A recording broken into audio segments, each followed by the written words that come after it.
Chapter 1658. Let's go to your house for New Year's Eve dinner. You're too kind, but there are no rules for celebrating the little new year at someone else's house. How about this, when you come out for lunch, I'll treat you to Maine lobster at the revolving restaurant on the third ring road of the imperial capital. The American lobster there is very authentic. That's settled then. I still have something to do, so I can't answer your call for now. See you tomorrow morning at 11 o'clock. Gu Nianji didn't allow any explanation. She hung up and turned off her phone. Before Luo Piapiao could react, she realized that she could no longer reach Gu Nianji's phone. She only had Gu Nianji as a way to contact her, and since Gu Nianji wasn't picking up her phone, there was nothing she could say.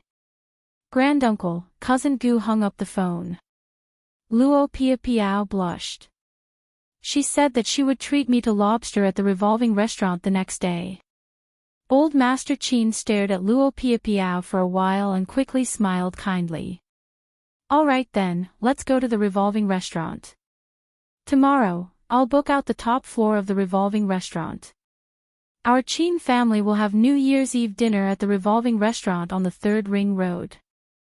Luo Piapiao was immediately happy again. That's great. I'll definitely give Cousin Gu a surprise tomorrow. Yes. Let's give your cousin sister a surprise. Old Master Qin laughed heartily. His tall body was like a mountain, still healthy and hale. Luo Piapiao was both respectful and fearful of her uncle. She had never been close to him. This time, because of Gu Nianji, she had actually received her uncle's favor. She was very grateful to Gu Nianji and had a better impression of her. She also wanted to use Gu Nianji to get in touch with her Soviet diplomat suitor. Gu Nianji had publicly expressed that she wasn't interested in Mr. Peter, so Luo Piapiao didn't feel any pressure when she pursued Peter. She and her father sent old Master Qin off and began to prepare for tomorrow's dinner. Gu Nianji winked at Lu Jin. We'll be able to get her hair tomorrow. And what are you going to do with Wen Shi's hair? Lu Jin was also going to start the DNA sequencing. Gu Nianji snapped her fingers. That's easy. I'm still in the middle of a lawsuit with her. It won't be difficult for me to ask her out for a meeting. Lu Jin knew that Gu Nianji had a lot of ideas, and it wasn't difficult to get a strand of hair. Even if she didn't take the initiative to pull a few strands off, her hair would fall off on its own. Lu Jin said, a normal person will lose 50 to 100 strands of hair a day. Just pay attention to where she's sitting. When she's gone, use a special tool to collect her hair. All right. Gu Nianji nodded happily. I'll get their hair as soon as possible so we can do a DNA sequencing comparison. After Hu Xiaoheng cleaned up the kitchen, he went to the living room with Lu Yuan. He happened to hear Gu Nianji and Lu Jin discussing Wen Shi's hair. Hu Xiaoheng sat down across from them and asked calmly, you used Wen Shi's hair for DNA sequencing. Compared with whom? Gu Nianji almost blurted out, Luo Piapiao, but seeing that Hu Xiaoheng was pretending to be ignorant, she smiled and asked. Why should I tell you? Hu Xiaoheng, Lu Jin was delighted to hear this and winked at Lu Yuan. Look, this is a secret between me and my daughter. Lu Yuan picked up a newspaper and shook it open. He placed it in front of him and said in Lu Jin's tone as he browsed through the contents of the newspaper, who else can she compare with? Of course it's Luo Piapiao. You can imagine it even with your knees. Hu Xiaoheng understood, but he couldn't say that he understood why the DNA comparison between the two of them was needed. He could only ask further, why compare her with Luo Piapiao? Wen Shi was He Zhichu's former personal secretary and is now the executive director of the Qin Corporation's private hospital. Luo Piapiao is just an ordinary person, right? Gu Nianji was very surprised. You even know about this? When did you find out? How did you know? Why are you so concerned about Wen Shi? Hu Xiaoheng smiled without changing his expression and narrowed his eyes. Miss Gu, can I understand that you're jealous? The smile on Gu Nianji's face collapsed. She didn't think that Major General Huo was narcissistic before. This kind of narcissistic and conceited tone was really a domineering CEO. Gu Nianji snorted and looked away. I'm just curious. You don't seem to have any interaction with Wen Shi, so how do you know her situation so well?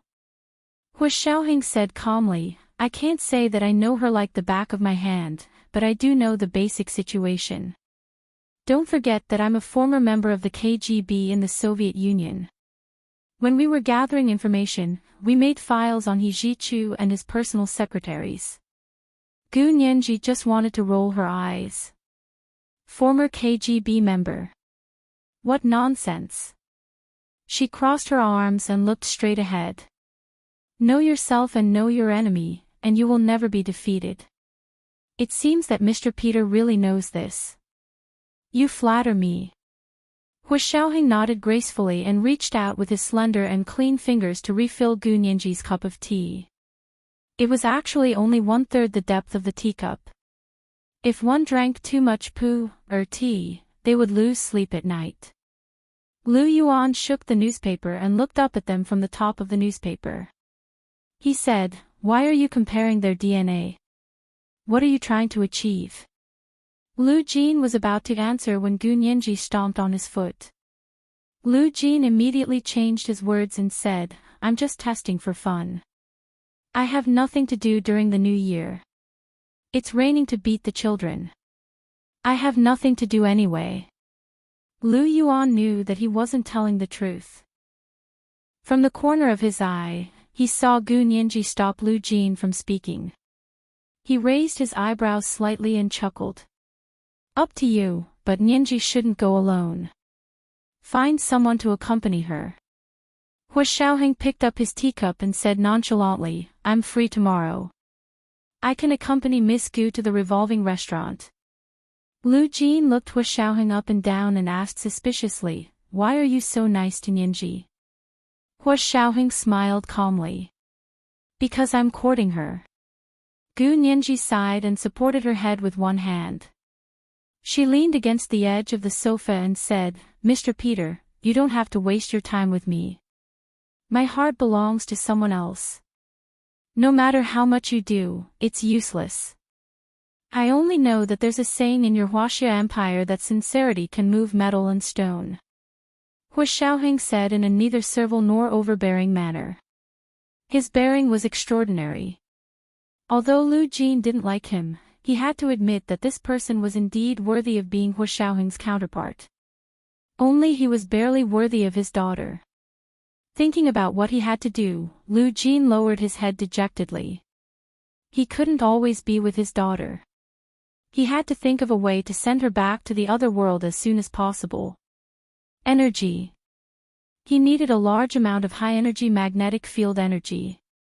The high-energy magnetic field energy in Huaxia Empire was no longer enough to support the activation of magnetic resonance. He had to go to other countries to find it.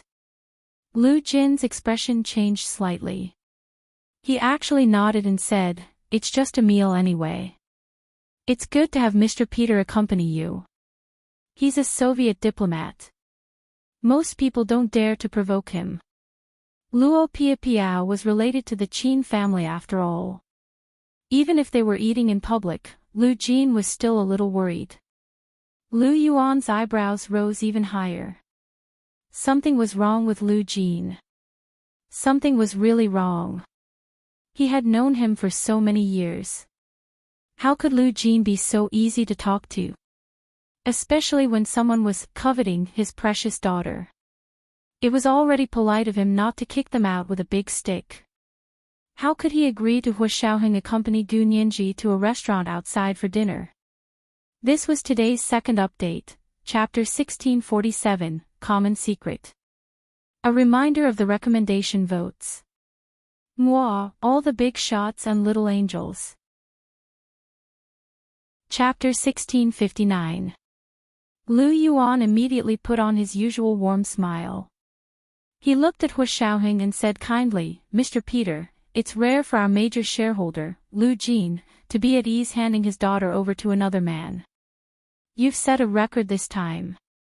You must not let down the expectations of our major shareholder, Lu Jin. Hua Xiaoheng's heart skipped a beat. He immediately understood several layers of meaning in Lu Yuan's words. First, Lu Jin's attitude towards him seemed to have softened. Had he already begun to acknowledge him? Secondly, Lu Jin doted on his precious daughter to the extreme. Gu Nianji was only going to the revolving restaurant to eat with Luo Piapiao, but Lu Jin was worried about her going alone. As far as Hua Xiaoheng knew, this revolving restaurant was a public place. Why was Lu Jin worried? Was it because Luo Piapiao was related to the Qin family? Lu Jin was actually worried about the Qin family. Thirdly, if Lu Jin was worried, why didn't he accompany her personally? He didn't have to go with Gu Nianji. He could go alone and stay in the private room. No one would realize the relationship between Lu Jin and Gu Nianji. Fourth, if Lu Jin didn't go himself, what did he want to do? Hua Xiaoheng knew very well that the only thing Lu Jin wanted to do now was to accompany his daughter. But he had started to transfer this precious opportunity to someone else. Lu Yuan had only said one sentence, but Hua Xiaoheng had already quickly analyzed several layers of meaning. But after thinking so much, he didn't show it on his face and nodded reservedly. Uncle Lu, President Lu, don't worry. I'll definitely send Miss Gu over safely and bring her back smoothly. Gu Nianji looked at Lu Jin in surprise, then at Hua Xiaoheng. She asked in confusion, it's just a meal at the revolving restaurant. You don't need Mr. Peter to accompany you, right? Also, he is a Soviet diplomat, and I am just a civilian. How can I have the face to make him accompany me? Moreover, she had a mission to go eat. She had to get a few strands of Luo Piapiao's hair for a DNA test. If she brought Hua Xiaoheng along, his eyes would be sharp and crafty. What if she couldn't hide it from him? Gu Nianji instinctively didn't want to drag Hua Xiaoheng into the Qin family's business. This was her family's business and her battlefield. Although Hua Xiaoheng was powerful, he could only conceal his identity and use someone else's identity. She knew that his situation was out of his control. Gu Nianji didn't want to drag Hua Xiaoheng down with this. Lu Jin yawned and said vaguely with a smile, it's just a meal. Let's go have a meal with Mr. Peter. Besides, when a woman goes out, she looks noble with a man by her side. Lu Yuan smiled and translated her words. Nianji, your father means that you have to bring a follower with you. I think Mr. Peter would be very glad to be the valet, wouldn't you, Mr. Peter? Hua Xiaoheng leaned towards Gu Nianji and said passionately, since you said you want to pursue her, you have to show your sincerity. You really have a lot of sincerity. But I just don't like it. What can I do? Gu Nianji wrapped her little panda pillow and rested her beautiful chin on the little panda's head. She looked down at the white carpet on the floor, which was painted with abstract geometric patterns, and tried to hide the sly smile that flashed across her eyes. It's okay. One day, you'll like me, Hua Xiaoheng said confidently. He didn't care about Gu Nianji's rejection at all. Lu Jin's eyes were filled with jealousy. He had finally found a big treasure with great difficulty, and now it was in someone else's hands. He really couldn't accept it. He frowned and said to Hua Xiaoheng, don't be so dramatic. I just asked you to accompany her for a meal. I think you've already imagined getting married and having children. There are a lot of people chasing after our Nianji. Go line up. Hua Xiaoheng, Lu Yuan watched from the side, feeling relaxed and happy. Finally, Lu Jin's poisonous tongue wasn't used on him. It was quite interesting to watch Lu Jin insult others. Gu Nianji smiled and stood up. It's getting late. I'm going back to my room to rest. I'm going out for dinner tomorrow. I want to sleep a little longer. Go on, go on.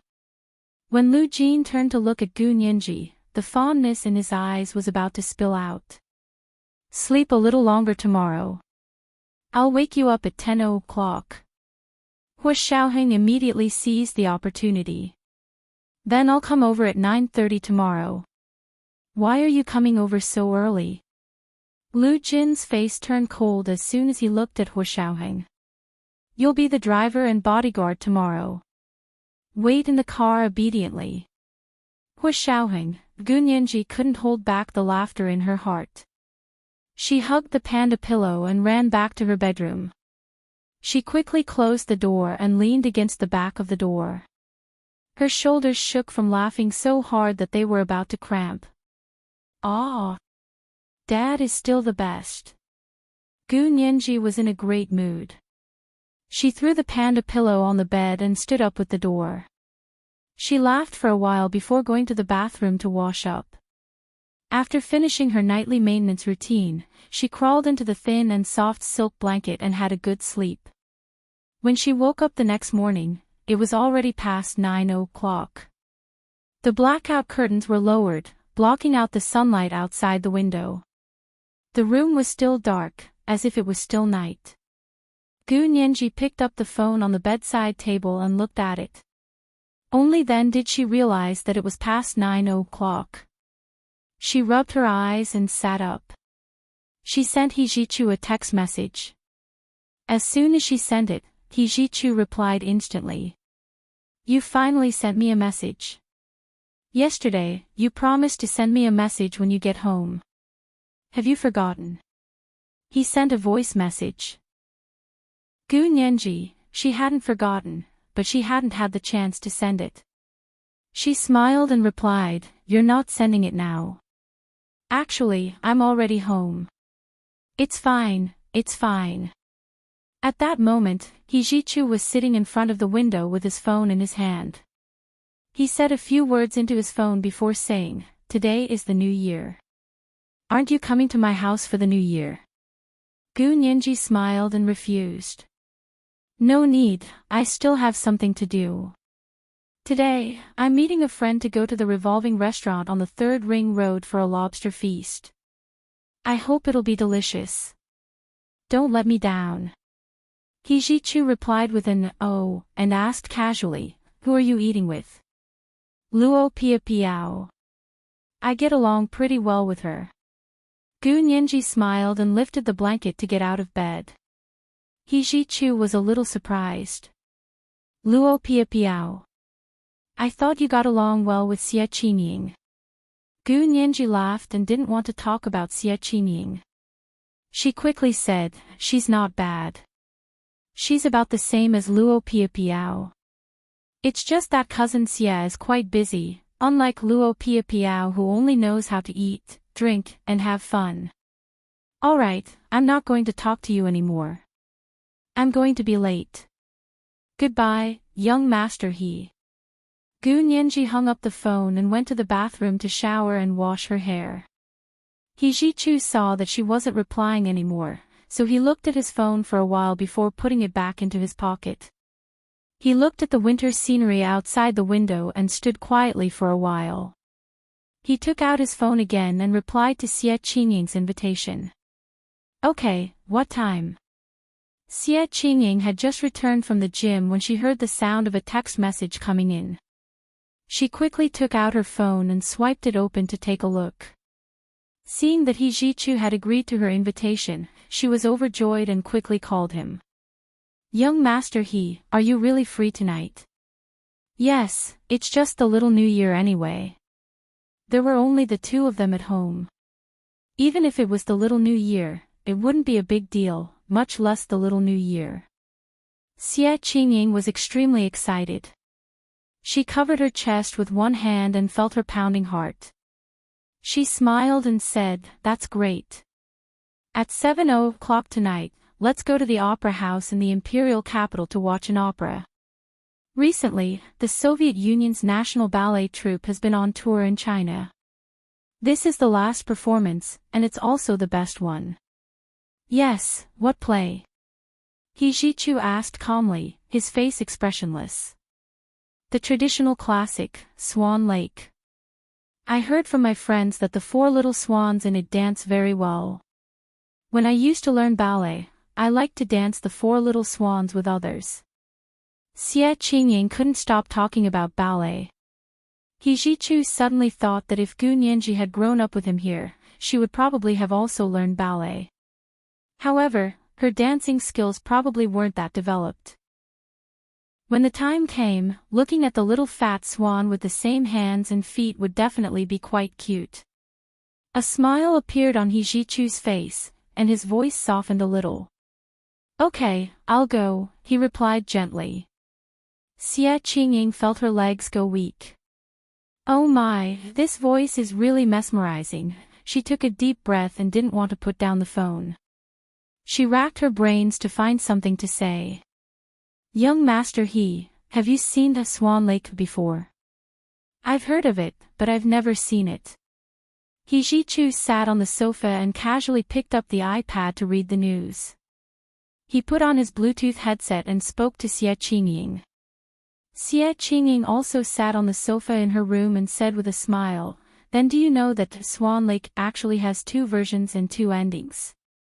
Oh. I'd like to hear more. It's like this.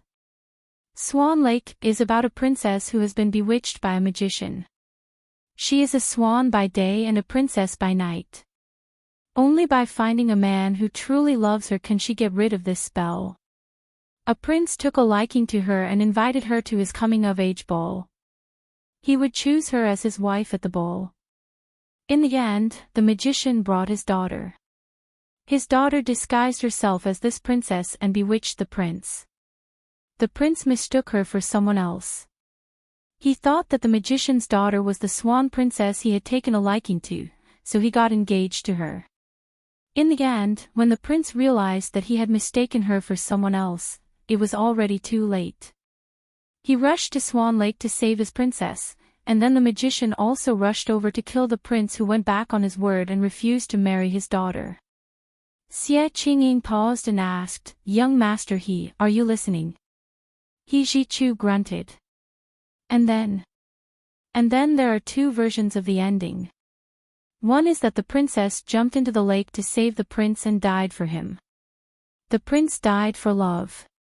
One is that the prince saved the princess, and love triumphed over evil. I wonder which version this ballet company will perform this time. He Jichu looked up and smiled. Which version do you want it to be? Of course the prince saved the princess, and love triumphed over evil, Xie Qingying said firmly. This was the first update of the day, chapter 1648, The Prince and the Princess. A reminder for everyone's recommendation tickets.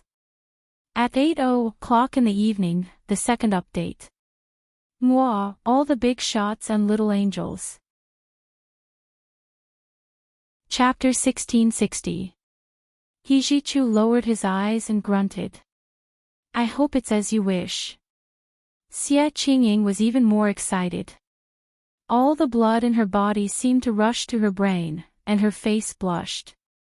Even the freshest rouge didn't have such a beautiful color. She raised her head and looked at herself in the mirror on the opposite wall. Although she had no makeup on, she looked more beautiful than ever.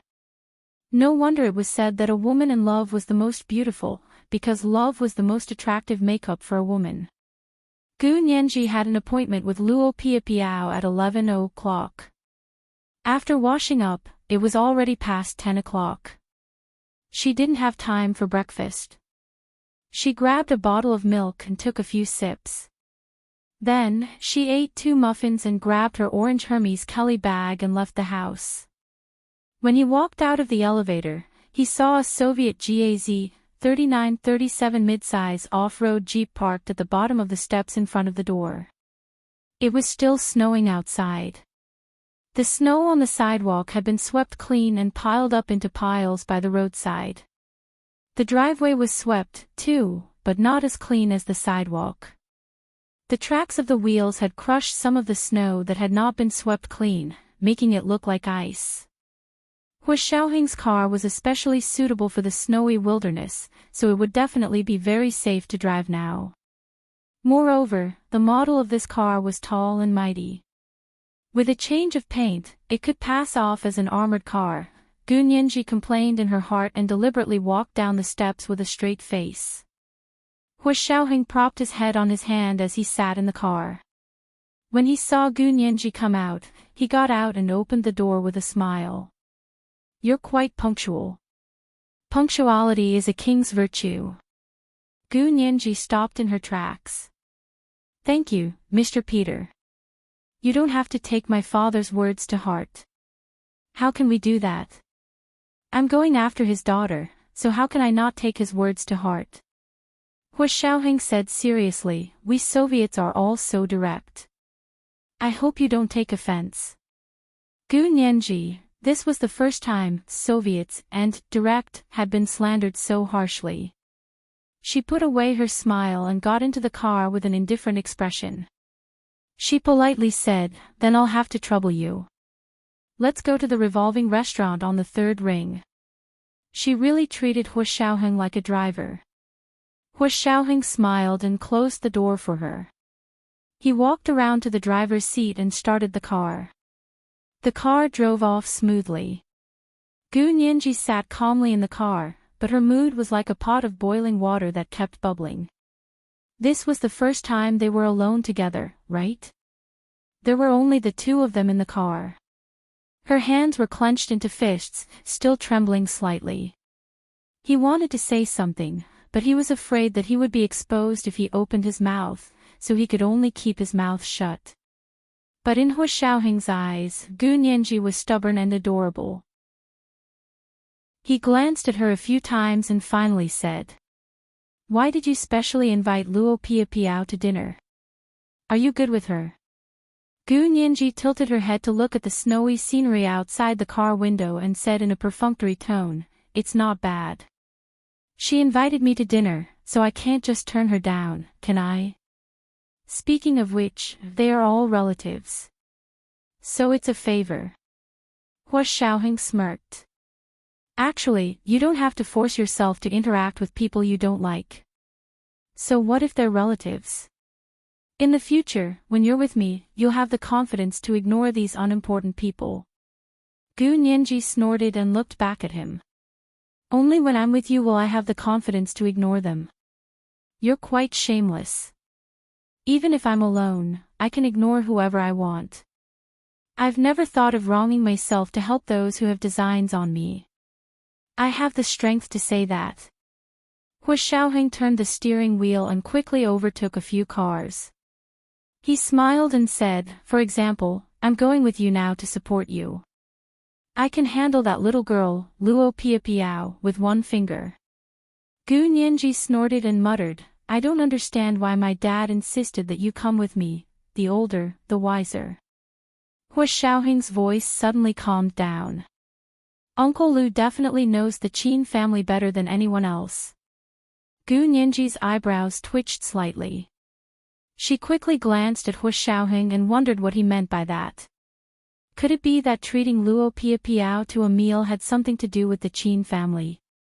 Luo Piapiao was the child of the Qin family's married daughter. The Qin family was her maternal family, so her relationship with the Qin family was actually already a layer apart. Moreover, even if they were related, Gu Nianji wasn't worried about her safety at all in public. However, her father was worried about her safety and had found her a helper. Gu Nianji felt very comfortable. This kind of feeling was completely different from her feelings for Hu Xiaoheng. Her expression gradually relaxed, and she smiled. That's true. The Qin family is really a giant. I don't know how they became the largest private hospital group. Yes, the Qin Corporation's private hospital group is very famous. Hu Xiaoheng suddenly said, I've also seen some information about the Qin Corporation's private hospital in the KGB's files. Huh? Why would the KGB pay attention to a private hospital group in the Huaxia Empire? Gu Nianji was very surprised. Did you also find out that there's a problem with the Qin Corporation's private hospital group? Hu Xiaoheng thought about it and said, we didn't find any problems. The only reason we have their information is because. He hesitated for a moment, but still told the truth. Because we have files and research on the main economic powers of each country. Actually, we're not the only ones doing this. Your country, the United States, and Europe are all doing this. Gu Nianji immediately understood. Commercial espionage, right? Or rather, national commercial espionage. Whatever you say. Hua Xiaoheng looked at her with a smile. He really wanted to pat her head, but he held back. If he got excited, it would be difficult to control himself. His Adam's apple bobbed up and down as he restrained his desire and excitement. His expression was even more restrained and calm. Gu Nianji smiled and glanced at him sideways. Mr. Peter, are you leaking secrets? Not really. Because the things I told you, I said it under the circumstances permitted by the regulations. Hua Xiaoheng also sighed that he had taught Gu Nianji so well that she could even use leaking secrets to shut his mouth. Gu Nianji scoffed. Aren't you afraid that I'm also a spy? The corners of her eyes raised slightly, and her eyes wandered. She was delicate and intelligent with a hint of the charm of a mature woman. She was charming and tactful. Hua Xiaoheng pursed his lips and stepped on the brakes. He stopped the off-road jeep by the side of the road and moved in front of her. He said hoarsely. Are you a spy? You can seduce me. Gu Nianji. She stretched out a finger and pressed it against Hua Xiaoheng's chest. She slowly pushed him away and said with a half-smile, Mr. Peter, are you seducing me? This is the second update of the day, chapter 1649, You Can Seduce Me. A reminder for everyone's recommendation votes. Moi, everyone, little angels. Chapter 1661. Me. Hua Xiaoheng shook his head slowly. I never seduce you. I'm wooing you. Gu Nianji's smile faded as she pushed him away forcefully. She opened the car door and jumped out. She said seriously, Mr. Peter, I can't sit in your car if you keep touching me like this. Hua Xiaoheng sat in the car and looked down at her. He loved her very much, but he still had to pretend to be hurt and disappointed. After a moment of silence, he said, You don't like me that much? You said that I look exactly like the person you like. Can't you just treat me as his substitute? Using you as his substitute is a humiliation to him, a humiliation to you, and a humiliation to myself. Gu Nianji didn't know what Hua Xiaoheng meant, but she was very angry that he said it, even if it was just an act. In his heart, was she such a shallow woman who only cared about looks?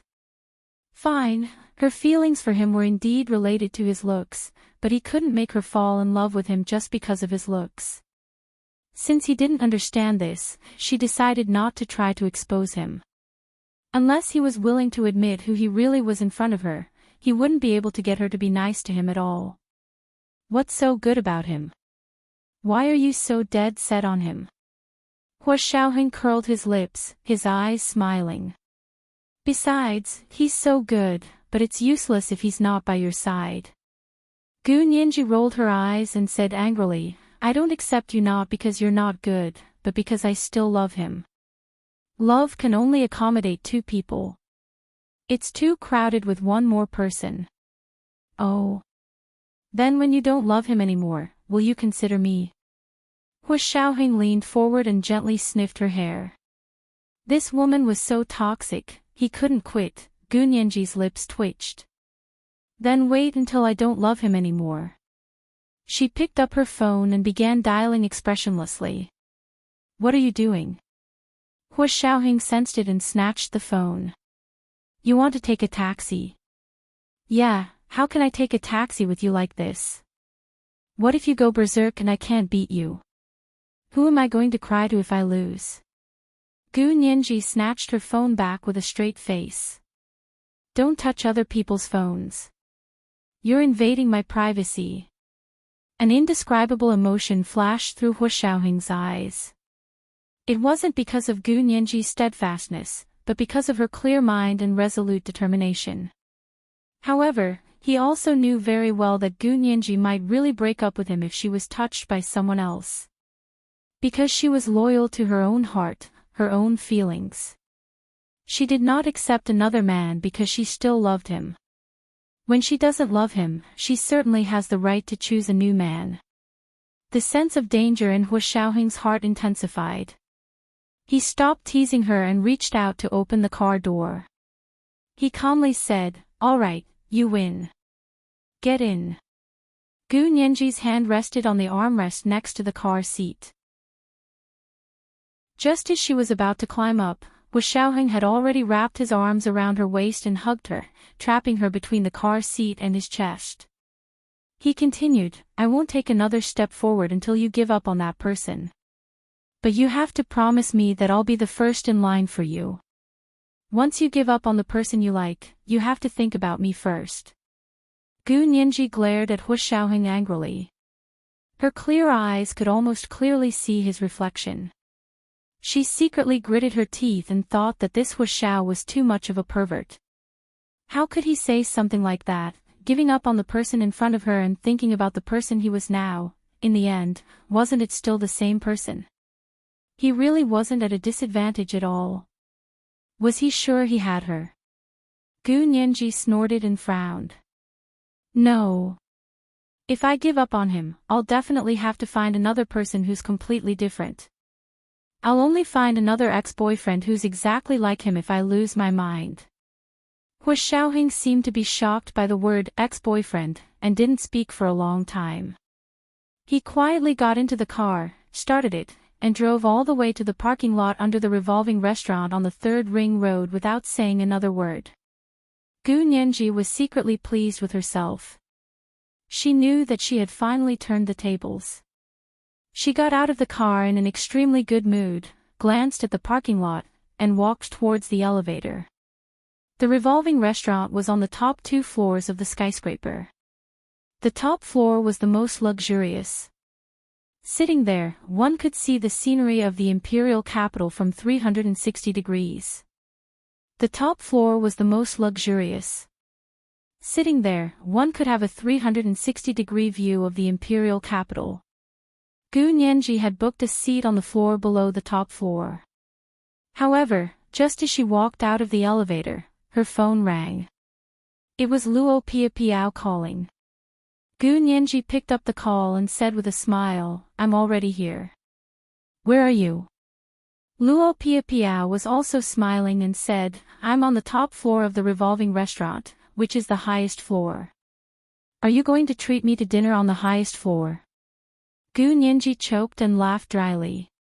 "Cousin Luo, stop messing with me. How could I afford it? I'm at the top of the floor below." "That won't do. You have to come to the top floor, or I won't eat." Luo Piao's crisp laughter came from the phone. "Actually, it's not as expensive as you think, and the scenery here is beautiful. I only eat this once a year. At most, I'll treat you." Gu Nianji let it go when she said that. Indeed, as Luo Piao had said, it wasn't that she couldn't afford it, so why be so stingy? She walked in front and followed Hu Xiaoheng to the floor above the revolving restaurant, which was the top floor of the skyscraper. The elevator showed that it was the 36th floor. It was indeed the top floor. There were very few people eating here. Other than her and Hu Xiaoheng, no one else came up. Gu Nianji was a little surprised. No matter how expensive the restaurant was, the imperial capital had never lacked rich people. Why was she and Hu Xiaoheng the only ones walking in? Something wasn't right. Hu Xiaoheng clearly realized it as well. He immediately took a step forward and stood in front of Gu Nianji. In the oval revolving restaurant, there were crystal-clear glass windows all around. From here, one could see the white clouds floating in the blue sky like cotton candy. The restaurant slowly rotated like a merry-go-round. The dining table was neatly arranged with cutlery and tea. It was as if someone had just held a banquet here, but now it was empty. Time seemed to have stopped. For a moment, Gu Nianji had the illusion that she had walked into a deserted set. Luo Pia Piao. Gu Nianji walked out from behind Hu Xiaoheng and stood beside him. She called out tentatively. Ha! Are you surprised? Luo Pia Piao's voice suddenly came from the side of the hall. Immediately after, men in suits and leather shoes and elegantly dressed women walked out from the side door on the other side of the hall. Walking at the front was Luo Pia Piao, who was wearing a red Chanel suit, and an old man with white hair and a youthful face. He was wearing a tang suit with purple sable fur edges. Gu Nianji was no stranger to this old man. He was Qin Yaoguang's father, Old Master Qin. Behind Old Master Qin walked a middle-aged man. Gu Nianji had also seen him in court. He seemed to be Old Master Qin's nephew. This time, they had brought their womenfolk with them. Not long after, the entire restaurant was filled with people. Luo Pia Piao held Old Master Qin's arm and walked to Gu Nianji with a smile on her face. She waved at her. I said there's a surprise, right? Uncle said that this meal will be on him. We've already booked this place for today. Cousin Gu, come and sit. You're Nianji, right? I'm your aunt. I've heard of your name before. Seeing you today, I realized that you're even prettier than in the photo. I'm your second aunt. You even ate at my house when you were young. I'm your cousin, I've always wanted to see you, but your mother always said that it wasn't the right time. I didn't expect to see you until now. The people of the Qin family almost swarmed up and surrounded Gu Nianji, introducing themselves one by one. Their smiles were extremely sincere and warm, and they looked like they knew how to behave better than Qin Yaoguang. As the saying went, one didn't hit a smiling person. Gu Nianji wouldn't treat everyone in the Qin family coldly. As she greeted these people, she took the opportunity to rub Luo Pia Piao's head. She pulled out a few strands of hair and quietly rubbed them in her hand. Cousin Luo, you're so mean. Why didn't you tell me beforehand? Luo Pia Piao smiled and said, I usually don't do such a good thing. Only you have such a big deal. Please spare me. Please don't give me such face. I can't afford it. Gu Nianji smiled and rubbed her head again, successfully ruffling her hair into a bird's nest. Luo Pia Piao accidentally saw her appearance in the mirror on the side of the hall and stomped her feet in anger. Cousin Gu. Let go. She quickly said to Old Master Qin, Granduncle, I'm going to the bathroom. She pointed at her hair, which had been messed up by Gu Nianji. Gu Nianji took the opportunity to say, I'll go too. I'll help Cousin Luo clean up. Old Master Qin laughed loudly. Go on, go on. You little girls are so naughty. Gu Nianji and Luo Pia Piao went to the bathroom. Old Master Qin narrowed his eyes and looked at Hu Xiaoheng. He nodded and said, It's Mr. Peter. We met once. It was at the He family's Christmas party. Hu Xiaoheng's face was cold as he said unhappily, It was just a dinner party between Miss Gu and Miss Luo. Why did so many people suddenly come? Are all Huaxia people so untrustworthy? Although Mr. Peter has an Asian face, he's actually a Soviet on the inside. Old Master Qin sighed. This is our family ties. We Huaxia people value family ties the most. You don't understand. However, since you're here, you're a guest. Come, sit down, and let's have a drink. Hu Xiaoheng was secretly cursing in his heart, but he still stood at the door with a cold expression. He said, I'm going to see Miss Gu. Excuse me. As he spoke, he walked towards the bathroom. Old Master Qin was stunned for a moment before he quickly said, Mr. Peter. That's the women's bathroom. Why don't you wait here? It's fine. I'll wait at the door. Hu Xiaoheng waved his hand and strode towards the bathroom. Old Master Chin's eyes flashed with disdain. He turned to his family and said, "Everyone, sit down. Let the waiters serve the dishes." They had booked the entire floor, and the dishes had been ordered a long time ago. In the ladies' bathroom, Gu Nianji was rearranging Luo Piapiao's hairstyle and took the opportunity to rub off more hair. She picked up the fallen hair one by one and put them all in her small plastic bag when Luo Piapiao wasn't paying attention. Luo Piapiao touched up her makeup in the mirror and said angrily, "Cousin Gu, I didn't expect you to be so naughty." As the two of them spoke, Luo Piapiao's phone suddenly rang. She took out her phone from her bag and swiped it open to pick it up. No one spoke on the other end of the phone, but the sound of a mechanical countdown could be heard. 10, 9, 8. Outside the bathroom, Hu Xiaoheng leaned against the outer wall with a cold expression. The Bluetooth headset hidden in his ear suddenly made a ticking sound. This kind of sound was no stranger to the KGB. It was no stranger to all the professional intelligence personnel in the world who had carried out assassinations. It was the sound of a remote bomb starting to count down. Hu Xiaoheng's expression froze. He quickly turned around and kicked open the bathroom door. He carried Gu Nianji, who had her back facing him, into his arms and quickly rushed towards the door. Boom! An earth-shattering explosion came from behind them. An explosive heat wave hit them like flames. The huge impact knocked Hu Xiaoheng and Gu Nianji against the opposite wall. This was the first update of the day, Chapter 1650, Countdown. A reminder for everyone's recommendation tickets. 8 p.m., the second update. Moi, all the big shots, little angels. Chapter 1662. At the same time, a huge explosion came from the restaurant they had just come out of. The restaurant that had been happy and harmonious a moment ago was suddenly filled with screams. "Uncle! Uncle! Uncle! Uncle is seriously injured. Ambulance! Call the ambulance! Call the police! Call the police!"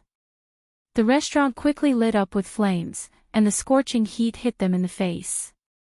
The shrill sound of the fire alarm rang in the hallway, and it was screaming wildly.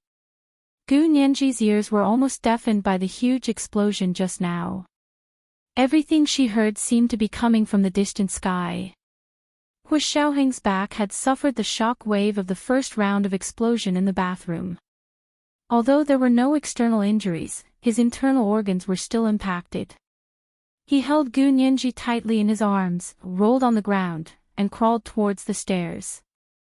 The fire came from behind, and the Qin family cried for help. One supported the other, and they pulled each other out of the hellish restaurant. The management of the revolving restaurant was also dumbfounded at first, but they quickly reacted and called the police, and rescued people. They worked together step by step. The security guards on the 36th floor rushed into the fire with dry ice extinguishers to extinguish the fire. 10 minutes later, the sound of ambulances and fire engines could be heard on the main road outside. Fortunately, there was a fire station near the revolving restaurant, as well as a Qin Corporation private hospital, so the ambulances and fire engines arrived quickly. However, the fire started at the highest point of the building. From the ground up, only thick smoke could be seen billowing like a devil, shrouding the entire 36th floor. Flames occasionally came from the windows, and the fire engines couldn't reach such a high place. The firefighters carried hoses on their backs and ran up the stairs on foot, regardless of the difficulty and danger, to the 36th floor. Because the building was on fire, the elevators had automatically closed and couldn't be used. People going up and down could only take the stairs. The people who escaped from upstairs panicked and barely gave way to the firefighters. Hu Xiaoheng had just pushed open the door to the 36th floor's fire exit with Gu Nianji in his arms when an unpleasant smell of plastic immediately rushed out. Hu Xiaoheng cursed inwardly and quickly closed the door tightly. He carried Gu Nianji and rolled to the storage room on the side. He pulled off her silk scarf, soaked it with water, and covered their mouths and noses.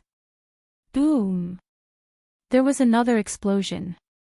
This time, it came from the entrance of the fire escape on the 36th floor, directly cutting off their way down from the fire escape. There were explosions in front and behind them. Flames soared into the sky, and the overwhelming black smoke caused many people to collapse to the ground. Hua Xiaoheng quickly took out his phone to contact the Soviet Union. But the moment he took out his phone, he knew it was broken. There was an electromagnetic shield here, and there was no signal. Gu Nianji gripped Hua Xiaoheng's shirt tightly. Although she was nervous, she wasn't afraid. Because she knew that he was by her side.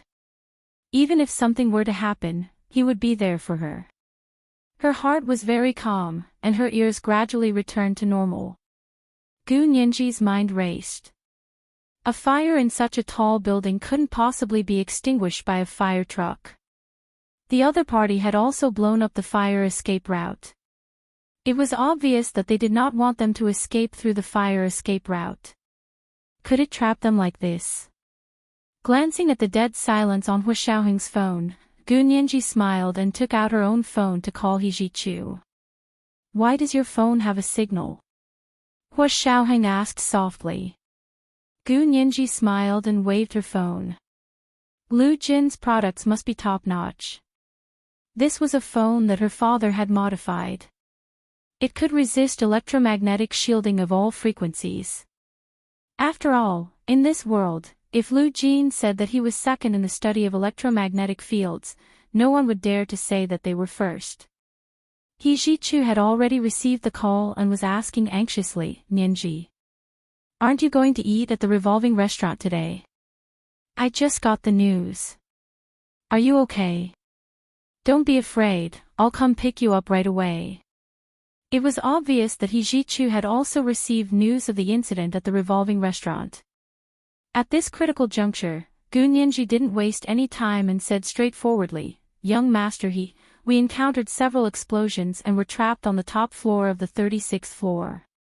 The fire escape route was also blown up, and there was fire everywhere. We couldn't get out or go down. He Zhichu's heart tightened, and he immediately said, I'll bring a helicopter squadron to pick you up right away. Hold on, go to the bathroom and find a place with a water source. Don't come out. Don't come out before I come.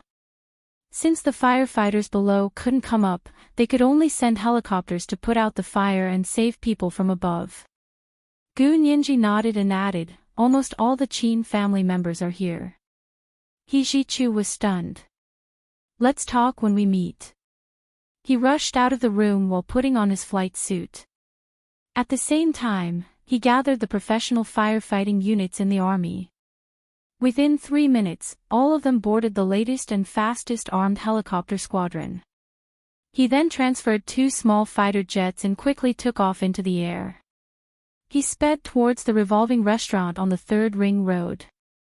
At this time, the explosion and fire at the revolving restaurant had become a hot topic of society.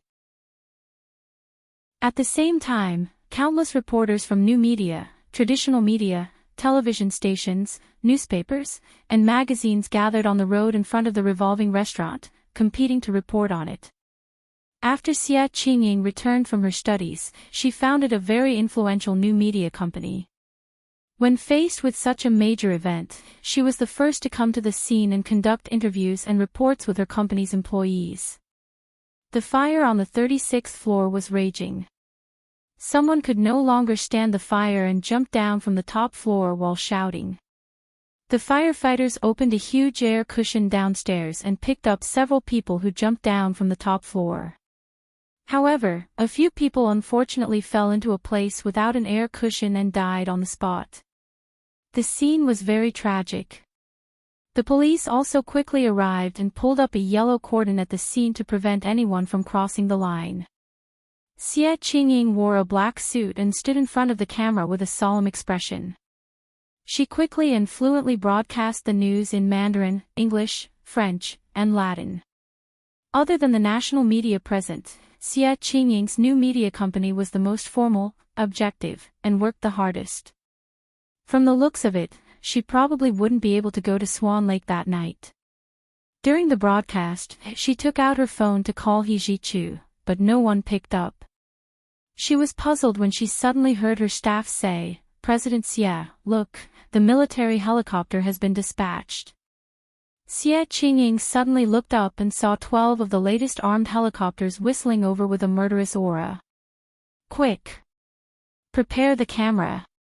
Xie Qingying quickly picked up the microphone and said to the camera, "The government's rescue is quite fast and effective." This time, they even deployed the military's most elite armed helicopter unit to help save people and put out the fire. Such a fire definitely needs helicopters to help put out the fire. Otherwise, there's no way to save it. The people upstairs are saved. The media reporters, police, firefighters, and doctors and nurses in the ambulance cheered together. The audience and netizens, who were nervously watching the explosion and the rescue progress in front of their computers, phones, and televisions, also cheered. As soon as the armed helicopter squadron arrived, a loud horn sounded in the air. "Clear the area! Clear the area! Everyone leave quickly! Everyone leave quickly!" At the same time, 2 inconspicuous fighter jets suddenly dashed out from the back of the armed helicopters. They fired at a few positions on the building opposite the revolving restaurant. Xie Qingying came to her senses. This was definitely not a simple fire incident. She quickly pulled her staff into the interview car. "Let's go. Get out of here." The military was clearing the area by force. In the small storage room on the top floor of the building, Hu Xiaoheng took off his suit jacket and the bulletproof vest inside. He put it on Gu Nianji's coat without any explanation. Gu Nianji's eyes widened. "You usually wear bulletproof vests on the streets," Hu Xiaoheng said. "It's basic. But can this be bomb-proof?" Gu Nianji was puzzled. If she had known earlier, she would have asked Lu Jin to make a few sets of bulletproof vests that could block heavy sniper bullets. "The bombs should be gone, but there might be snipers outside," Hu Xiaoheng said calmly. "If He Jichu has someone protecting you, he should be outside right now to clear the area by force." This was the second update of the day, Chapter 1651, Basic Operation. A reminder for everyone's recommendation votes. Moi, everyone, little angels. Chapter 1663. Using force to clear the area. There's really a sniper outside. Gu Nianji covered her mouth in shock and squeezed the words out between her fingers. Hu Xiaoheng nodded slightly and said in a low voice, "This person's technique is very professional. If it were me, I would do the same. So if He Jichu isn't doing all the work, he should know what to do." Gu Nianji muttered. "No wonder, young master, he didn't let me go out. Are you worried that there's a sniper outside? Am I their target?" Gu Nianji asked after a while. After calming down, she couldn't help but think of Luo Piapiao and felt a little uncomfortable. Moreover, there was a sense of guilt that said, "I did not kill Boren, but Boren died because of me. What do you think?" Hu Xiaoheng saw the uneasiness on her face and calmly explained it to her. "Perhaps it's because of your unusual interest in Luo Piapiao that the person behind the scenes noticed something. But it's not your fault. It's the killer's fault." Gu Nianji's mood didn't improve because of this. She took out the small transparent plastic bag containing Luo Piapiao's hair and said blankly, "Do you think Luo Piapiao has any hope of survival?" Hu Xiaoheng shook his head. "That's the strongest CX series of explosives. 1 milligram is enough to blow an elephant to smithereens. Think about Luo Piapiao's size. It's a few times the size of an elephant. Then, think about how she can explode." Almost instantly, it was torn apart and turned into ashes by the high temperature. Gu Nianji closed her eyes. The corners of her eyes were moist. The enemy is indeed very meticulous. Then I will never be able to publicly present this hair sample as evidence. Hua Xiaoheng stared at her and sighed. It was also our negligence. We thought that it was fine for you to interact with Luo Piapiao as a friend. In addition, Luo Piapiao was the one who took the initiative to approach you. I didn't expect the other party to cover up even this small loophole. After we get out, we should immediately find Luo Piapiao's dental records and her family doctor's blood samples. Gu Nianji pulled herself together and clutched the small plastic bag tightly. Her eyes were burning with anger. I can't let her die without knowing why.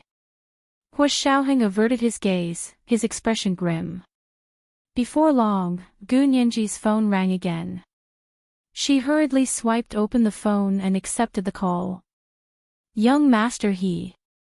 It was He Jichu calling. He led the Huaxia Empire's most elite military helicopter squadron and hovered above the top floor of the building. Are you alone? Stay where you are and don't move. I'll come find you. He Jichu was about to jump off the helicopter.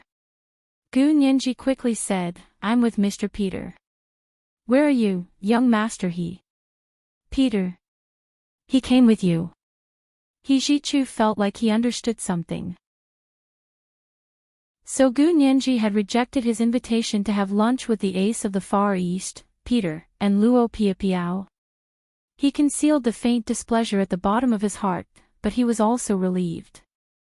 He returned to his seat and said, Then let him protect you and come out together to the top floor. I'll wait for you up there. Gu Nianji nodded and quickly left the storeroom with Hua Xiaoheng. Outside the storeroom was the narrow corridor of the revolving restaurant. The fire was burning from both sides, but it had already slowed down a lot. Fortunately, the revolving restaurant had prepared enough fire extinguishers, so they could hold out for a while. There were also many Qin family members hiding here. Gu Nianji saw old Master Qin lying on the ground, on the verge of death. Her cheapskate uncles were kneeling beside old Master Qin, holding tissues to block the blood from his forehead. She turned around and saw someone coming out of the storeroom. Gu Nianji's aunt immediately said, It's Miss Gu and Mr. Peter. Weren't you guys in the bathroom? She quickly asked, Where's Piapiao? Where's Piapiao? Didn't you go to the bathroom with her? Yes, there was also an explosion in the bathroom. We thought. Uncle Qin looked Gu Nianji and Hua Xiaoheng up and down. Since you guys are fine, what about Piapiao? Gu Nianji's nose ached. She lowered her head silently and shook her head. I don't know how Piapiao is. There was a sudden explosion in the bathroom. I ran out and was saved by Mr. Peter. She spoke half-truths because this wasn't the time to tell the truth. But I think I heard the sound of a phone just now. Gu Nianji's aunt wrapped a wet silk scarf around her face. She looked at Gu Nianji and asked suspiciously, Can your phone work? There's no signal on our phones. Can you get in touch with them? We can't be trapped here. The restaurant manager used the landline to call the police just now, and now even the landline is out of order. Gu Nianji avoided answering and said vaguely, It was young Master He who came to save us. She looked at old Master Qin lying on the ground and asked hesitantly, What happened to old Master Qin? There were several bombs in the restaurant. My son, my poor child. Aunt Qin burst into heart-wrenching tears again. She looked at Gu Nianji hatefully and wanted nothing more than to pounce on her and tear her apart. She gritted her teeth and said, You're a jinx. You're a jinx. If it weren't for you, we wouldn't have encountered such a thing today. One of her sons and daughter-in-law were killed on the spot. She almost went crazy. The survivors of the Qin family quickly comforted her and held her back. Gu Nianji looked at the Qin family silently. 10 minutes ago, they were still glamorous, but now they were all in a sorry state. She knew that she was the same. Hu Xiaoheng patted her on the shoulder and directed the Qin family members. He said, "Old Master Qin looks like he's seriously injured. Young Master, he is here with a helicopter. Hurry up and carry him up. Use the helicopter to send him to the nearby hospital for emergency treatment." The survivors of the Qin family looked at each other and began to discuss. The Qin family's youngest uncle called a restaurant staff member over and asked, "Where can I go to the roof?" The staff member was also blocked on the 36th floor. He quickly said, "We can't get out of the other tunnels. There's a movable ladder at the end of this corridor that can be pulled down to the roof." He added, "The exit is very small. Only one person can pass through." After the Qin family discussed, they asked a nephew of the third generation of the Qin family to scout the way first. He was relatively young and not very tall, so he quickly climbed up the movable stairs, pushed open the partition on the roof, and went up to the roof. When he reached the top floor of the building, he saw that there were indeed a dozen helicopters hovering at low altitude. He couldn't help but be overjoyed. He quickly waved his hand and shouted, "Young Master He! Young Master He! Is that Young Master He?" He Zhichu looked down from the helicopter. He didn't see Gu Nianji, but he saw a young man. He didn't look familiar, but he wasn't a stranger either. He just couldn't remember who he was. It wasn't until the man announced his name that He Zhichu remembered that he was from the Qin family and was a nephew of Qin Yaoguang. Why was this person coming up and not Gu Nianji? He Zhichu's heart tightened. He immediately grabbed the rope ladder of the helicopter and jumped down. "What's going on? Are you alone?" He Zhichu grabbed the young man's shoulder tightly when he came down. The man grimaced from He Zhichu's grip and quickly said, "There are still many people down there. They asked me to come up and take a look." "Young Master He, it's really you. Where's Gu Nianji? Have you seen Nianji?" He Zhichu asked without hesitation. "I saw her. She told us you were here to pick us up." The man was overjoyed. The feeling of escaping death made him think too much. He quickly said, "My grandfather is seriously injured. Can Young Master He help send my grandfather to the nearby Qin hospital?" He Zhichu was slightly taken aback. "Old Master Qin. He's also injured?" "Yes. My grandfather was trying to protect my youngest brother.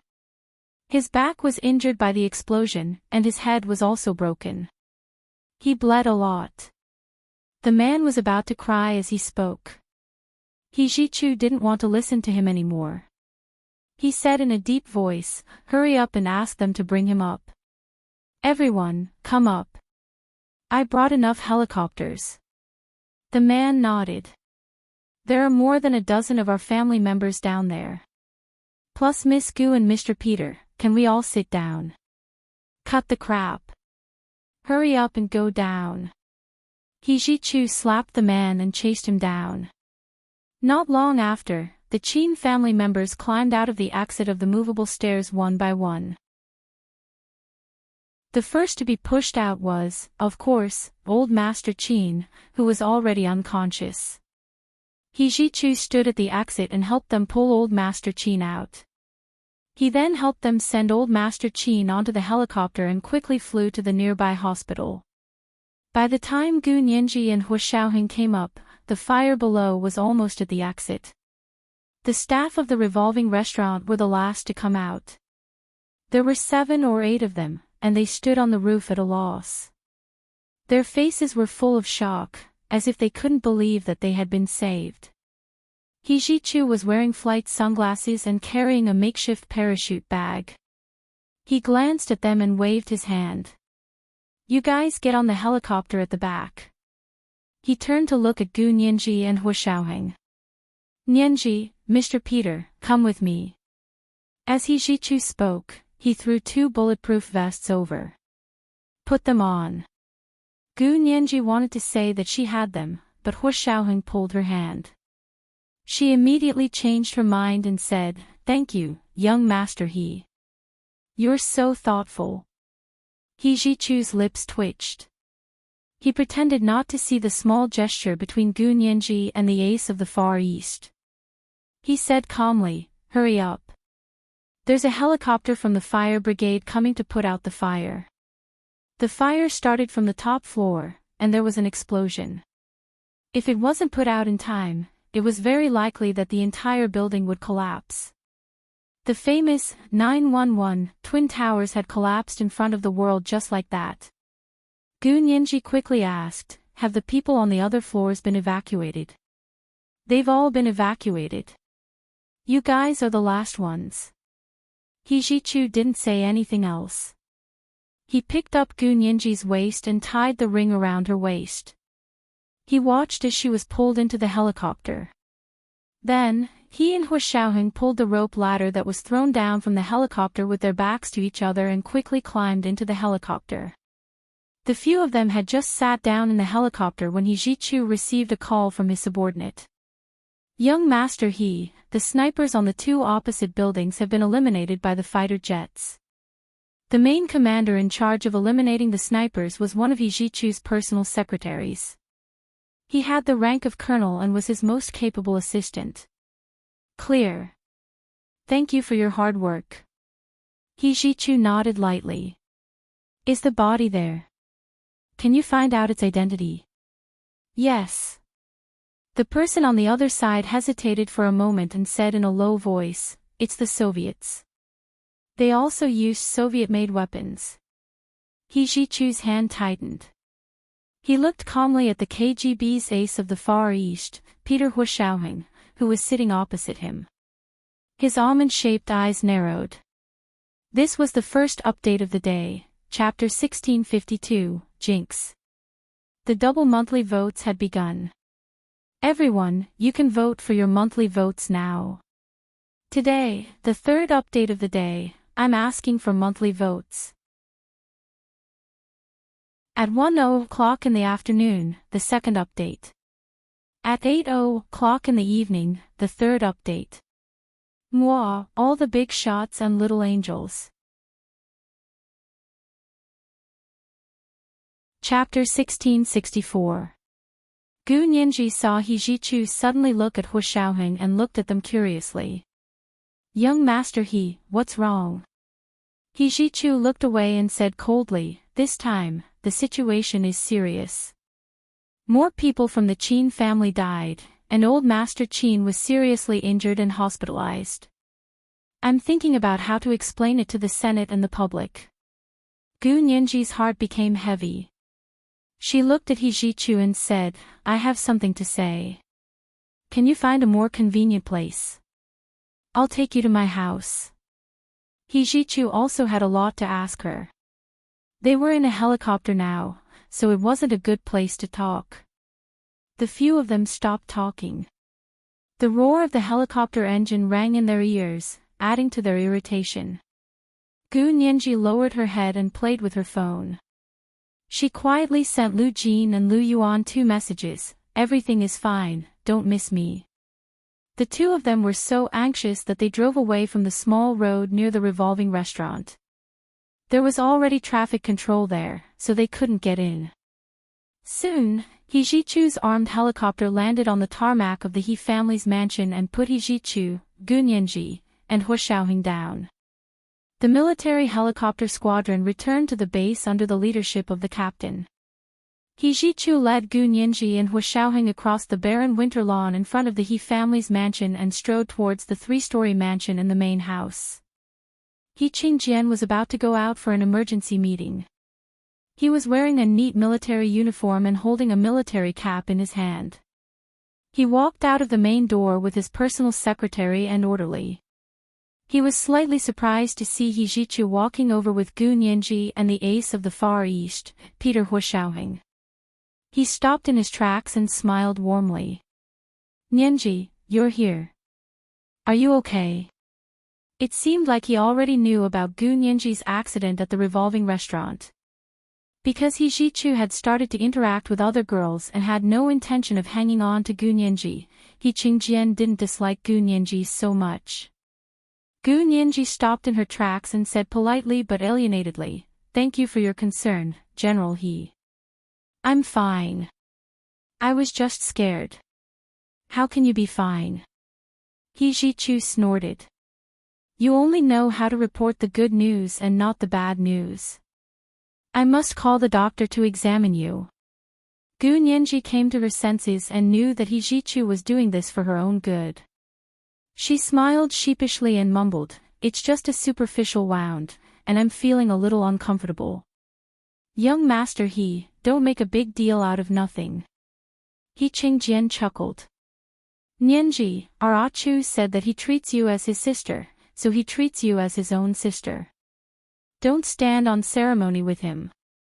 He then frowned and said, "It might not be peaceful outside these 2 days. Why don't you stay with us for a few days?" Gu Nianji's eyes flashed, and she said noncommittally, "General He is the one being too polite. Is there something you need? I won't keep you any longer." He Qingjian was indeed in a hurry. He smiled and nodded at Hu Xiaoheng. "Mr. Peter, excuse me. You're busy." "Young Master He will greet us," Hu Xiaoheng said seriously. He Qingjian stopped exchanging pleasantries with them. He got into his private car and rushed to the military headquarters, parliament, and cabinet to hold an emergency meeting. The main topic was to discuss the vicious case of the third ring revolving restaurant in the imperial capital. This case had a huge impact on society. Almost at the same time, it was spread all over the country, and the impact was extremely bad. In the He family's mansion, He Jichu brought Gu Nianji and Hu Xiaoheng to the bedroom that Gu Nianji used to live in. Everything inside was still the same as when Gu Nianji had lived there. Gu Nianji was a little embarrassed, but He Jichu waved for them to sit down in a very natural manner. He said, "What would you like to drink? Let's drink and talk." Gu Nianji instinctively said, "I want a glass of warm milk." Warm milk had an excellent calming effect. When she had insomnia at night, a glass of warm milk and a few biscuits would make her fall asleep quickly. At this time, Gu Nianji needed warm milk to calm herself down. He Jichu saw that she was a little nervous and asked suspiciously, "Is he really injured? I have to see a doctor." "No." Gu Nianji looked at Hu Xiaoheng beside her and said worriedly, "But Mr. Peter seems to be injured. Young Master He should get a doctor to take a look at him." Hu Xiaoheng shook his head. "I'll go back to the embassy and get our doctor to take a look. It's just a superficial wound." He Jichu saw that Hu Xiaoheng's face was rosy and natural. He didn't look weak or pale at all, so he believed him. Gu Nianji tried her best to control herself from paying too much attention to Hu Xiaoheng. She emphasized the important thing 3 times, "He was Peter, he was Peter, he was Peter." Gu Nianji kept mentally preparing herself. He Jichu quickly made a drink and brought it over. Gu Nianji had a glass of warm milk and 2 blueberry muffins. Hu Xiaoheng had a cup of Colombian black coffee, while He Jichu was used to drinking red wine. To him, the best sedative was red wine. The few of them lowered their heads and drank at the same time. After Gu Nianji drank half a glass of warm milk, she thought she had calmed down, but when she talked about Luo Piapiao's situation, her voice still trembled. "I didn't know what was going on at the time. I was in the bathroom fixing her hair when a call suddenly came in." She held her phone and played it very loudly, as if it was on speakerphone. "I heard the countdown from the phone with my own ears." "Countdown?" "Yes, 10, 9, 8, 7, something like that." Fine beads of sweat seeped out of Gu Nianji's forehead. She gently wiped it with the back of her hand. He Jichu saw this and handed over the tissue box on the coffee table. Gu Nianji took out a tissue, and pressed it on her forehead again. She continued, "Then I felt something was wrong, so I immediately turned around and ran.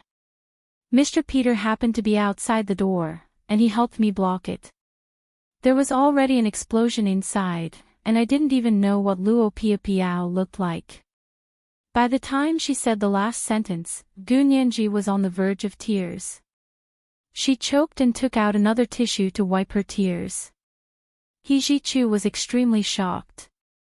They actually used a cell phone to remotely control the bomb. Hua Xiaoheng nodded calmly. The explosives they used were the most powerful CX series explosives. 1 milligram was enough to blow an elephant into smithereens. So Luo Pia Piao must have been reduced to ashes in an instant. He Jichu's shimmering almond-shaped eyes flashed again. CX series explosives. If I remember correctly, this is what the KGB of the Soviet Union is good at. Yes, otherwise I wouldn't have immediately sensed that something was wrong and pulled Miss Gu far away to hide. Hua Xiaoheng shrugged. They even put explosives in the fire escape, but the explosives in the fire escape are only ordinary TNT. They're not as powerful as the CX series. Their purpose should only be to cause a fire and block the fire escape. He Jichu took a sip of red wine thoughtfully. He stood up and walked to the window. He said coldly, if the other party had also used CX series explosives in the fire escape, none of you would have survived. The CX series explosives are expensive and expensive. There's always a saying that, an inch of CX is an inch of gold. Moreover, it's very complicated to make. The technical and environmental requirements for the laboratory and workshop are top-notch. Hua Xiaoheng stretched his long legs and rubbed his knees. He said casually, it's not something that ordinary people can get their hands on. He Jichu was silent for a long time. He turned to look at Hua Xiaoheng and said aloofly, but for the KGB, it's just a routine operation. Gu Nianji suddenly had an ominous feeling.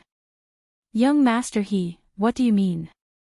This was today's second update, Chapter 1653, Routine Operation. The double monthly votes had begun. Dear friends, you can vote for your monthly votes now. At 8:00 in the evening, the third update. Moi, all the big shots and little angels. Chapter 1665. He Jichu stared fixedly at Hua Xiaoheng. After weighing the pros and cons in his mind, he finally said, when our people were clearing the area outside, they killed a few snipers on the spot. Do you know who they were? Hua Xiaoheng crossed his legs and lowered his head to sip a mouthful of coffee.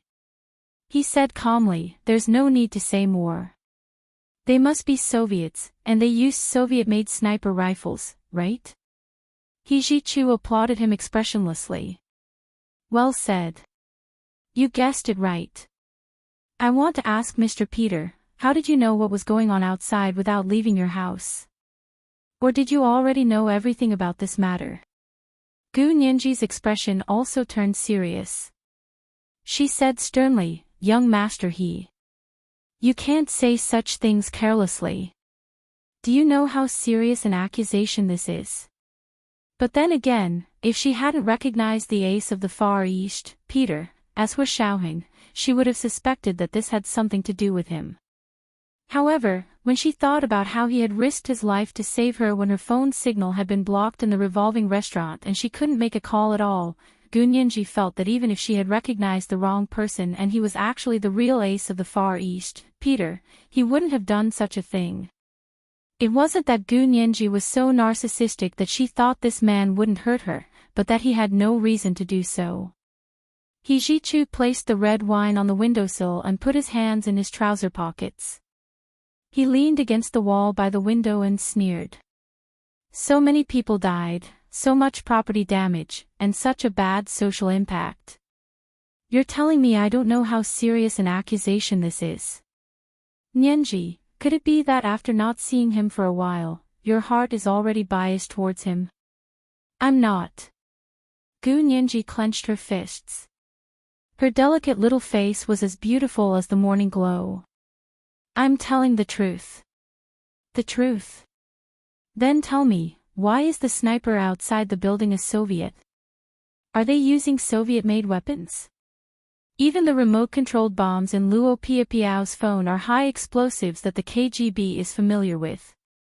He Jichu's fingers tapped lightly on the windowsill as he said expressionlessly, "You and I are both law students, so we need evidence to speak." Gu Nianji didn't want to be overwhelmed by He Jichu's aura, so she stood up as well and said excitedly, "Yes, you and I are both law students. We need evidence to speak, but not only do we need evidence, but we also need logic. We need sufficient logic to support the evidence, otherwise the evidence won't hold up." "Are you saying that my words are illogical?" He Jichu asked coolly as he picked up the glass of red wine on the windowsill and took another sip. "It's not illogical. It's just that there's no logical evidence to support what you said. In other words, it can't lead to your conclusion." Gu Nianji took a step forward and walked around the coffee table in front of her to stand 2 steps away from He Jichu. "First of all, you said that the sniper was a Soviet. Fine, even if they are real Soviets, does this prove that these snipers are related to Mr. Peter? If this can become a chain of evidence, then can every Huaxia who commits a crime overseas be blamed on the Huaxia Empire's diplomats abroad?" He Jichu curled his lips. "Okay, we still have doubts about whether the sniper has anything to do with Mr. Peter for the time being. We'll analyze it when we have the details." Gu Nianji continued, "And those Soviet-made weapons need to be analyzed in detail. Are they guns that the KGB members were in private, or were they bought on the black market? Using a country's weapons to commit a crime is the country's fault. This kind of simple and crude reasoning is only used when framing other countries. In fact, it had already become a consensus that spies didn't use their own country's unique weapons when operating abroad." He Jichu had also thought of this possibility, so he told the ace of the Far East about the situation. Otherwise, he could have hidden it from him first and then set up a trap to take him down. What about the CX series of high explosives? Was someone trying to frame him? That's a lot of money. He Jichu said slowly and looked at Hu Xiaoheng. "Mr. Peter, do you have any ideas?" Hu Xiaoheng glanced at Gu Nianji with a smile and said, "The formula for the CX series of high explosives isn't a secret. The difficulty lies in actually making it. We can start with this." He Jichu frowned. "You want to find out where it was made?" Hu Xiaoheng nodded. "I'll send a message back and ask the KGB in our country to check if the CX series of explosives in our country has been lost. Then, we can use the method of elimination. In this world, which country has the technical conditions to produce this kind of high explosive?"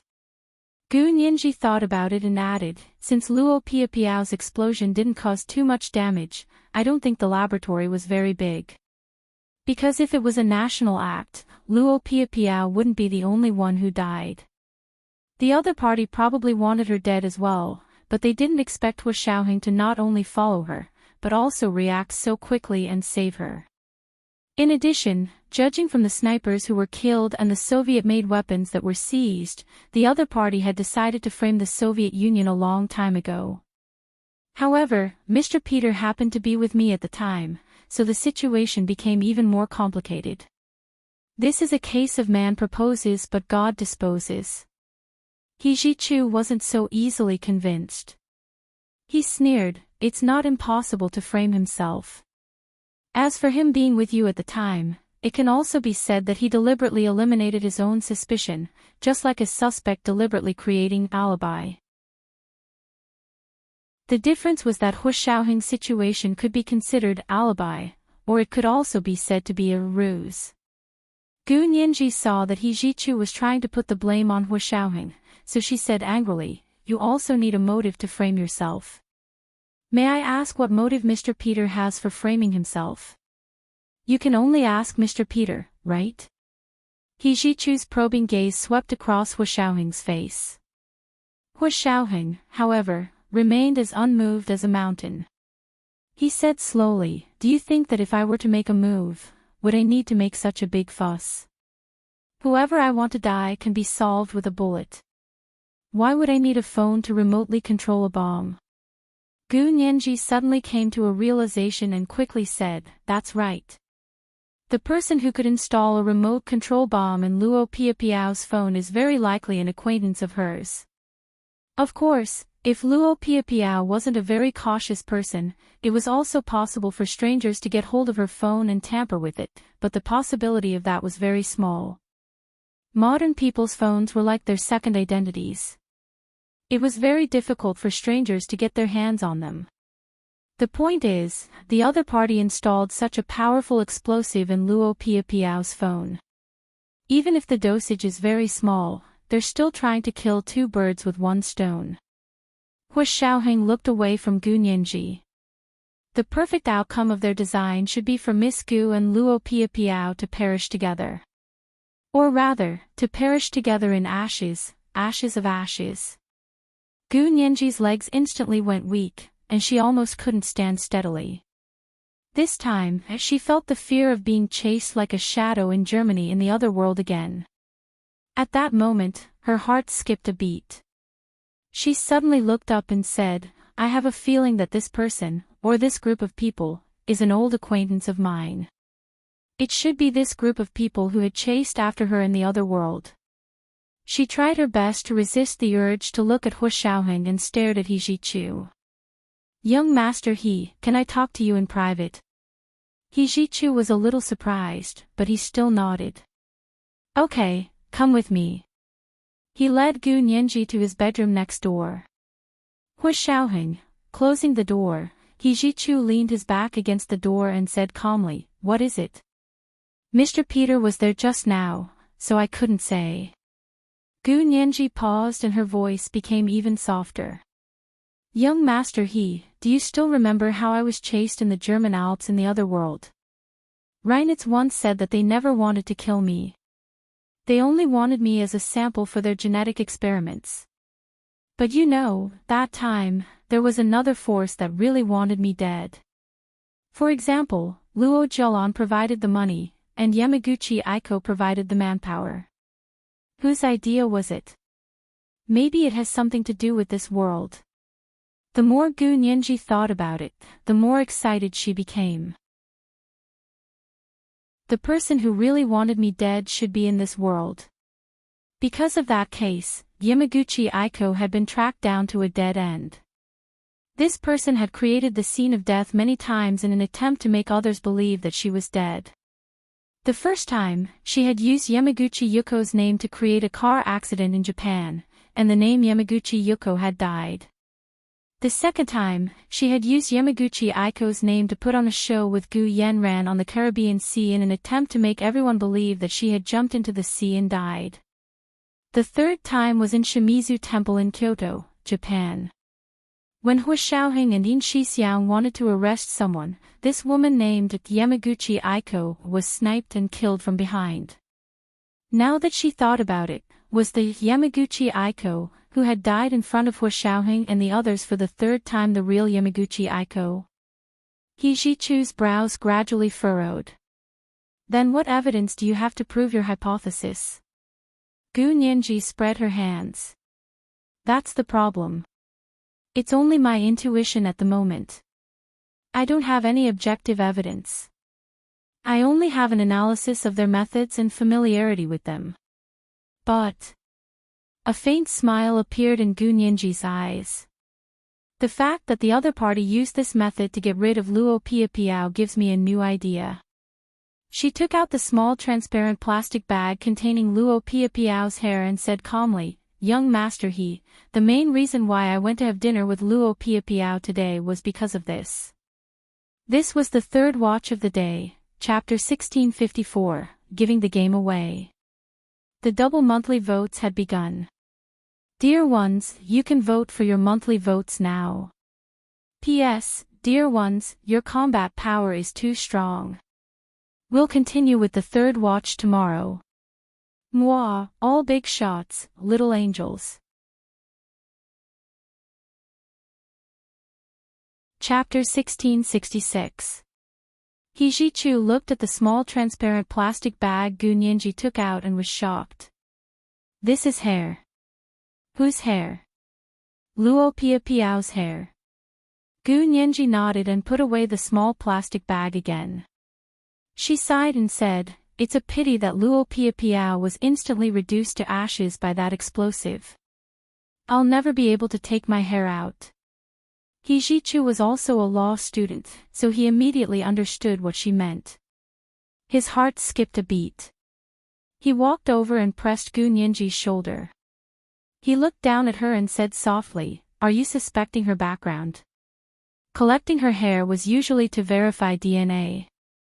Verifying DNA was, of course, to verify the blood relationship between her biological parents.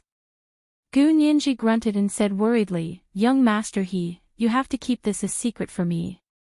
If the Qin and Luo families find out that I have this, they'll definitely make a lot of unimaginable associations. I'll be in a lot of trouble. Don't worry about that. I won't tell anyone." He Zhichu hesitated. "But if you want to test Luo Piapiao's DNA, you have to avoid the Qin family, especially the Qin family's private hospital and the laboratory they funded." Gu Nianji, she frowned. Other than the private hospital, the Qin family also funded many laboratories. Yes, they set up a lot of research funds. Laboratories in various universities can apply, but they have the right to the results of the experiments. He Zhichu also frowned. The benefits involved in this are too great. It's not something we can stop. Of course, it was difficult to stop benefits related to money. Cutting off a person's path to wealth was like killing their parents. See if they would fight you to the death. Can't we find a hospital or laboratory that has nothing to do with the Qin family to verify the DNA?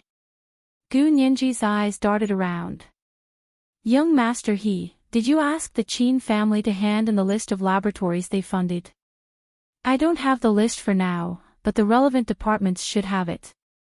And hospitals or laboratories that don't have the Qin family's capital definitely exist, but the problem is that you don't know which one doesn't have the Qin family's capital behind it." He Zhichu thought about it and said, "If you trust me, I can take it to the military laboratory for you to test. I promise you, the Qin family won't be able to reach the military laboratory." Gu Nianji hesitated and said, "If Qin Yaoguang hadn't married your father and hadn't worked with the military, I would have believed you. But now, do you dare to guarantee it?" Based on the Qin family's strength and Qin Yaoguang's laboratory's experience of working with the military over the years, Gu Nianji suspected that the Qin family's hands had not extended to the military. He Zhichu hadn't been around for the past few years in order to search for Gu Nianji, so he really didn't dare to guarantee anything in this area. "What you said makes sense." He Zhichu's expression darkened. "The military is going to clean up the two-faced man." Gu Nianji smiled. "Then you go ahead with your work. I'll think of a way. Maybe I can ask Mr. Peter to help me with the Soviet Union's laboratory." With the KGB vouching for her, Gu Nianji believed that they wouldn't leak the secret. He Zhichu thought it was a good idea and agreed. "Sure. Do you want me to talk to Mr. Peter?" "No need. He owes me a life. If I ask him to help me with this, he probably won't refuse." Gu Nianji said with a half-smile. The expression on her face was just right. He Zhichu didn't doubt it at all. He only felt that Gu Nianji's attitude towards the ace of the Far East, Peter, hadn't changed at all. He had thought too much and thought that she was biased towards Peter, but she wasn't. "All right, you deal with it yourself," He Zhichu said as he led her out. "Then will you stay here for the next few days?" "No need. I want to go home and have some peace and quiet." Gu Nianji gripped the small transparent plastic bag tightly. She couldn't wait to go back and share what had happened with Lu Jin. Lu Jin would definitely have to do the DNA verification. She had just used the Ace of the Far East as a cover to hide it from He Zhichu. She didn't want Lu Jin's existence to attract He Zhichu's attention. He Zhichu was also a very sharp person, and he was very familiar with Lu Jin's previous identity. If he noticed Lu Jin, Gu Nianji didn't dare to imagine what would happen next. When she came out of He Jichu's suite, Hu Xiaoheng was already waiting at the door. He leaned against the wall opposite the bedroom, his hands in his trouser pockets, and leisurely stretched out his long legs. His gaze was deep and firm as he stared in the direction they had come out from. Gu Nianji only felt that his gaze was hot and passionate. It was like an airtight net that wrapped around her in the center of it. He Jichu said lightly, "Why isn't Mr. Peter sitting in Nianji's living room and waiting?" "I'm worried," Hu Xiaoheng said bluntly, not beating around the bush at all. He Jichu sneered and turned to walk towards the end of the corridor. He said coldly, "Mr. Peter, enough is enough. Nianji won't like it if you do this. She loves freedom the most and hates being pestered." "Ha! Young master, he is teaching me his experience in pursuing Miss Gu." "Thank you." Hu Xiaoheng cupped his hands at him and gave an ancient Huaxia salute. "But we Soviets will pursue someone to the end if we like them. We won't give up even if we have to pester them." Gu Nianji wanted to roll her eyes when she heard this. She chuckled. "Mr. Peter, you must be joking. I'll go back first." "Are you leaving or staying here to talk to young Master He?" "Why should I stay here to talk to young Master He?" Hu Xiaoheng looked unhappy. He was the first to wave his sleeves and walk away. He said stiffly, "I'm going back to the embassy too." The Soviet Union had a consulate general in Sea City, so of course they had an embassy in the imperial capital. Hu Xiaoheng's current identity was the deputy chief consul of the Soviet Union's consulate general in Sea City. He could stay in the imperial capital, but if he had something to do, he still had to return to Sea City. However, Gu Nianji couldn't go back to Sea City with him now, so she didn't mention leaving. Gu Nianji glanced at him and thought to herself that she had to give him full marks for his temper, because it was completely different from Hu Xiaoheng on the other side. She hurriedly nodded at He Jichu. "Young Master He, I'll be leaving then.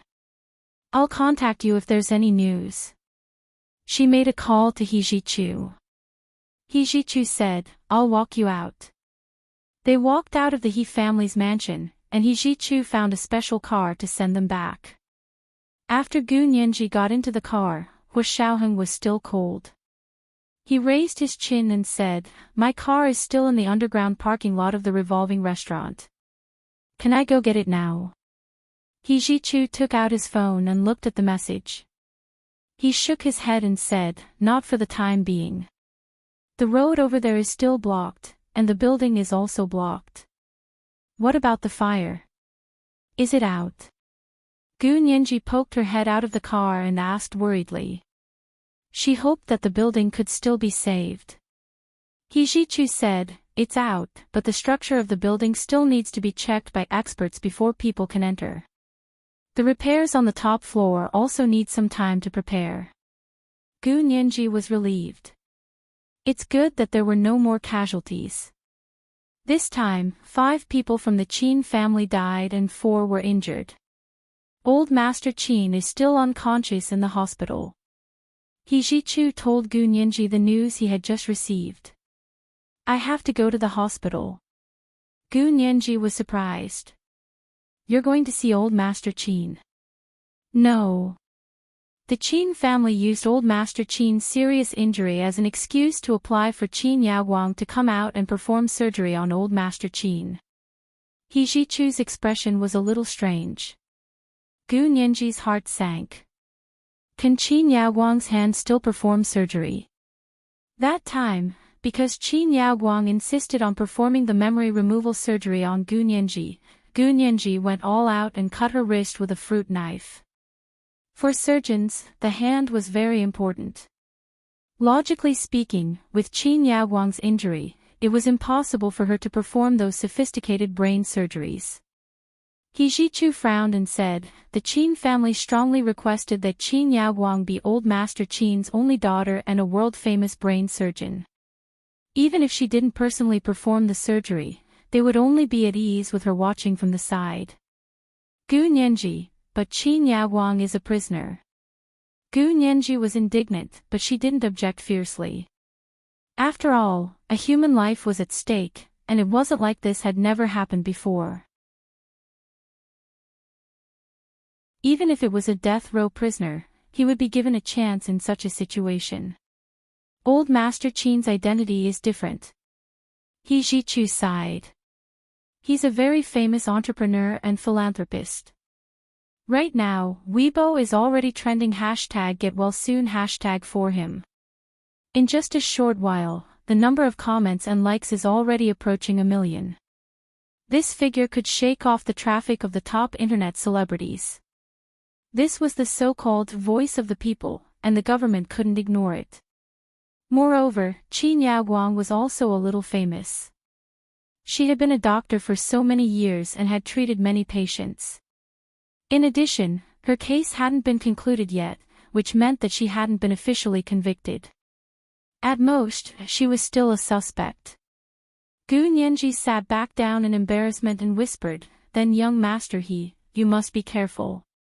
If she escapes, if the military and the cabinet agree to let her go to the hospital to help old Master Qin perform surgery, I will personally escort her." This was the first update of the day, chapter 1655, pestering her enemies and not giving up. It was the second day of the double monthly votes. Dear friends, hurry up and vote. Today was the third update of the day, asking for monthly votes. At 1:00 in the afternoon, the second update. At 8:00 in the evening, the third update. P.S. Thank you to I Am Master Rashi for the 100,000 Chidian coins yesterday. Thank you to Suziwai for the 50,000 Chidian coins yesterday. Thank you to McMug Loves Blue and ZTM0106 for the 10,000 Chidian coins each yesterday. Kiss me, little angels. Chapter 1667. Gu Nianji trusted He Jichu since he was personally going. Qin Yaoguang would definitely not have a good time in his hands. As for old Master Qin's surgery, Gu Nianji decided to wait and see. He Jichu waved at her. Go. Don't worry, I'm here for everything. Gu Nianji also poked her head out of the car and waved goodbye to him. Hua Xiaoheng sat on the other side of the back seat. His expression was grim. Gu Nianji thought he was still pretending and didn't pay much attention to it. Because He Jichu's driver was in the car, Gu Nianji didn't speak to Hua Xiaoheng. The two of them drove in silence until they reached the apartment complex that they were currently renting. Miss Gu, Mr. Peter, is this the place? The man looked at the address He Jichu gave him and asked, Mr. Peter also lives here. He rubbed his forehead and said, "Send me back to the embassy. This is my rented apartment." Yes, Mr. Peter. The man got out of the car and opened the door for Gu Nianji. Gu Nianji got out of the car and glanced back at Hua Xiaoheng.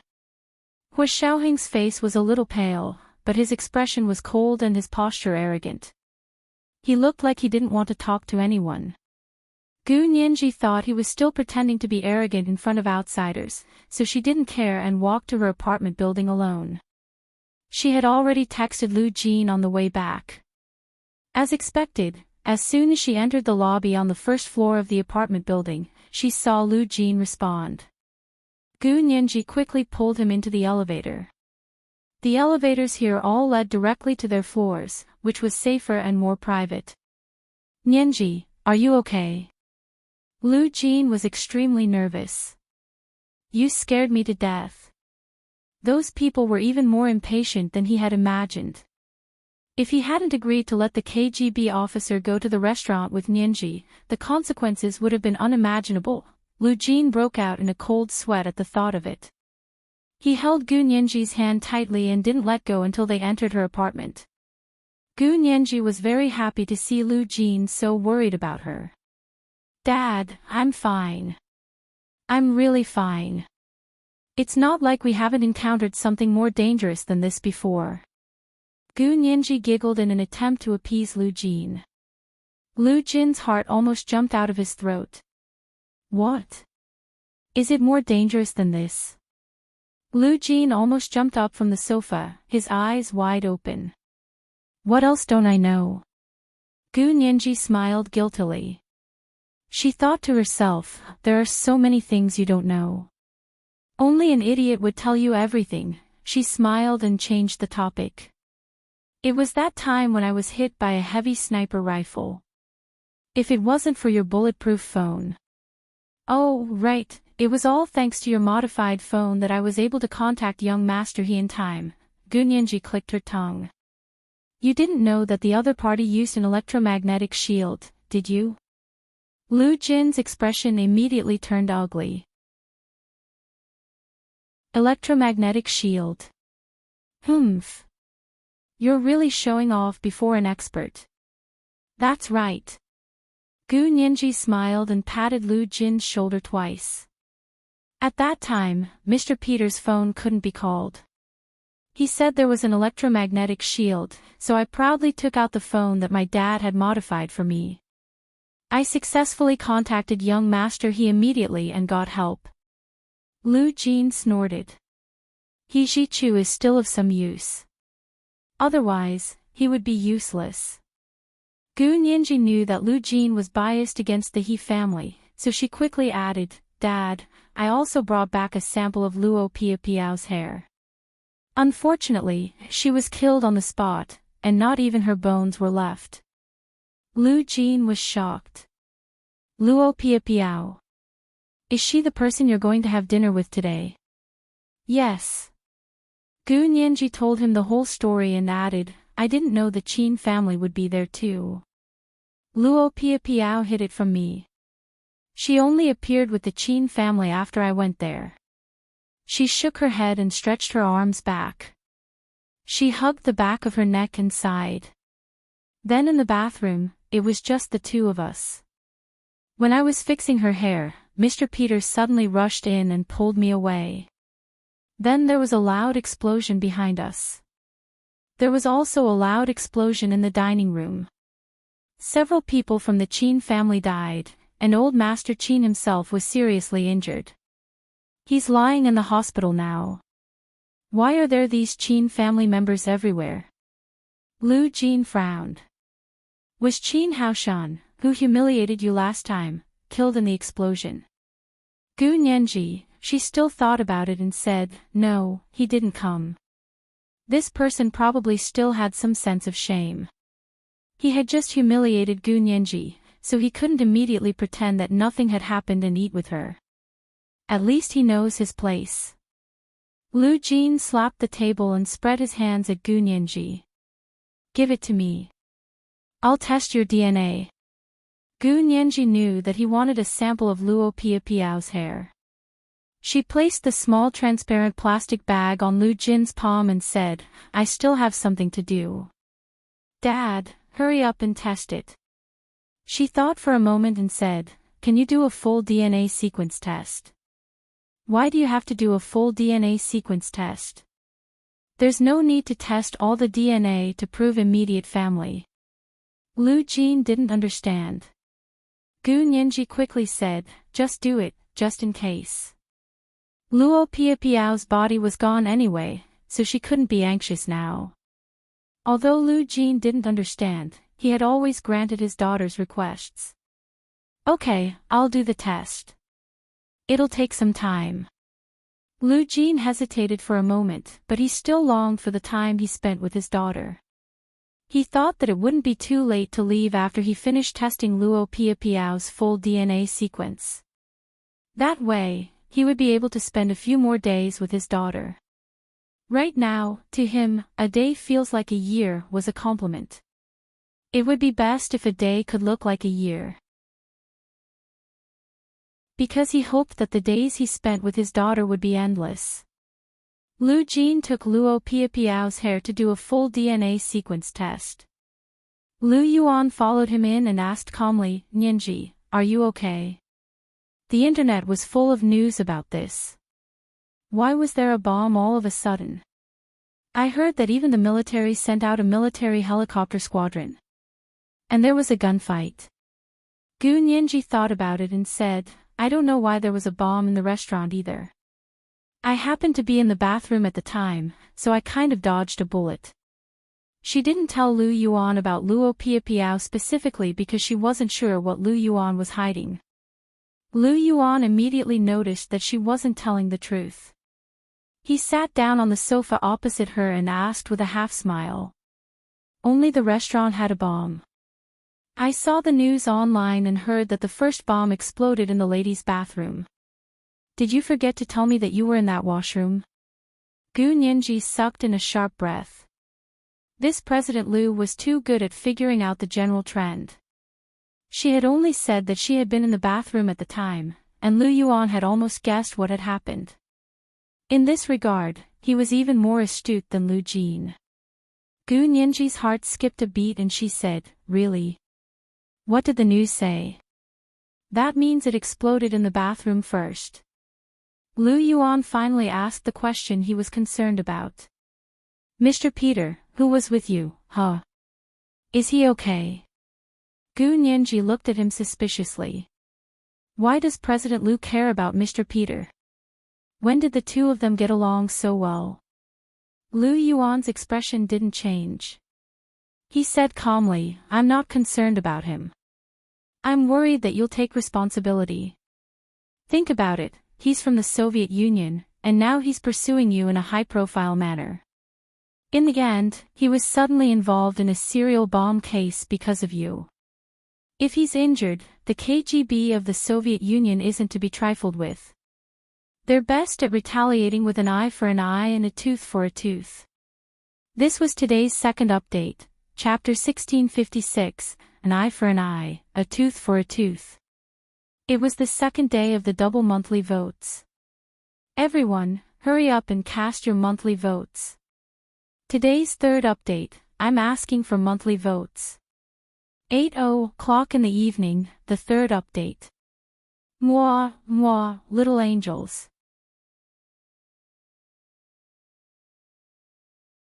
Chapter 1668. Gu Nianji laughed and immediately said. He won't be injured. How could someone who didn't forget to wear a bulletproof vest even on the street let himself be injured?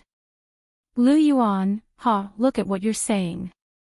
He's a human, not a god. How could he not be injured? Lu Yuan said sarcastically. Besides, bombs don't have eyes. Bombs don't have eyes, but we do, so we won't stand there and let the bomb explode, Gu Nianji said casually. We're all fine. Thank you for your concern, President Lu. It's good that you're fine. Lu Yuan nodded. He didn't dare to text Hua Xiaoheng rashly. Moreover, he was still a little worried since he didn't see Hua Xiaoheng. Did he send you back? Gu Nianji said, Mr. Peter still has something to do, so he went back to the embassy. Gu Nianji was both angry and amused when she thought about how Hua Xiaoheng's face had darkened when he saw her coming out of the room with Yi Zhichu. Was he too immersed in his role, or had she never understood this side of Hua Xiaoheng before? After Lu Yuan left, Gu Nianji smiled and shook her head. She looked up and saw herself in the mirror, and her smile turned into a bitter smile. Her hair was a mess, her clothes were almost crumpled into pickles, and there seemed to be a smear of ash on her cheeks. Just like that, no one actually warned her just now. Gu Nianji couldn't help complaining. But on second thought, everyone probably thought that this was the normal appearance of someone who had escaped death from a bomb and fire, right? After all, it would be too fake if she was still dressed neatly, her hair shiny, and her face spotless under those circumstances. But this appearance was really ugly. Gu Nianji sighed softly and went to the bathroom to clean herself up. Hua Xiaoheng returned to the Soviet embassy in the imperial capital and rested in his room for a while. The shock wave of the CX high explosives was too powerful. Although he was wearing a bulletproof vest, his internal organs were still inevitably shaken. He wasn't an Iron Man, so he would definitely feel uncomfortable. But it wasn't that serious. After resting for a while and feeling much better, he called the doctor in and said, "Give me a checkup." I'm not feeling well today. The doctor was from the Soviet Union and quickly said, "What's wrong? Do you need an X-ray? If you want a CT scan, you should go back to China for a checkup." Hu Xiaoheng thought about it and shook his head. "Not for now. Give me a routine checkup first." "All right, Deputy Chief Consul Peter. Please follow me to the infirmary." Very quickly, the routine examination was completed. The doctor looked at the data and said, "Your heartbeat is a little fast, and your blood pressure is also high. Did you just finish a marathon and become the champion?" "I'm fine. Something came up just now," Hu Xiaoheng said vaguely. "Is my body okay?" "Don't worry, this is nothing to you. But you have to rest for the time being. Don't run marathons anymore." The doctor joked with a smile. Young people have a good physique. The corners of Hu Xiaoheng's lips curled up. He took the medication the doctor had prescribed to help him sleep and went back to sleep. The human body restores itself most quickly during sleep. After sending Gu Nianji and the ace of the Far East away, He Zhichu also left the He family and went to the military base to deal with this incident. Young Master He, all the major media outlets are about to explode with calls. How are you going to announce the progress of the case this time? The staff of the military legal department and the publicity department called He Zhichu and asked him for instructions on how to deal with it. He Zhichu said disapprovingly, "They have to ask about everything. It's time for the media to learn about confidentiality rules. I'll be right there." It was really impossible to guard against media leaks. When he arrived at the base office, He Zhichu called in the personnel involved one by one and listened to their reports. The first person to come in was a bomb survey expert. Reporting to Chief, the scene has been cleared. According to estimates, there are 0.01 milligrams of CX high explosives remaining at the scene in the ladies' bathroom. The fire escape was filled with ordinary TNT explosives, and the dosage was not large. The explosives in the restaurant are the same type as the explosives in the fire escape, but the dosage is much larger, enough to kill many people. End of report. Have you cleaned up the remnants of the explosives at the scene? He Zhichu asked with a frown. They've all been cleaned up. Even if there are any remnants, they will automatically degrade after being sealed for 10 days. He Zhichu nodded calmly. Write a report and hand it in. The confidentiality level is A, that was second only to the highest level of confidentiality. This was a net he had set up to deal with the two-faced people, inside and the outside masterminds behind the scenes. The bomb survey expert quickly stood at attention and saluted. Yes, Chief. The report has been written. I'll mark the confidentiality level and send it up immediately. After he went out, one of He Zhichu's personal secretaries in charge of clearing the scene came in. He Zhichu's expression was normal as he nodded at him. Tell me about it. The personal secretary was also a colonel. He stood straight in front of He Zhichu. Reporting to Chief, there were snipers lying in ambush on 3 buildings near the burning building. There were a total of 5, and all of them were killed by our fighter jets on the spot. After investigation, the 5 snipers were all Soviets. They entered the country as tourists 3 days ago. Their sniper rifles came from the north. They were probably smuggled parts and then assembled. End of report. He Zhichu was silent for a moment before saying, "This information is temporarily confidential." The confidentiality level is C. The personal secretary immediately stood at attention and saluted. Yes, Chief. Then came the lieutenant colonel in charge of putting out the fire. After He Zhichu patiently listened to all the reports from the people in charge, he took the data report from the bomb expert and went to look at the bodies of the 5 snipers. Test the DNA, find out their identities, and seal the news. He Zhichu narrowed his eyes. He wanted to see how many two-faced people there were in the military this time. He Jichu was done with his work, but He Qingjian was still in a meeting. Because the military was involved in this case, He Jichu was called to the military headquarters compound in the end to report to the military bigwigs and the cabinet prime minister who had come for a meeting. Major General He, may I ask why the military is involved in this case this time? Could it be that this case is not an ordinary criminal case? The cabinet prime minister, Xia Beiqin, sat in the small conference room in the military headquarters compound with his secretary and staff. His expression was not very good. Prime Minister Xia, the methods and power of this case are not ordinary criminal cases, He Jichu said calmly. He Jichu said calmly, our bomb expert wrote a report after the on-site investigation, but this report is classified as A-level.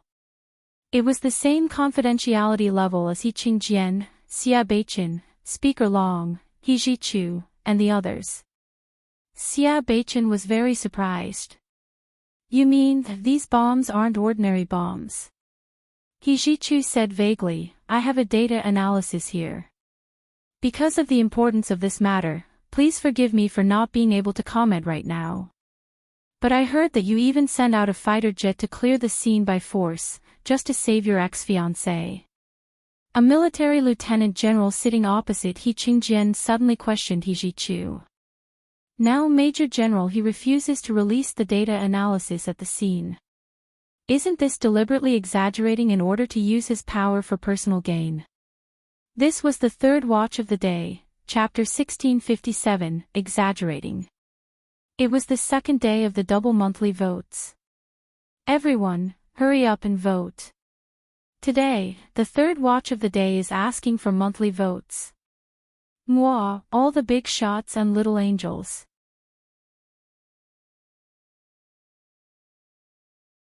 Chapter 1669. This person's voice was rough and had a very contagious feeling. He Jichu looked over intently. He recognized the lieutenant general's surname to be Jean.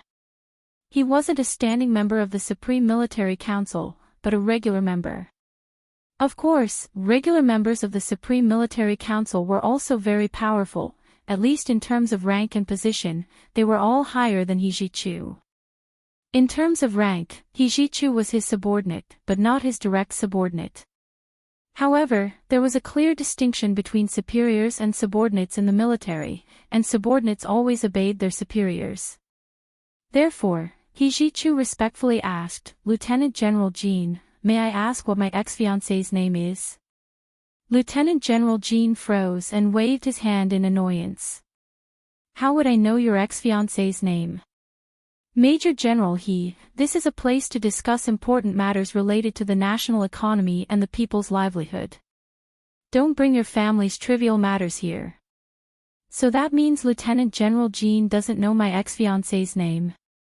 He Jichu continued to ask seriously. Lieutenant General Jin's thick black brows furrowed, his wide nose flapping in displeasure. His bell-like eyes looked like they were about to spit fire. I said you don't have to bring such trivial matters here. Does Major General He not understand Chinese? He Jichu wasn't angry.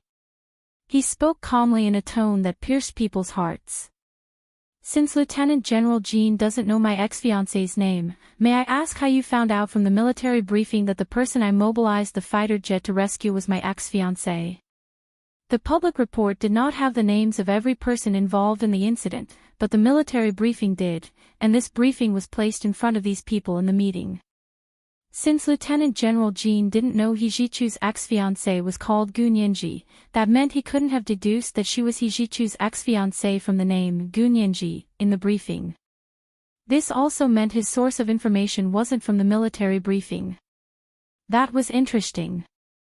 Lieutenant General Jin's expression darkened as he looked at He Jichu in disbelief. He slammed the table and stood up. What kind of attitude is that? Do I need to tell you my source of information? Of course you don't have to tell me your source of information. He Jichu nodded slightly, his voice becoming stern. But your accusations are baseless. My ex-fiancée was one of the victims, and she wasn't the only one I saved. I also saved 17 people from the Qin family and 8 people from the revolving restaurant. I deployed the helicopter squadron and fighter jets, and in the end, we managed to save the lives of 26 citizens. Moreover, I am authorized by the Standing Committee of the Supreme Military Council.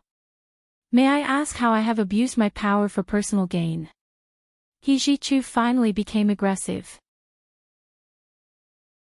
Lieutenant General Jean, although your rank are higher than mine, you can't make such a serious accusation without any basis.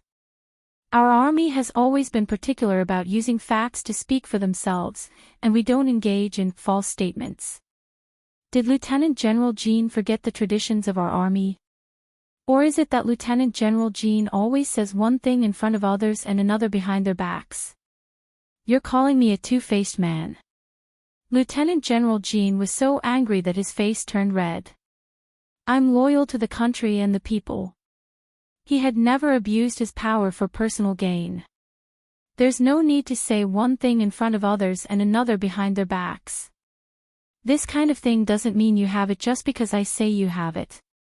It also doesn't mean you don't have it just because you say you don't.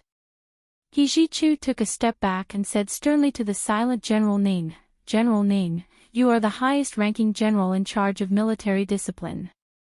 I request that you conduct a thorough investigation on me and Lieutenant General Jean, and prove our innocence. Investigate what? General Ning asked indifferently.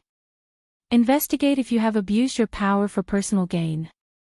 Investigate if Lieutenant General Jean is a two-faced man. Yes, sir. He Ji-chu replied loudly. I object. Lieutenant General Jean was furious. Today's meeting is to discuss Major General He's problem. What does it have to do with me? Of course, it was impossible to investigate Lieutenant General Jean just because of this matter.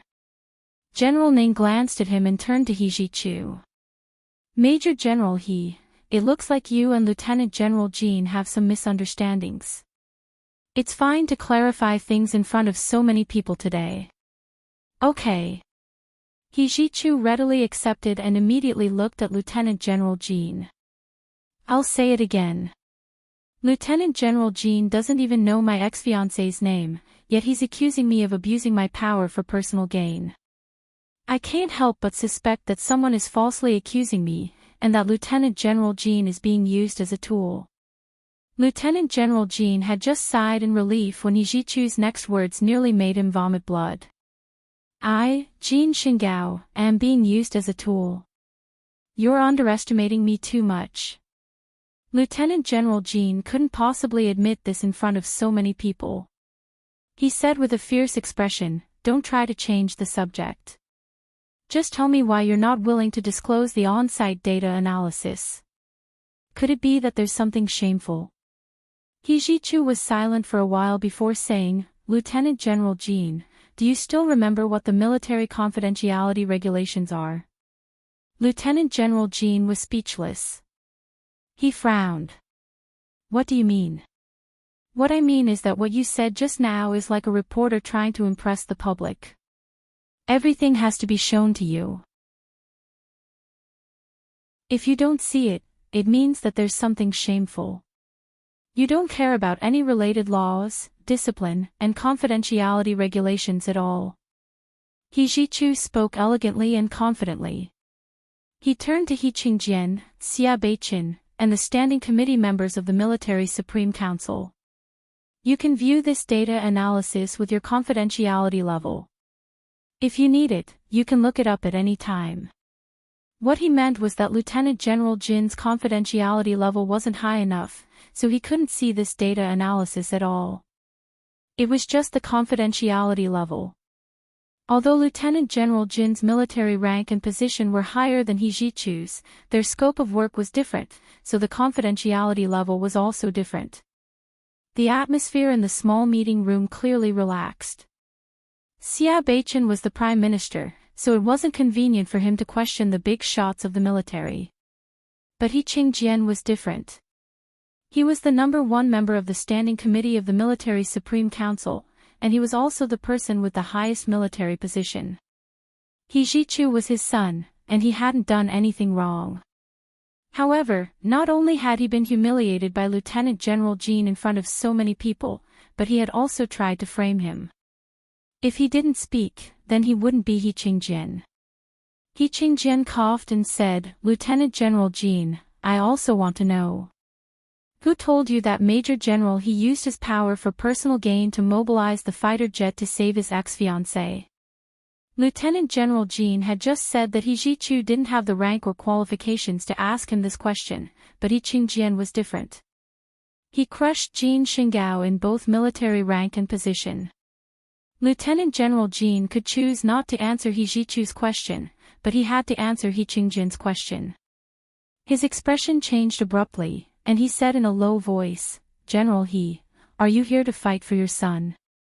He had thought that He Qingjian would avoid suspicion and not let people think that he was protecting his own son.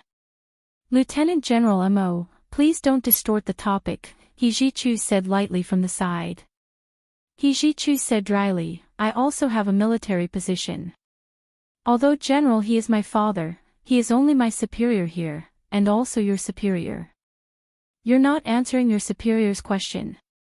It seems that your source of information is indeed extraordinary." He Qingjian raised his head and said unhappily, "What the military values the most is that everyone is united. Lieutenant General Jean, you're not willing to tell me your source of information. Are you going to set up your own mountain and form a small circle?" Cold sweat dripped down Jean Xingao's forehead. In a moment of desperation, he remembered what that person had said and suddenly had an idea. He said, "The person who told me this news is a news reporter. I have the right to protect my source of information." He Jichu scoffed and shook his head. "Lieutenant General Jean, I'm afraid you're mistaken. A reporter has the right to protect his source of information, but you're not a reporter. You have no right to hide your source of information, not to mention that this information is personally related to me. In the officialdom, no one could ignore being accused of using their power for personal gain." He Qingjian's fingers tapped lightly on the conference table. His expression was stern as he said indifferently, "Lieutenant General Jean, either tell me the source of the information or accept the investigation." At this moment, Lieutenant General Jean was cursing the person who had sent him the information, but at this point, he had no choice but to say it. Looking up at Prime Minister Xia Beichen, Lieutenant General Jean said reluctantly, "It's a reporter from Miss Xia's new media company. She said that everyone in their company knows about this. She also said that in order to save his ex-fiancée, Major General he even rejected Miss Xia's invitation to watch the ballet tonight." Xia Beichen looked at him in shock. "Miss Xia? Which Miss Xia? There are so many people with the surname Xia. If you don't tell us clearly, how will we know who you're talking about?" "It's Miss Xia Qingying." Lieutenant General Jin's eyes flashed twice, and a trace of pride flashed in his eyes. He Jichu didn't let him lead him by the nose, nor did he care about his deliberate attempt to sow discord. He continued to ask, "Then may I ask why the reporter from Miss Xia's company wants to expose you? You're neither in charge of military discipline, nor are you my immediate superior, nor are you the main person in charge of this operation. May I ask what's the relationship between the two of you that she has to expose you?" This was the first update of the day, Chapter 1658, Source of Information. It was the last day of the double monthly votes in April. Everyone, hurry up and cast your monthly votes. Today, we're still asking for monthly votes. At 1:00 in the afternoon, the second update. At 8:00 in the evening, the third update. P.S. Tomorrow is May. The double monthly votes for May are on the 7th day of the first month. Don't keep your monthly votes until the end of the month. Cast them at the beginning of the month. Mwah, all the big shots and little angels.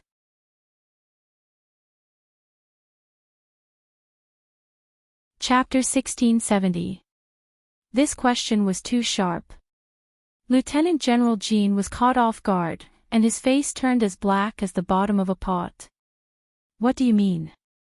He could only bluff and blame He Jichu, trying to get away with this question. However, He Ji-chu not only had He Qingjin's support, but he also had his own accomplishments as a lawyer. He couldn't let Lieutenant General Jean get away with this matter just like that. I don't mean anything else. I just want to know why this female reporter wanted to expose it to you, He Ji-chu said calmly. Even if she went online to expose it, it would be more normal than telling you directly. He Qingjin sneered. It's probably because Lieutenant General Jean is especially likable. General Ning, I think it's necessary to investigate Lieutenant General Jin's social connections. I didn't do anything wrong. Lieutenant General Jean was a little flustered. It was that female reporter who called me herself. As for why she called me, how would I know? Go ask her. As he spoke, he gave the female reporter's name and phone number. He Ji-chu had thought that Lieutenant General Jean was inextricably linked to this matter, but when he saw that he immediately gave the female reporter's phone number and name, he was a little confused. It really seemed like it was a coincidence. Lieutenant General Jean didn't like him, or did he actually dislike the He family and deliberately made things difficult for them? He Ji-chu couldn't come to any conclusion at this time. He wrote down the female reporter's name and phone number that Lieutenant General Jean had mentioned and said, "If the military subpoenas this female reporter, I hope Lieutenant General Jean will testify in court." Of course. Lieutenant General Jean wiped the sweat off his forehead and lowered his eyes to hide the hint of joy in them. Prime Minister Xia Beichen was very stunned. He hadn't expected this matter to have something to do with Xia Qingying. Moreover, he knew that Xia Qingying clearly had a good impression of He Ji-chu. Why would she do such a thing? However, now that Lieutenant General Jean had vowed that this matter had something to do with Xia Qingying's employees, Xia Beichen couldn't immediately refute him. He only wanted to wait until the meeting was over to personally ask Xia Qingying what was going on. After the interrogation of He Ji-chu, General Ning and He Qingjin discussed it for a while and said, "The military has already agreed to the request of the Qin family to let Qin Yaoguang go to the hospital to perform surgery on old Mr. Qin." He Ji-chu immediately said, "I want to personally escort Qin Yaoguang to the hospital. Also, I request that the hospital where old Mr. Qin is undergoing surgery be transferred to the military hospital." General Ning shook his head with some difficulty and said, "We've already promised the Qin family to let Qin Yaoguang go to the Qin family's own hospital for surgery."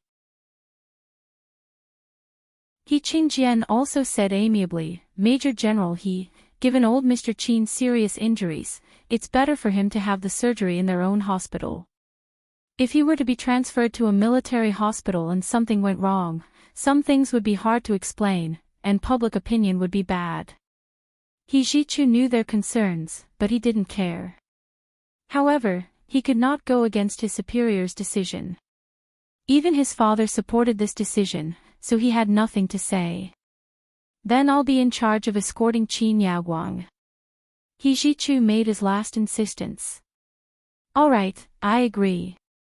General Ning nodded. "Go to the detention center and escort Qin Yaoguang to the headquarters of the Qin Corporation's private hospital immediately. Remember to bring her back unharmed." "Yes, Chief." He Ji-chu saluted, accepted his mission, and left. Prime Minister Xia Beichen did not have the time to look at the data analysis of the bomb scene. He left in a hurry after the meeting. The first thing he did when he returned to the Prime Minister's residence was to call Xia Qingying. Xia Qingying's father, Xia Dezhao, was only a branch of the Xia family. However, when Xia Qingying returned from studying mass media abroad, she took the initiative to help Xia Beichen campaign and became a great contributor to his campaign team. Therefore, the two families were very close. He knew that Xia Qingying was a very clear-headed person, so he did not understand why she would do this. At that moment, Xia Qingying was editing the news footage that she had filmed today in her company, especially the footage of the building on fire. She found many angles to show the situation in all aspects. Xia Qingying was very surprised to receive Xia Beichen's call. Uncle, what can I do for you? After Xia Beichen became prime minister, Xia Qingying retired. She did not serve in the cabinet but founded a new media company. The business was booming. Of course, with Xia Beichen as her backer, her business path was smoother than others. Xia Beichen frowned and said, "Come to the prime minister's residence. I have something to ask you." Xia Qingying was stunned and understood that something must have happened. She immediately packed her things and left in a hurry with her LV briefcase. When she arrived at Xia Beichen's residence, Xia Qingying was immediately led to Xia Beichen's study. "Uncle, what happened?" Xia Qingying sat down in front of Xia Beichen. Xia Beichen said seriously, "I went to the military for a meeting today and heard from someone that a female reporter in your company complained about He Zhichu to the military." "What?" Xia Qingying stood up in surprise. "Did you hear wrong? Why would a female reporter in my company complain about young Master He? Who is she?" Seeing that Xia Qingying was completely unaware, Xia Beichen breathed a sigh of relief. He waved his hand and smiled. Don't worry. Sit down and talk." "How can I not worry?" Xia Qingying placed her hands on the table and leaned forward. She said anxiously, "Does young Master He know? What would he think? But I really didn't know about this." "Believe me." "Of course I believe you." Xia Beichen patted the back of her hand. "Sit down. It's not a big deal. It's fine as long as you didn't do it. Go back and ask this female reporter what's going on. The military will summon her." Xia Qingying suppressed the anger in her heart and slowly sat down. She said, "What did she complain about?" She said that He Zhichu mobilized a fighter jet to save his ex-fiancée. He abused his power for personal gain and used public resources for personal gain. Xia Qingying couldn't help rolling her eyes. Gu Nianji was also a victim. Under those circumstances, of course young Master He had to mobilize armed helicopters and fighter jets to save her. Even if Gu Nianji wasn't there at the time, that was the only way young Master He could save her. "Aren't you jealous at all?" Xia Beichen said with a smile. He picked up his teacup and took a sip of water. He did go to save her, a human life is at stake. He went to save someone, and Gu Nianji just happened to be one of the people he saved. Xia Qingying shrugged. And even if he went to save Gu Nianji because she was in danger, it means that he's a loyal person. He didn't separate public and private matters just because someone rejected him. Ha, I finally understand what it means to be in the eye of the beholder. So in your eyes, there's nothing wrong with He Zhichu. Xia Beichen laughed so hard that his shoulders twitched. Xia Qingying's face turned red from his laughter. "Uncle. How can you laugh at people like that? I'm telling the truth." I know. Xia Beichen knocked on the table and stopped smiling. He pointed at her and said, "From now on, you can't act alone. Even if you want to see that female employee of yours, you have to be accompanied by at least 2 people. Do you understand?" "Huh? Why?" Xia Qingying asked in confusion. "I still want to talk to her alone. If that person isn't lying, then this female employee of yours is clearly framing you. I'm worried that if you interact with her alone, she'll cause trouble and frame you." Xia Beichen explained very cautiously. Xia Qingying finally understood, and her face turned livid. "I'll hold a meeting in the company and directly question her at the meeting." "Okay." Xia Beichen gave her a thumbs up. "This method is better than mine." As long as Xia Qingying had a clear conscience, Xia Beichen hoped that as many people as possible would know about this. Xia Qingying left the Prime Minister's residence and quietly returned to the company. She looked at the employees who had come to work today and found that the female reporter happened to be in the company today. She immediately called everyone to the conference room for a meeting and said that she had something important to announce. When everyone heard this, they enthusiastically ran to the conference room and waited. Because it was a new media company, most of the employees were young people. Xie Qingying walked in and saw the female reporter talking smugly to someone. She was laughing so hard that she couldn't help feeling sick. She walked to the stage and directly called out the female reporter's name. She asked calmly, "I heard that you told someone in the military that young master he used his power for personal gain and used a fighter jet to save his ex-fiancée. You also said that young master he rejected the agreement to go to the ballet with me. Why don't I remember telling you that I'm going to the ballet with young master he?" The female reporter almost fainted. She never expected that Lieutenant General Jean from the military would be so unreliable that he would actually sell her out. This was the second update for today, Chapter 1659, Nothing Bad. It was the last day of the double monthly votes in April. Everyone, hurry up and cast your monthly votes. And recommendation votes. Today, it was still the third update for monthly votes. At 8:00 in the evening, the third update. P.S. Tomorrow is May. The double monthly votes for May are on the 7th day of the first month. Don't keep your monthly votes until the end of the month. Cast them at the beginning of the month. Mwah, all the big shots and little angels.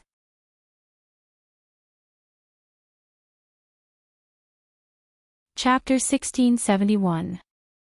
The female reporter's face was ashen. She stood up shakily and was tongue-tied for a long time. She gritted her teeth and retorted, "President Xie, I don't know where you heard the news, but it's not true." "I didn't." "You didn't." Xie Qingying's voice turned cold. "Then the Lieutenant General of the military is framing you. Anyway, why did you say that and who you told it to?" "Actually, it has nothing to do with me, but you shouldn't have involved me and let others think that I asked you to snitch on me." "How is this snitching?" "This is clearly the truth." When the female reporter saw that Xie Qingying even knew that the other party was a lieutenant general, she knew that she couldn't deny it. Since that was the case, she had no choice but to break the jar. Young master he used his position as a major general to mobilize the military's resources at will. He obviously still has feelings for his ex-fiancée.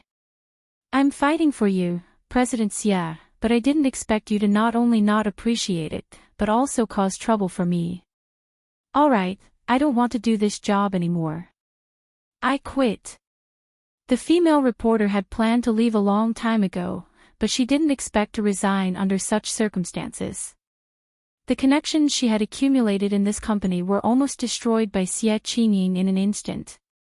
Her colleagues and friends knew that she had snitched, so how could they still treat her the same as before? "You want to resign and leave? You're dreaming. I'm officially informing you that you're fired. Not only do you have to compensate the company for its losses." Xie Qingying did not hesitate to take out the labor contract she had signed with the female reporter back then. "Moreover, your actions are slander. Wait for my lawyer's letter. I'll sue you." The female reporter's face was already pale. She opened her mouth a few times, wanting to plead with Xie Qingying, but she had just said some harsh words, and now she had to swallow them in front of the entire company. It was really a loss of face. Therefore, she didn't say a word and walked to the door of the conference room. She wanted to go to her office to pack her things. Xie Qingying immediately called the security guard over and said, "Please ask this lady to leave my company immediately. She's been fired." At this time, she wouldn't give her any chance to access the company's computer and internal system. Xie Qingying took out her phone and logged into the company's intranet. She quickly deleted the female reporter's account and changed her work email password. The female reporter turned around and glared at Xie Qingying. "My personal belongings are still in my cubicle. The security guard will pack up all your things, but you can't enter the company again." Xie Qingying was very tough and didn't give her any chance. This woman had damaged her relationship with He Zhichu too much, and Xie Qingying didn't want to let her off. After firing the female reporter, Xie Qingying returned to her office and pulled up the surveillance footage of the meeting room. She didn't edit it at all and sent it directly to He Zhichu's email. After that, she called He Zhichu. But at this time, He Zhichu was escorting Qin Yaoguang to the headquarters of the Qin Corporation's private hospital and watching her perform surgery on Old Master Qin. Of course, Qin Yaoguang did not do it herself. Instead, she stood in the operating theater and instructed the other doctors. Qing, Shi, Qin, Qin, He, Qin, Ti, Qin. Ever since Qin Yaoguang found out that Old Master Qin was injured, her tears had not stopped. Now, her eyes were red and swollen, but she was still calm. When she directed the surgery, she was orderly and did not panic at all. The chief surgeon was a neurosurgeon second only to Qin Yaoguang in the Qin family's private hospital system. He was probably the best neurosurgeon now. The person reported Old Master Qin's injury to Qin Yaoguang and discussed the surgery plan. Old Master Qin has had a CT scan. There's a blood clot in his brain. This is the main reason. He needs to open his brain to remove the blood clot. Qin Yaoguang looked at the CT scan and discussed it with everyone. Finally, she decided, then we'll open his brain. However, my father is old. The wound shouldn't be too big. We just need to make a small opening here and use a gamma knife to perform the surgery. Qin Yaoguang circled the scope of the craniotomy and explained the things that needed to be paid attention to during the surgery. After all, she had been a brain surgeon for so many years. She was very knowledgeable when she talked about craniotomy and gamma knife. The doctors present listened very carefully and were very impressed by her. He Zhichu didn't understand these professional terms, and he wasn't interested. He just stared at Old Master Qin on the hospital bed. Sometimes, he would look at the surveillance equipment in the ward and pay attention to the progress of the surgery. Old Master Qin's brain surgery went on for several hours. By the time the surgery was over, the lights outside were already on and night had fallen. Young Master He, my father's injuries are serious. Although he has undergone surgery, he still needs to be observed for a period of time. Can I stay here until my father is out of danger? Qin Yaoguang pleaded pitifully with He Zhichu. He Zhichu said lightly, I can't make the decision. I have to ask my superiors. As he spoke, he took out his phone to make a call. As soon as he took out his phone, he saw several missed calls from Xie Qingying. He didn't call back immediately. Instead, he called the leader of the military first. Qin Yaoguang requests to wait until Old Master Qin is out of danger before leaving. Please give your instructions. The leader of the military pondered for a moment and said, How long will it take to get out of danger? He Zhichu didn't know. He looked up at Qin Yaoguang. How long will it take to get out of danger? At least 12 hours. Usually 24 hours, Qin Yaoguang said without hesitation. Her expression didn't change. After He Zhichu relayed the message, the leader on the other end of the phone said, Then 12 hours. You must escort him back in 12 hours. Yes, Chief. He Zhichu accepted the order and turned to Qin Yaoguang. I'll give you 12 hours. After 12 hours, regardless of whether Old Master Qin is out of danger or not, you have to leave this place and return to the detention center. Qin Yaoguang's eyes darkened, but she still nodded. Okay, then 12 hours. Old Master Qin was quickly transferred to the intensive care unit. His body and head were connected to heavy equipment. The equipment wires were intertwined and complicated. He looked like a big spider coiled in the middle of a web. Qin Yaoguang sat down in front of Old Master Qin's bed and focused on looking at his medical records and injuries. He Zhichu held it in front of the window and texted Xie Qingying. I haven't finished my work today, so I can't go watch Swan Lake. Xie Qingying waited anxiously for his news. She finally saw the text message and understood that it wasn't convenient for him to call. She immediately replied, I know. I called you early in the morning to tell you that I wasn't free tonight, but I didn't expect so many things to happen. He Zhichu didn't know what she was talking about. He rubbed his phone and didn't reply for a while. Xie Qingying waited for a while and assumed that He Zhichu was angry. She held her phone tightly and sent him a voice message. Young Master He, I didn't ask my employee to go to the military to snitch on me. I'm not that stupid to do such a thing that would harm others and myself. I've already held a meeting to confront her and fired her. He Zhichu was wearing a Bluetooth headset. When he heard her voice reply, he immediately replied, Prime Minister Xia told you. Thinking that the military still wanted to summon this female reporter, He Zhichu immediately passed the news to the relevant departments of the military and arranged for people to half control and half protect this female reporter. Yes, Uncle is very concerned about me. He doesn't want this to happen.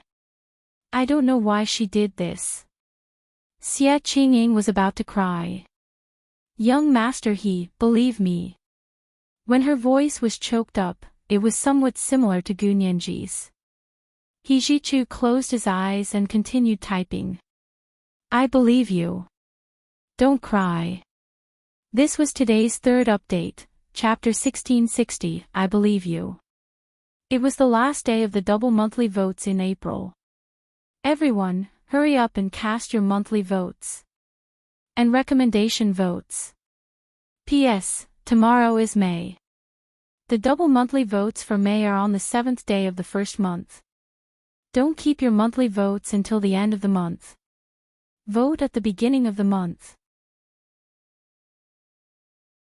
Moi, all the big shots and little angels.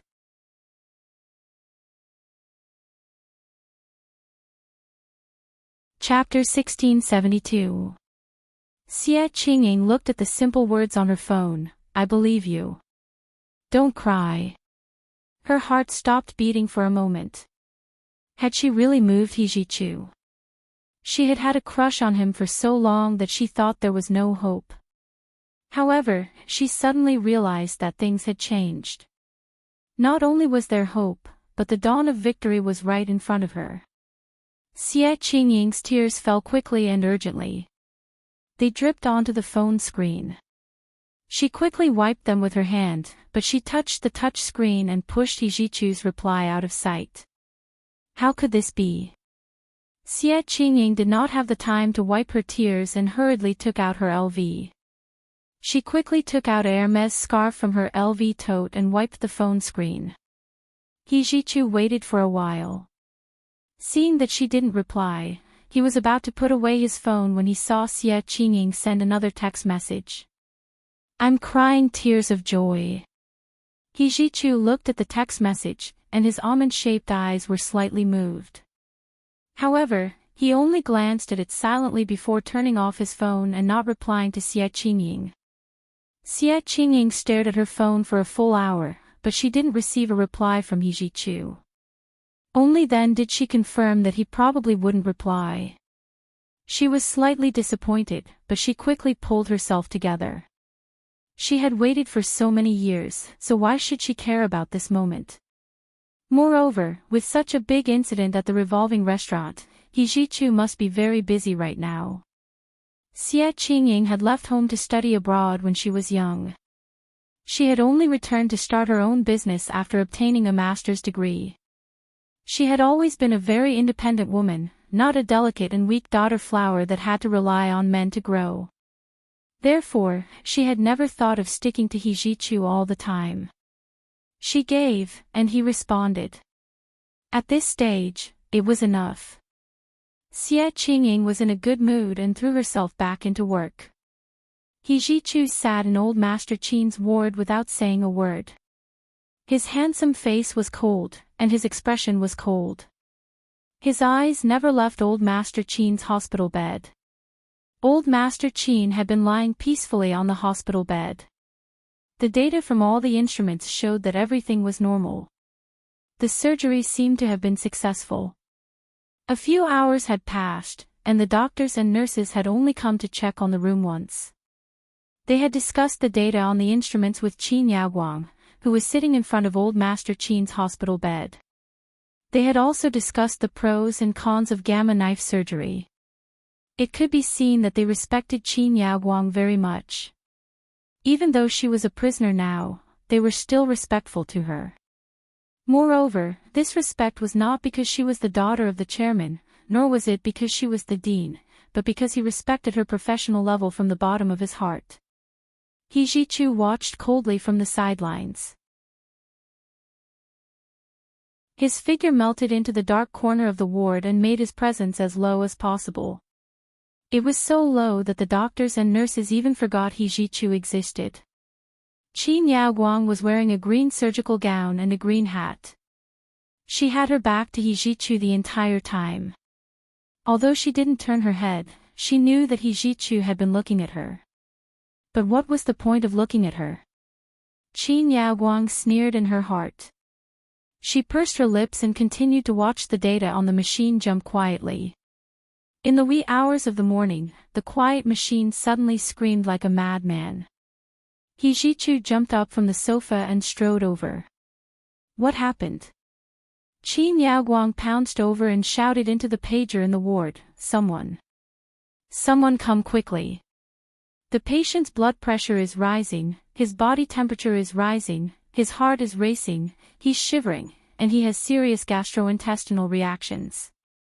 Serious gastrointestinal reactions were usually vomiting and diarrhea. He Jichu looked over and saw that old Master Qin's mouth was foaming. Soon, his face was a mess, and some of the vomit was almost blocking his nose. This kind of situation was the easiest for the patient to suffocate to death. Qin Yaoguang didn't care about the mess and directly used her hands to help old Master Qin clean up the vomit in his mouth. Many doctors and nurses pushed the door open and came in to conduct a comprehensive examination of old Master Qin. Did something go wrong with the surgery? The surgery went very smoothly, but surgery related to the brain is inherently risky.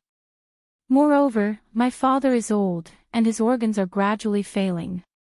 He might not be able to withstand the after effects of the surgery, Qin Yaoguang said in a low voice. Hurry up and get an injection to prevent the side effects. I remember that the hospital imported a batch of this medicine. Do you have any more? Also, we'll get it for the chairman's drip right away. Under Qin Yaoguang's command, the doctors and nurses methodically cared for old Master Qin after the surgery. After a while, old Master Qin's condition finally stabilized. He stopped vomiting, and his body temperature and blood pressure gradually dropped. His heartbeat also returned to normal. Due to this small episode, Qin Yaoguang asked her to extend her stay for another 12 hours. Young Master He, as you can see, my father is still in danger. He's still in a state where he can die at any time. Qin Yaoguang wiped her tears and pleaded, I definitely won't leave. You can keep an eye on me here. He Jichu said calmly, I need the military's approval to extend it for another 12 hours. You can apply. If they agree, I have no objections. Qin Yaoguang nodded. I'll apply. She found a doctor to write a certificate and personally wrote an application for an extension of her stay. She handed it to He Jichu. After He Jichu sealed it, he had his orderly send it to the military. At dawn, the military agreed to Qin Yaoguang's application to let her stay for another 12 hours until old Master Qin was out of danger before returning to the detention center. Since the military had agreed, He Jichu couldn't object. He just continued to sit in old Master Qin's ward and coldly watched what Qin Yaoguang was up to. During the extended 12 hours, old Master Qin's condition had a relapse. He still had a high fever, high blood pressure, rapid heartbeat, and chills. At the same time, he was vomiting. However, under Qin Yaoguang and the others' care, old Master Qin made it through again and returned to normal. The sun rose and set, and the rays of light outside the ward gradually returned to silence. The sky turned dark again. Ji-Chu looked at his watch. Soon, it would be another 12 hours. He had really spent these 12 hours with Qin Yaoguang. Even when he went to the bathroom, he had a row of soldiers guard the door of the ward. Qin Yaoguang couldn't escape even if she had wings. He stood up and walked around the ward casually, looking around at the equipment in the ward. When he walked past a ventilator beside the bed, he suddenly felt dizzy. Everything in the ward was bumping up and down in front of his eyes. It was as if he was standing on a turbulent sea. The soles of his feet were so weak that he couldn't step on the ground, and he almost lost his balance. Ji-Chu quickly held onto the ventilator and took a deep breath. He closed his eyes and pinched his palm hard. The intense pain woke him up. He opened his eyes, and the dizziness he had felt just now disappeared. His feet were back on solid ground. The swaying just now seemed to be an illusion. Ji-Chu knew that something was wrong. The feeling just now was like the feeling he had when he had his illness in the past.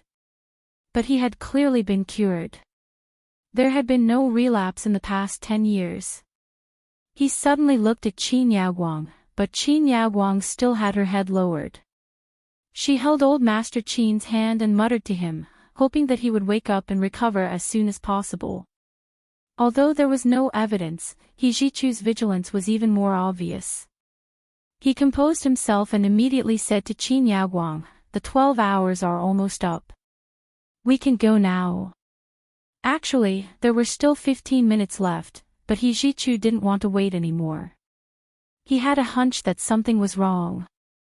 Although he hadn't figured out what was wrong. Qin Yaoguang raised her head and looked at him with a half-smile.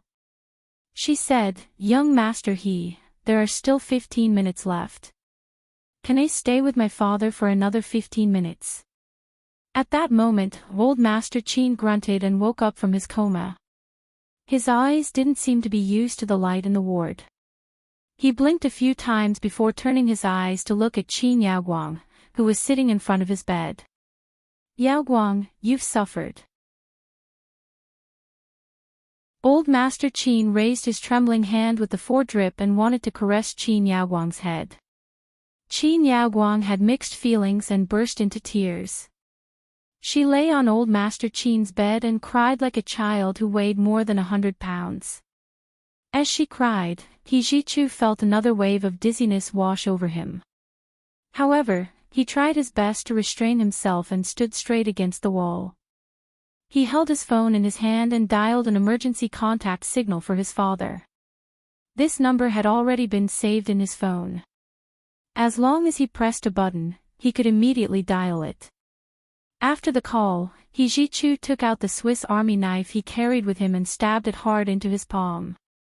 Ji-Chu strode towards the door of the ward with a moment of clarity brought about by the sharp pain. Surround the entire ward.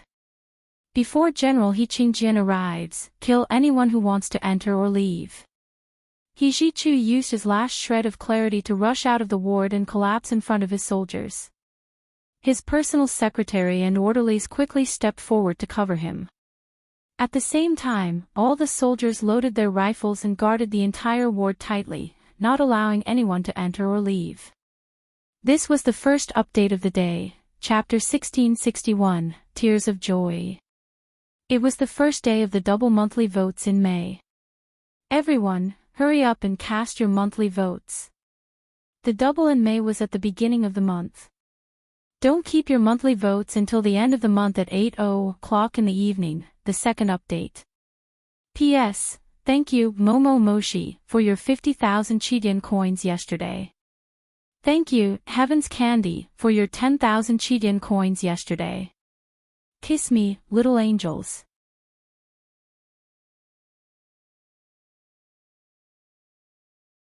Chapter 1673. Qin Yaoguang turned around and saw that Ji-Chu had already run out.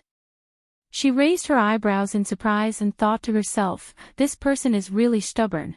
She looked at her watch and whispered to old Master Qin on the hospital bed.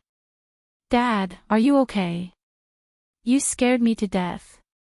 Old Master Qin touched the left side of his head and asked calmly, is the surgery done? Yes. Qin Yaoguang shrugged. She no longer looked as worried as before and said nonchalantly, although my hand is injured, my head is not. It's not a problem for me to guide such a small surgery. That's good. Old Master Qin smiled faintly. I've just recovered from a serious illness, and I still have a rejection reaction. I need to rest well. If anything happens later, you and Shuyi can deal with it together. I won't care. As he spoke, Old Master Qin lay down again and asked Qin Yaoguang to put an oxygen mask on him. He quickly fell asleep. Qin Yaoguang carefully tucked Old Master Qin in, then got up and walked to the door. Stop! The soldiers standing guard at the door immediately pointed their guns at her. Qin Yaoguang smiled and ran her hand through her messy long hair. She looked at He Zhichu, who was unconscious in the middle of the soldiers, and said, Your Major General, he seems to be sick. Are you sure you don't want me to take a look? No need. He Zhichu's personal secretary raised the gun and pressed it against Qin Yaoguang's forehead. Go in. Don't make me say it a second time. The cold barrel of the gun was pressed against her smooth skin, and Qin Yaoguang's body trembled. However, she didn't back down. She raised her chin slightly and said, When your general he comes later, he'll beg me. Don't be so shameless. He Zhichu's personal secretary was also furious. They had already sent the news to the military, and the important people from the military should be on their way. At this moment, they were blocking the door, and all the passageways downstairs were heavily guarded. Even if Qin Yaoguang turned into a groundhog and burrowed into the ground, they could dig her out with their hands. But looking at Qin Yaoguang's posture, it didn't seem like she had any intention of escaping. He Zhichu's personal secretary was burning with anxiety. He only prayed that the military would come faster. He was worried about He Zhichu's condition and didn't know what was going on. Just as he and Qin Yaoguang were confronting each other, the sound of high heels came from the corridor. They looked in the direction of the voice and saw an elegant woman wearing a camel LV cashmere coat with a Hermes Van Gogh sunflower scarf tied around her collar walking over quickly. Her long black hair was soft and smooth, draped behind her head. She was not tall, but the heels she wore were at least 10 centimeters high, which made her look tall and slender. Seeing the man pointing a gun at Qin Yaoguang's forehead, she said in surprise, Lieutenant Colonel Chu, what are you doing? Zhichu, He Zhichu's voice. He Zhichu's, to Chu, he, Chu. He. Chu. I just came from the Chu. Zhou, to Chu. I just came. When I. To 1. 1. 2. Qin at. Qin myself. Qin 1 I 1 S 1 1. 1. Qin Yaoguang heaved a sigh of relief and said, Shuyi, you're finally back. This family is in chaos now. I don't have freedom, so I can't care about so many things. Now, you have to help the Qin family. When Shuyi quickly said, no problem. I rushed back to see if I can help. She continued, as soon as I got off the plane, I contacted Uncle Qin. How is old Mr. Qin? It seemed that she had heard from the Qin family that old Master Qin was having surgery here, and even Qin Yaoguang had been brought out. He Zhichu's personal secretary slowly retracted her gun and put it back into the holster. When Shi finally saw He Zhichu lying on the bench on the side of the corridor. How sleepy is young Master He? He actually fell asleep here. When Shi covered her sleeves and smiled. Young Master He didn't fall asleep. He's sick. He suddenly fainted. Qin Yaoguang pouted in He Zichu's direction. I said I wanted to help him take a look, but they wouldn't let me. Wen Shi's expression suddenly changed. Ha! Sick. Young master, he has always been in good health. He rarely even catches a cold. Why did he suddenly faint? Could it be a relapse? But didn't young master he recover from his illness? She quickly walked over to He Zichu's side. He Zichu's personal secretary, Lieutenant Colonel Chu, stopped her and said, Miss Wen, the military will be here soon. Don't come over. I just want to see how young master he is doing, Wen Shi said sullenly. Wen Shi said sullenly, Lieutenant Colonel Chu, we've worked together for so many years. Are you not going to give me any face? You've already retired from the army, Lieutenant Colonel Chu said with a cold expression. You're working for the Qin family. It's not suitable for you to come into contact with our young master he.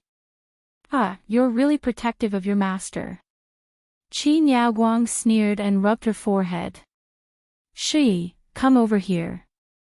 If he doesn't want you to look, don't go over. Let me take a look. Long time no see. I see you've lost a lot of weight. Her round face, which used to be fair, now had signs of a duck's egg face.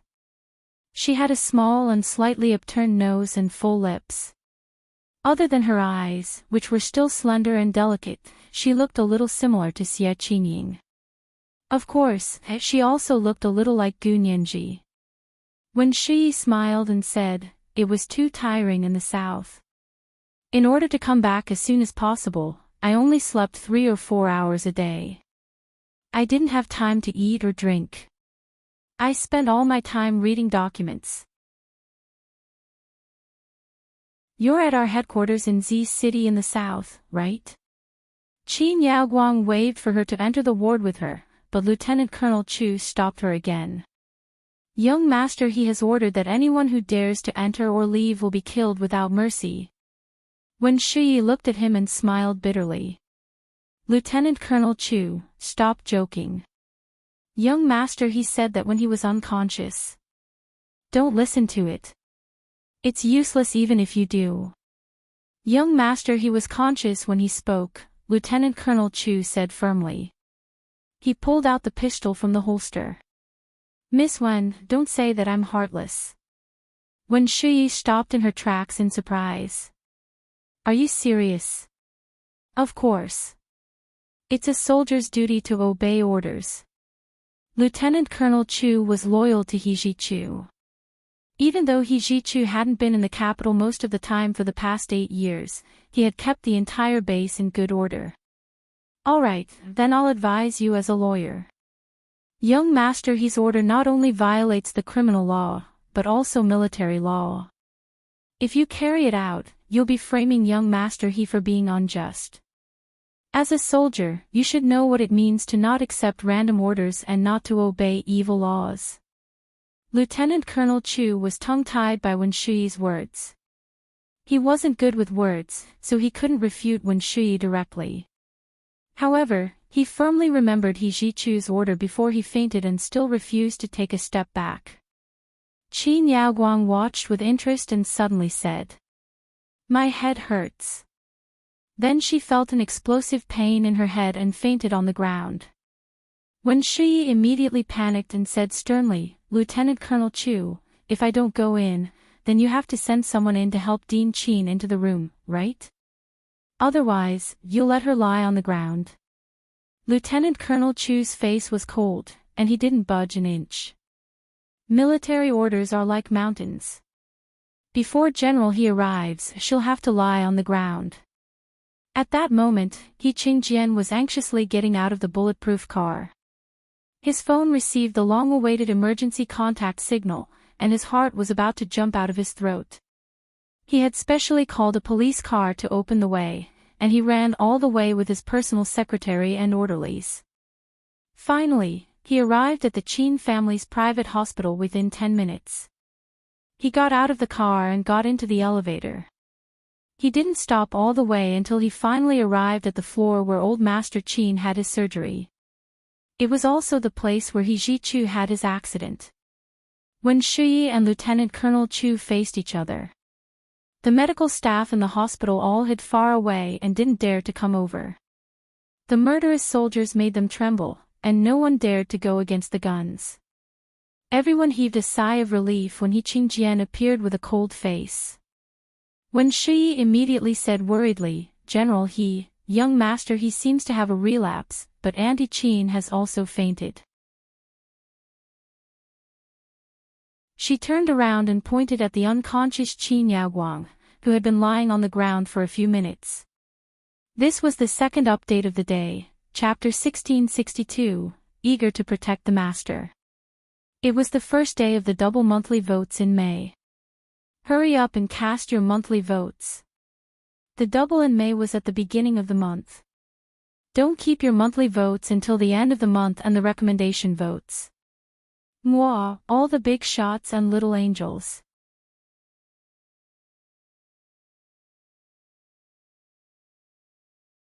Chapter 1674. He Qingjian didn't even look at Qin Yaoguang, who was lying unconscious on the ground. He walked past Wen Shuyi and strode to the bench on the side of the corridor. With a dark face, he bent down and carefully picked up the pale and unconscious He Ji-chu from the bench. "Stretcher." He turned around and shouted. Soon, there were neat footsteps in the corridor. A few military doctors ran over with a stretcher and stopped in front of He Qingjian. He Qingjian carefully placed He Ji-chu on the stretcher. The military doctors immediately put a simple ventilator and first aid equipment on He Ji-chu. When Shuyi looked at He Ji-chu worriedly and couldn't help taking a step closer. She said, "General He, Auntie Qin cured young Master He's illness. Let Auntie Qin examine him again." He Qingjian slowly turned his eyes and stared at Wen Shuyi. He snorted. "Wen Shuyi, why are you here? What does this have to do with you? What are you talking about, General He? I'm now the executive director of the Qin Corporation's private hospital. Our chairman is seriously injured, and the director is in prison. As the executive director, can I stay out of it?" Wen Shuyi smiled gently and pointed at He Ji-chu. "General He, let Auntie Qin take a look at young Master He." She knew better than anyone how much He Qingjian valued his son, He Ji-chu. Wen Shuyi was very confident that as long as they controlled He Ji-chu, He Qingjian would be their puppet. As long as they controlled He Ji-chu, Gu Nianji would be a bird in their cage. He Qingjian glanced at Qin Yaoguang, who was still unconscious on the ground. He waved his right hand forcefully and roared, "Someone! Seal this ward! Take Qin Yaoguang and Qin Beiyoi away and imprison them. The crime is conspiracy to kill a major general of the military. It's a heinous crime." "No!" Wen Shuyi cried out subconsciously. She almost fainted. She glared at He Qingjian, and her expression changed in an instant. Her lips trembled violently, and her fingers gripped the strap of her Hermes platinum bag tightly. The veins on the back of her hand were popping out.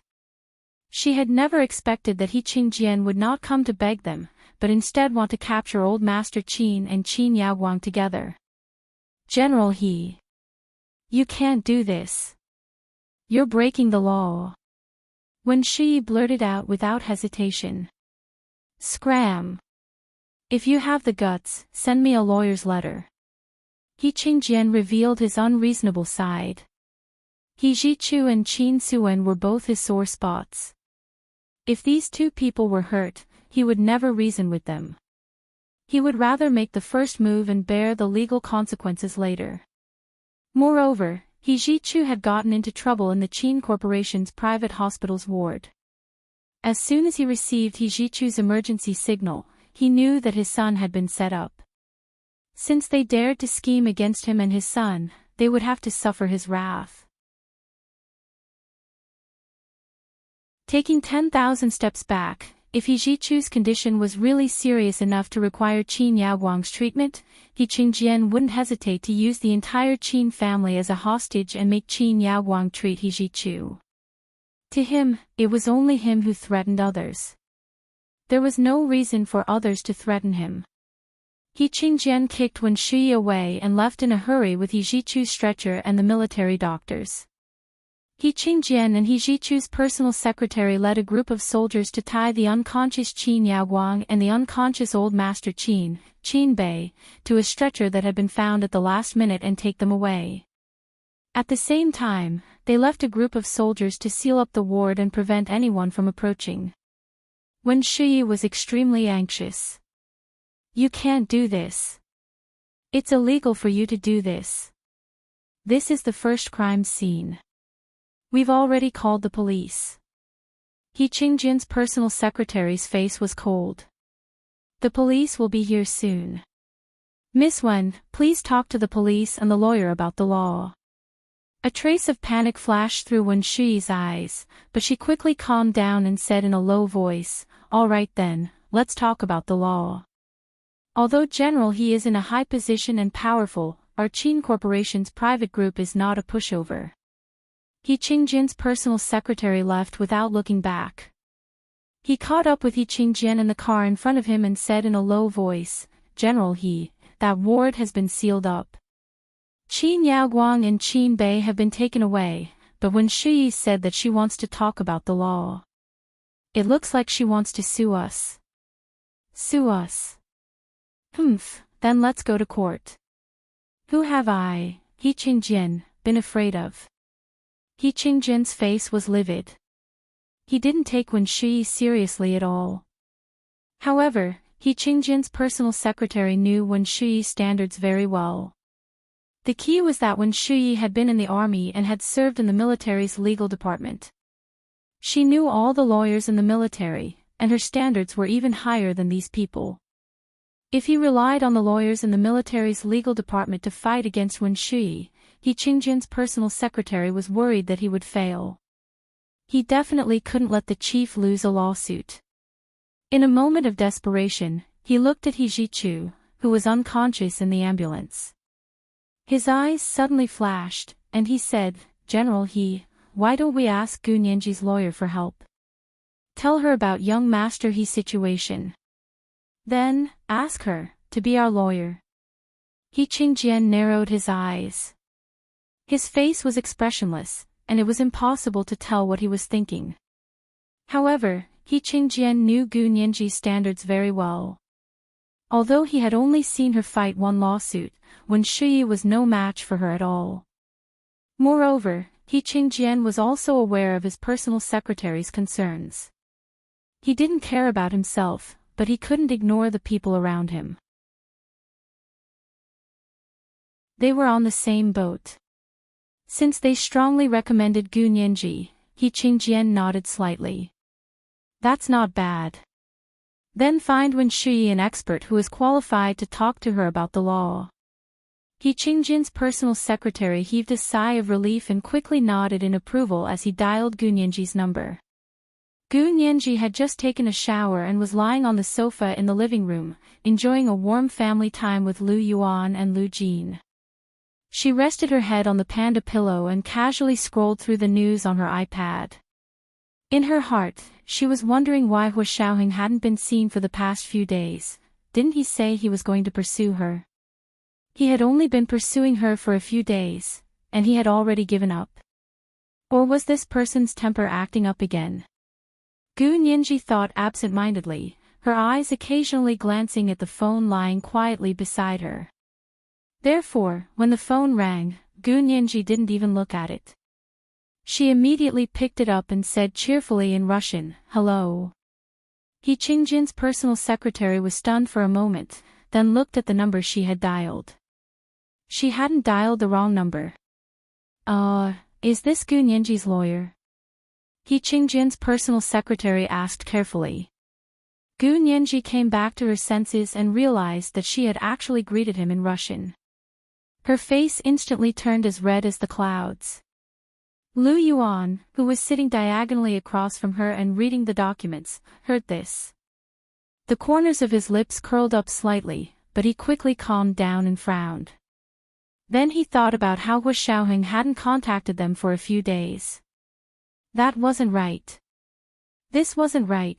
Lu Yuan thought about it for a moment, then quietly took out his phone and sent Hua Xiaoheng a text message.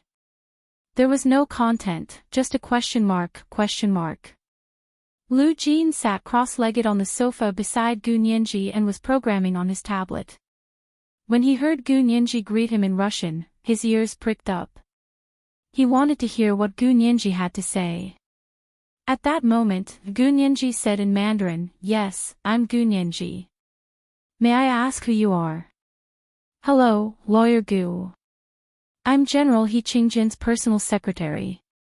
It's like this. Something just happened today. Is it convenient for you to talk?" He Qingjin's personal secretary whispered in the car. When Gu Nianji heard that it had something to do with He Qingjin, she didn't want to continue. She said lazily, "We're just commoners. We have nothing to do with General He." "You've got the wrong person, haven't you?" Why did He Qingjin want to talk to her about what happened?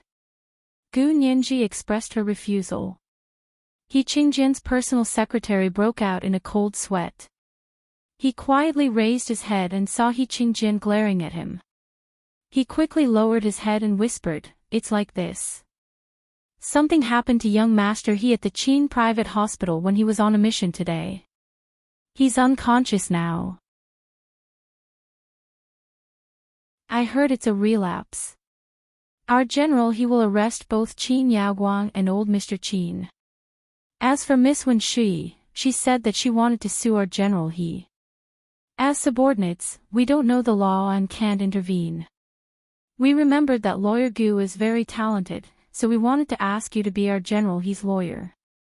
Gu Nianji, she looked at her phone in surprise and even patted it with her hand. She wondered if she was hearing things or if she was dreaming. Gu Nianji put the phone to her ear and asked with a frown. "Are you really General He Qingjin's personal secretary? You're not playing with me, are you?" He Qingjin didn't like her to the point that he wanted to kill her. How could he let her be his lawyer? He Qingjin's personal secretary smiled bitterly and shook his head. "Lawyer Gu, we can video call. General He is also in the car." As she spoke, she opened the video invitation. Gu Nianji quickly took her phone and walked to her bedroom. She closed the door and accepted the video invitation. On the phone screen, she saw that the man was indeed He Qingjin's personal secretary. She often saw him at the He residence. Diagonally behind him was He Qingjin, who didn't like to smile. Although he was old, she could still see the handsome outline of his youth. No wonder Qin Yaoguang couldn't forget him for decades. Gu Nianji complained in her heart as she quickly said, "General He really arrested Qin Yaoguang and old Master Qin." Not to mention anything else, this was definitely the best news they had heard in the past few days. They had to give General He a thumbs up for his prompt decision. This is the first chapter of the day, chapter 1663, making a prompt decision. The double monthly vote for the month of May will be held on the 7th day of the month. Dear friends, hurry up and cast your monthly votes. And recommendation votes. Don't keep the monthly tickets till the end of the month 8:00 in the evening. P.S. Thank you to the Alliance Master, Momo Moshi, for tipping me 10,000 starter coins yesterday. P.S. I'll also add updates to the monthly votes and tips from my relatives last month, but I'm a bit busy right now, so I'll owe them for now. Moi, everyone, little angels.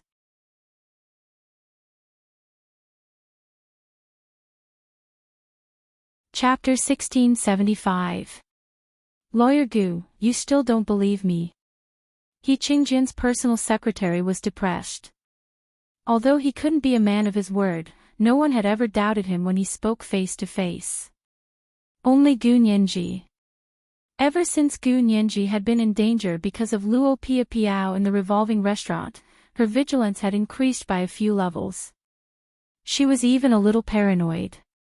Other than Hua Xiaoheng, Lu Jin, and He Zhichu, who she trusted the most, she would think about other people's words a few times in her heart. She would carefully think about whether the cause and effect were logical before she chose to believe them or not. She had no choice. She had never been deceived by a stranger before. The people who had successfully deceived her were all acquaintances. Gu Nianji smiled. It's not that I don't believe you, it just sounds weird. For example, Gu Nianji didn't believe the personal secretary when he said that He Jichu had relapsed. What was He Jichu's old illness? Lu Jin had explained to her that it was a congenital genetic defect. There were only two outcomes for this kind of illness. One was a complete cure, and the other was death. There was no third option. A relapse? No way. Diseases at the genetic level could be treated with gene therapy, which was a true recovery. It was not like a viral flu, which would come once every time the weather changed, and it would get better with time. He Qingjin's personal secretary was also a smart person.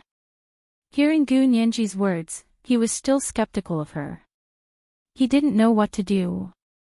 He couldn't help scratching his head with one hand, almost making the few remaining strands of hair on his head bald. He Qingjian, who was sitting diagonally across from him, said in a low voice, "Nianji, what he said is true." Gu Nianji's heart skipped a beat. Young master, he really had a relapse. General I thought you wouldn't joke about your son's health. No matter what He Qingjian's attitude towards her was, there was no doubt that he loved his son. Gu Nianji herself had a father who doted on his daughter. Now, she could understand He Qingjian's actions, although she still couldn't accept it. After all, He Qingjian was targeting her. She wasn't the Virgin Mary. If someone slapped her left cheek, she would have to put her right cheek up. That's what Wen Shui said, but I don't believe it. I don't think he has a relapse. He Qingjian's face was a little unnatural. He remembered the words of the lunatic. He had told him in Qin Suwen that He Jichu's illness had indeed recovered, and it was a recovery at the genetic level. There would definitely be no relapse. Over the past decade or so, the words of that madman had been proven right. Therefore, when He Jichu suddenly fainted today, He Qingjian's first reaction was that he had been plotted against by someone. He didn't think that it was a relapse at all. It wasn't until Wen Shui said that he became vigilant. The person who really treated He Jichu back then wasn't Qin Yaoguang, but that lunatic, Gu Xiangwen. Qin Yaoguang was the first person to propose the treatment concept, but the person who really figured out the treatment method was Gu Xiangwen. In this matter, Qin Yaoguang was only Gu Xiangwen's assistant. However, Qin Yaoguang also took the initiative to give birth to a child and used her child to treat He Jichu's illness. Therefore, for a long time, He Qingjian also regarded Qin Yaoguang as one of He Jichu's saviors. In theory, she was indeed He Jichu's savior. She and Gu Xiangwen were He Jichu's two saviors, and neither of them could be missing. However, of these two people, Gu Xiangwen had something to do with his wife's death. He had been fleeing for his life and disappeared without a trace. In the end, he died in the fire. Qin Yaoguang had always been by his side. She had even married his son, He Jichu, when he left him and went to the other world. However, after He Jichu returned, he had a complete falling out with him, and the two of them had divorced. Therefore, He Jichu had suddenly fainted after staying with Qin Yaoguang and Qin Bei for 24 hours today. He Qingjian didn't believe that it had nothing to do with Qin Yaoguang. Her medical skills were superb, and the ward was the Qin family's territory. It would be too easy for her to do anything, so He Qingjian immediately ordered the ward to be sealed. Now that he saw Gu Nianji's reluctant look, He Qingjian felt a headache coming on.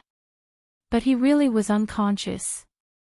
After staying in the same ward with Qin Yaoguang and her father for 24 hours, he fainted, He Qingjian said in a low voice. Gu Nianji narrowed her eyes when she heard Wen Shui. Wen Shui was there too. I heard she just came back from the south, He Qingjian's personal secretary interrupted. He Qingjian's personal secretary interrupted. He had communicated with He Jichu's personal secretary before, so he knew more information. She kept saying that young Master He's old illness would relapse, and she even said that Qin Yaoguang would treat young Master He. Our chief invited Qin Yaoguang and old Master Qin back to assist in the treatment. He Qingjin's personal secretary was also a clever person. She put it very tactfully. Gu Nianji paused. Then how is young Master He? Is it serious? Is he the only one who fainted? What about Qin Yaoguang and old Master Qin? Qin Yaoguang also fainted later. That old bastard, Qin Bei, is sleeping in the oxygen mask. He Qingjin's voice finally carried a hint of resentment and anger. Gu Nianji was surprised. Qin Bei. Old Master Qin's name is Qin Bei. This name, TSK. Could it be that young Master He's illness is real? Who has the time to lie to you? He Qingjian roared. Just tell me if you want to be my lawyer. Yes. I'll do it. Gu Nianji was shocked and subconsciously shrank her neck.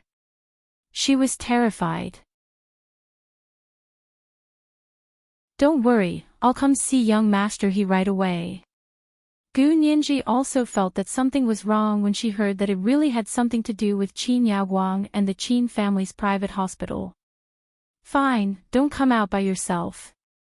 I'll send a car to pick you up. He Qingjian managed to hold back his anger. Seeing that Gu Nianji was still sensible, he didn't continue to shout at her. Gu Nianji quickly said, I need to pack something. Call me when your car arrives, and I'll come out. He Qingjian nodded in satisfaction. Hurry up. I'll send Ah Chu to the Military General Hospital for a full-body checkup now. I hope there won't be any problems. Gu Nianji agreed and turned off the video call. She pondered for a while, then opened the bedroom door and went to the living room. Lu Yuan and Lu Jin put down what they were doing and looked up at her. What's wrong? Lu Jin asked first. He Qingjian called you. What happened? Gu Nianji smiled bitterly. Young Master He supervised Qin Yaoguang's surgery on old Master Qin. In the end, during the 24-hour observation period after the surgery, old Master Qin was fine, but young Master He fainted. They also said that he had a relapse. That's impossible. Lu Jin rejected it immediately. He Jichu's illness has already recovered, so it's impossible for him to have a relapse. If he fainted, it's most likely something else. Gu Nianji nodded as well. She walked over and sat beside Lu Jin. She looked up at him and said, Dad, do you also think it's impossible for him to have a relapse? In terms of gene therapy, it's absolutely impossible for him to have a relapse. Lu Jin said firmly and angrily, besides, there are too many ways to make a person unconscious. Who would be shameless enough to say that young Master He had a relapse? Get him out here. Let's fight one-on-one. Lu Jin was obviously upset. Because saying that He Jichu's old illness had relapsed was clearly a slap in the face, saying that he hadn't treated He Jichu to recover. Was that possible? It had to be impossible. Gu Nianji quickly comforted Lu Jin. Dad, we don't believe it. Even General He doesn't believe it. But young Master He is indeed unconscious. When she also said that young Master He has a relapse and intends to let Qin Yaoguang treat He Jichu. Lu Jin chuckled. Let her treat him. If He Jichu falls into her hands, he'll never be able to recover in this lifetime. Gu Nianji instantly understood. She frowned and said. Could this be the Qin family's idea? They're holding the crown prince hostage to order the emperor. How dare they set up such a trap against young Master He? It's unbelievable. It's obvious that they want to control He Qingjian through He Jichu, Lu Yuan interrupted. That was really hilarious. Gu Nianji sighed and casually tossed the little panda pillow on the sofa into the air. She caught it, then tossed it again. She muttered, "Are they too arrogant, or do they think General He is too old to carry a knife? This is a man who can send special forces to the other world to carry a knife and a gun for his son's lifelong happiness. He is also a ruthless man who dared to kill the KGB of the Soviet Union because he would rather kill the wrong person than let the wrong person go." Gu Nianji thought of the shot in her back. The pain that went straight into her bones and almost tore her heart into pieces made her take a detour around Qingjian. She would hide from him if she could. How could such a person be schemed against and manipulated by others? Could such a person be controlled by threats? Gu Nianji wanted to light a candle for the person who set up the trap. Lu Yuan looked at her without batting an eyelid and brought the topic back to the topic. "Then why did they call you?" Gu Nianji stood up and said worriedly, "I want to go see young Master He. General He said that when Shuyi wants to sue him, so he asked me to be his lawyer." "You want to go see young Master He?" Lu Yuan couldn't help but say deliberately, "You're going alone. Why don't Mr. Peter accompany you? By the way, why hasn't Mr. Peter come these few days? Has he called you, Nianji?" This was today's second update, Chapter 1664, Brooding. May's double monthly votes were on the 7th day of the month. Dear friends, hurry up and vote. Don't keep the monthly votes until the end of the month. Moi, all the big shots and little angels.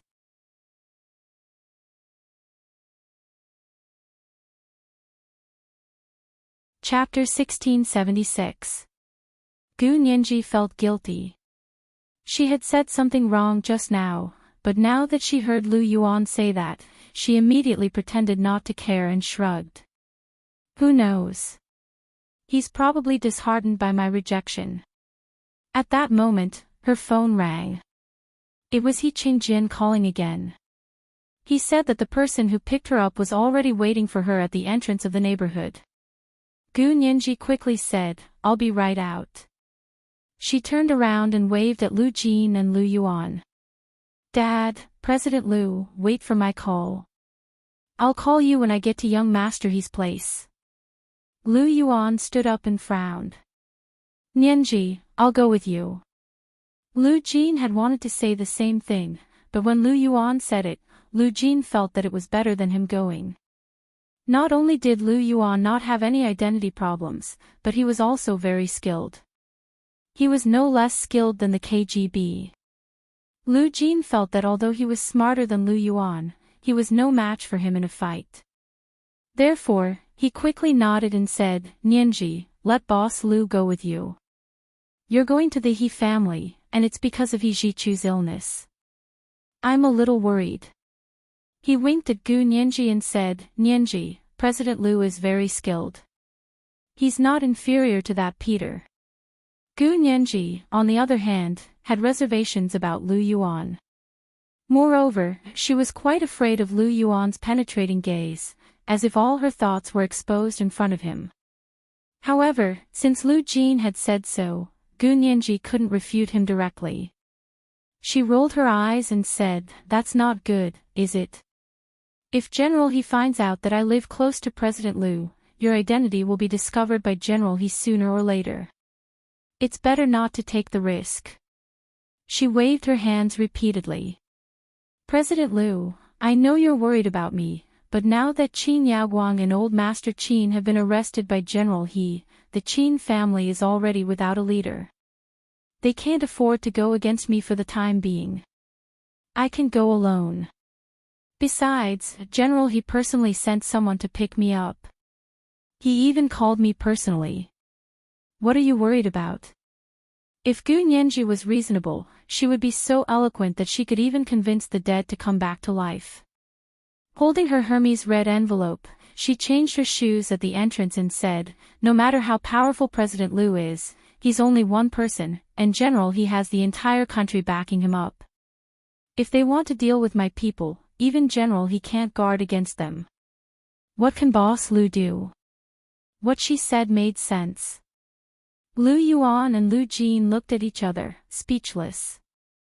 Lu Yuan smiled bitterly as he watched Gu Nianji's back disappear into the elevator opposite the door. Lu Jin, your daughter is amazing. She even insulted me. How did she insult you? Lu Jin crossed his legs happily. She was just acting normally. If I did, you would probably be so ashamed that you would be looking for a rope to hang yourself.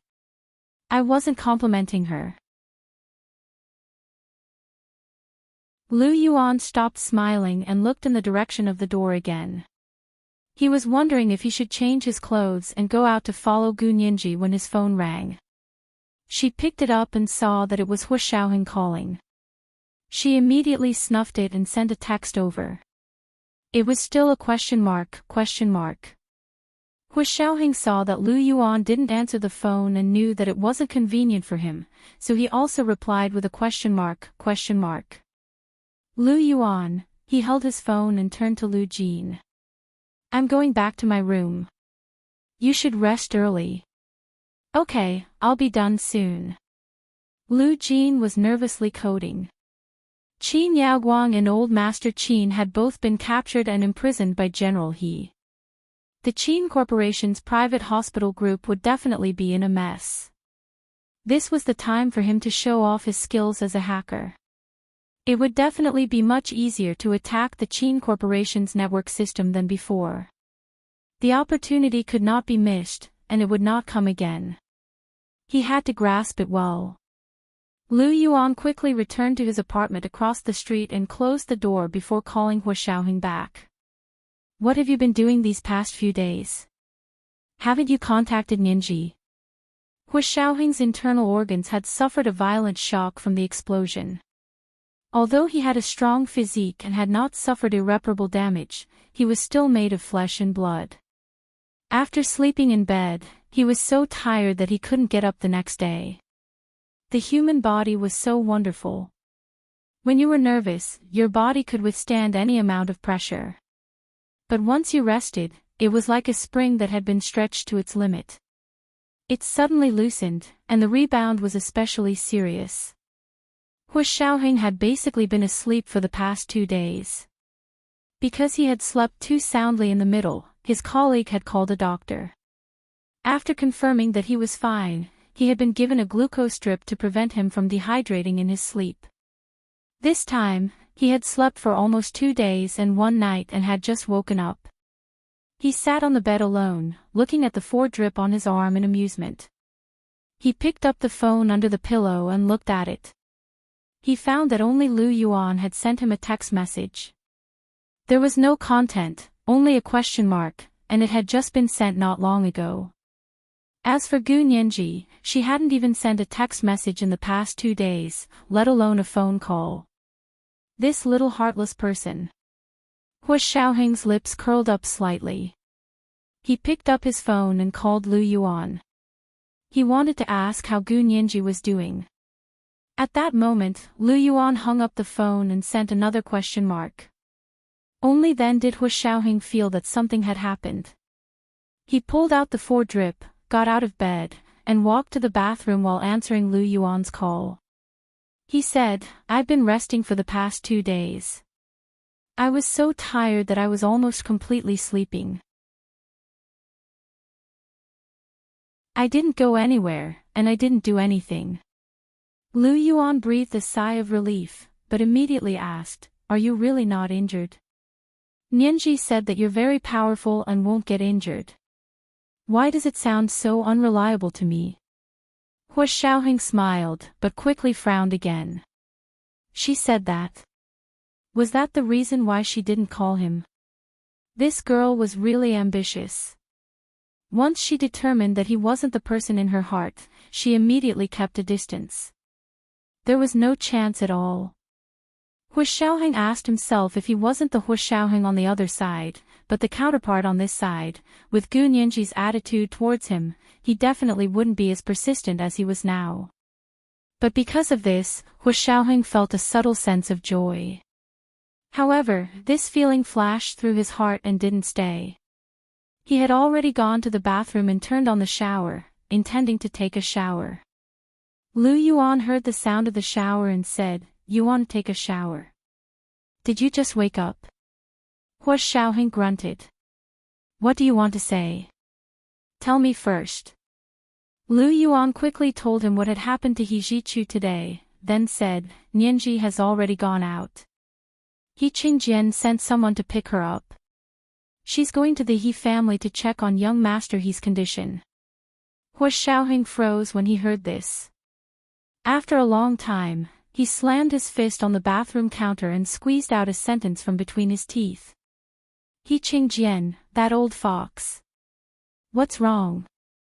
Lu Yuan frowned. Is there a problem with He Qingjian? Don't worry, he won't do anything to Nianji. Are you sure? Hua Xiaoheng's eyes were cold and murderous. He wants to keep Nianji in his house. If He Zhichu needs Nianji, whether it's a relapse of his old illness or a new illness, Nianji will be his ready-made medicine. Lu Yuan was shocked. Are you saying that He Qingjian actually has this idea? Could it be that he has other ideas? Hua Xiaoheng asked decisively and threw the towel in his hand to the ground. He asked Nianji to be his lawyer. It's a stalling tactic that he can attack and defend himself at any time. Do you really think that with He Qingjian's status, he still needs to fight a face-to-face lawsuit with the Qin family? It would be fine if the Qin family didn't provoke him, but now that they have provoked him, he can destroy the Qin family at any moment if he wants to. He can crush Wen Shui as easily as crushing an ant. Lu Yuan was silent for a long time. He asked in confusion, why are you so sure? I've been here for more than 10 years. Why don't I think? President Lu, you actually don't know much about He Qingjian over the years because your circles don't intersect much. But I'm different. I've already fought with him when I was over there, Hua Xiaoheng said bluntly. Hua Xiaoheng said bluntly. He remembered He Qingjian's arrogant actions. He was able to create a weather weapon like a hurricane across the world's barrier. He had remotely controlled the surface-to-air missiles in Rai City to aim at the podium.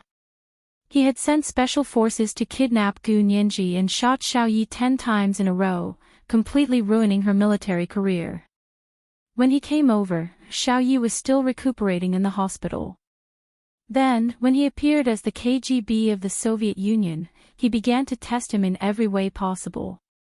Later, he would rather kill the wrong person than let him go, and arranged for the assassination that almost took Gu Nianji's life. Hua Xiaoheng didn't think that such a ruthless person would deal with the Qin family like a normal person and go through the legal process. He paced around the bathroom in frustration.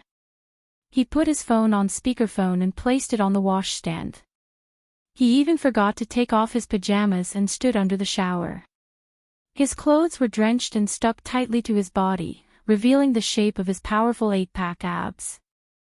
His long legs were straight and strong, containing unlimited explosive power. He supported himself with one hand on the mosaic in the shower and allowed the cold water to pour over his head to calm himself down. He nervously thought about what he should do to save Gu Nianji from He Qingjian's enclosure. Lu Yuan didn't say anything. After a while, Hua Xiaoheng finished showering. He turned off the shower and heard Lu Yuan's voice coming from the phone. If that's the case, then you should look for Nianji even more. However, I still think the key is young Master He.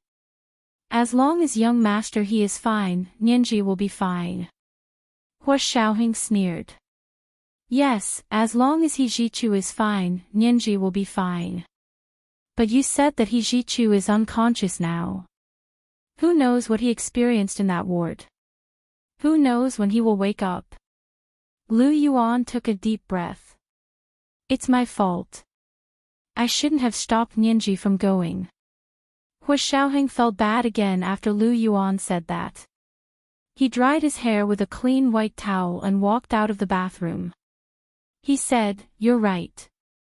If He Qingjian wants her to go, who can stop him? You're already vigilant enough to think of calling me. Moreover, the cause of this incident was a trap, and now there might be another trap within a trap. I have to think about it. By the way, where's Uncle Lu? Does he know that Ninji is in a bad situation? He doesn't know. Lu Yuan continued to smile bitterly. He's still busy programming. Hua Xiaoheng wasn't surprised. He found his Bluetooth headset and put it on. He changed his clothes and said to Lu Yuan, I'll go to the He family to look for Ninji. Wait for my news. This was the first update of the day, chapter 1665, who knows what he has experienced. May's double monthly votes will be on the 7th day of the month. Friends, hurry up and vote. Don't keep the monthly votes until the end of the month 8 p.m., the second update. Moi, all the big shots and little angels.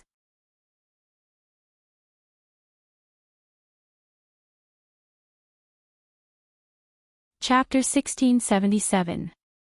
Lu Yuan was silent for a moment before he said, Okay, go ahead.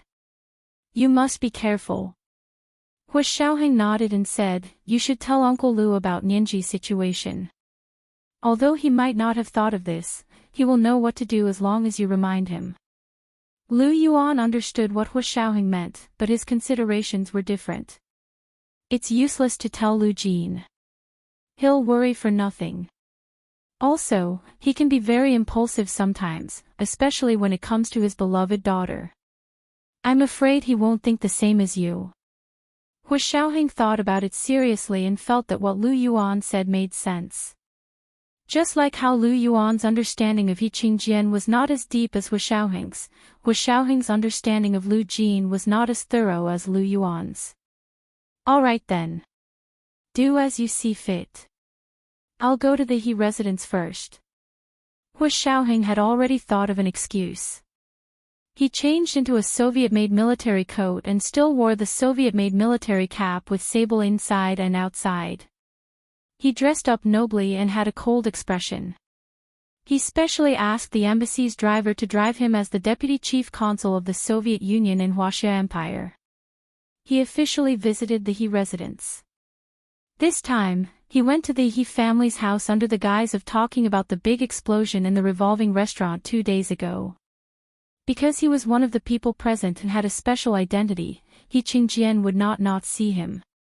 Gu Nianji sat in the bulletproof car sent by He Qingjian and headed to the He family's mansion. She was a little uneasy about He Zhichu's condition and didn't know if she had made the right decision. If He Zhichu was really unconscious, He Qingjian would have sent him to the hospital instead of rushing to take him there.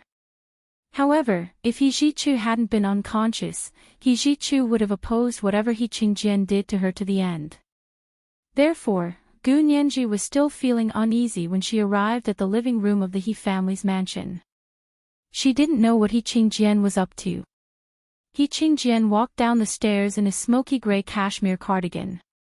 His custom-made trousers of the same color were neatly ironed. If it weren't for the slight gray at his temples, he wouldn't have looked old. He always had a slight smile on his face, and he looked more amiable than the aloof He Zhichu.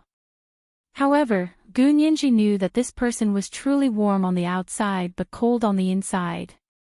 Other than the military, he only had eyes for his wife and son. This time, Gu Nianji was really flattered that He Qingjian had offered to let her be his lawyer. General He. Gu Nianji nodded at him politely. May I ask where young master He is? I want to see him. He Qingjian stopped and said calmly, he just came back from a full-body checkup at the military general hospital. Do you want to go up and see him? Did a full-body checkup? Did you find out what the problem was? Is young master He awake? Gu Nianji followed He Qingjian to the curved stairs. I didn't find any problems. He Qingjian frowned slightly. But he just won't wake up. I'm very worried. That's good. Gu Nianji walked up the curved staircase. Does he have a doctor to look after him? There are doctors who check up on him every day. His orderlies usually take care of him. As they spoke, the two of them arrived in front of He Zhichu's bedroom. He Qingjian pushed open the door to He Jichu's bedroom. Go in and see him. I don't know what happened, but he suddenly fainted. Gu Nianji walked into He Jichu's bedroom. This was a place she was familiar with. She quickly arrived in front of He Jichu's bed and saw that it had been modified into a multi-purpose bed.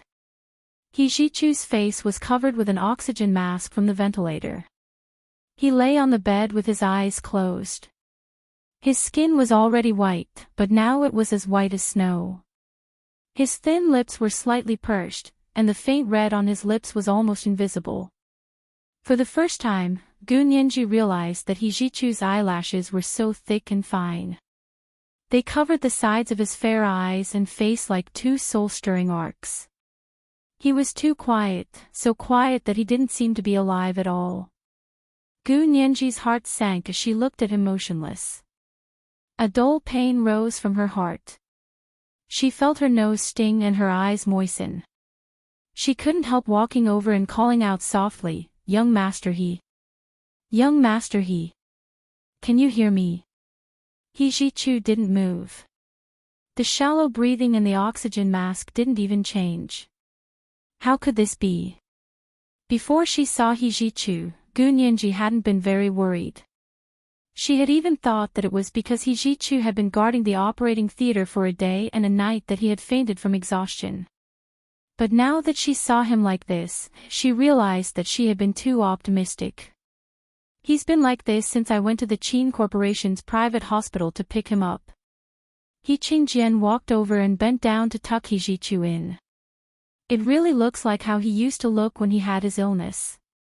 When He Jichu had his illness more than a decade ago, Gu Nianji was still young, so she hadn't actually seen it with her own eyes. Of course, even if she had seen it with her own eyes, she had forgotten it all now that she had lost her memories at the age of 12. But young master, he told me that he had recovered, Gu Nianji said subconsciously. She combed her drooping hair with her hand. I've checked the information. Diseases that are cured at the genetic level won't relapse. If there's a relapse, then either he hasn't been cured at all, or he has another disease. He Qingjian nodded. That's what the doctor said too. He also said that if his vital signs are normal, don't worry about it for the time being. If he wants to sleep, let him sleep. Gu Nianji breathed a sigh of relief. I also hope that he's just asleep. However, I still don't understand. Young master, he stayed in that ward for a day and a night, right? How did he end up like this? It didn't seem like he was overworked. What exactly did he do in there? He didn't do anything, He Qingjian said coldly. I looked at the surveillance footage of that ward. They were actually very normal that night. He Jichu had been sitting on the sofa in the corner. Qin Yaoguang was sitting in front of Old Master Qin's bed in a light green surgical gown. Old Master Qin was sleeping comfortably in the oxygen mask. Do you have the surveillance footage of that ward? Can you show it to me? Gu Nianji asked curiously. Also, you said that you want me to be your lawyer. May I ask if you're sincere? Of course.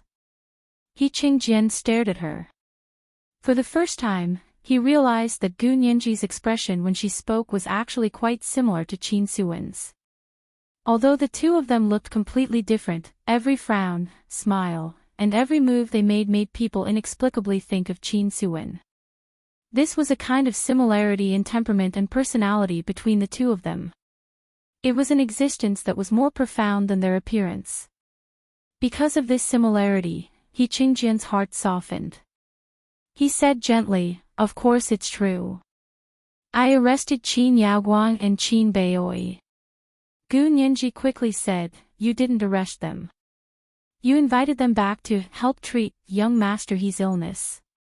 He Qingjian sighed and couldn't help rubbing Gu Nianji's head with his hand. No wonder everyone loves you. Gu Nianji smiled and thought to herself, I don't dare expect you to love me.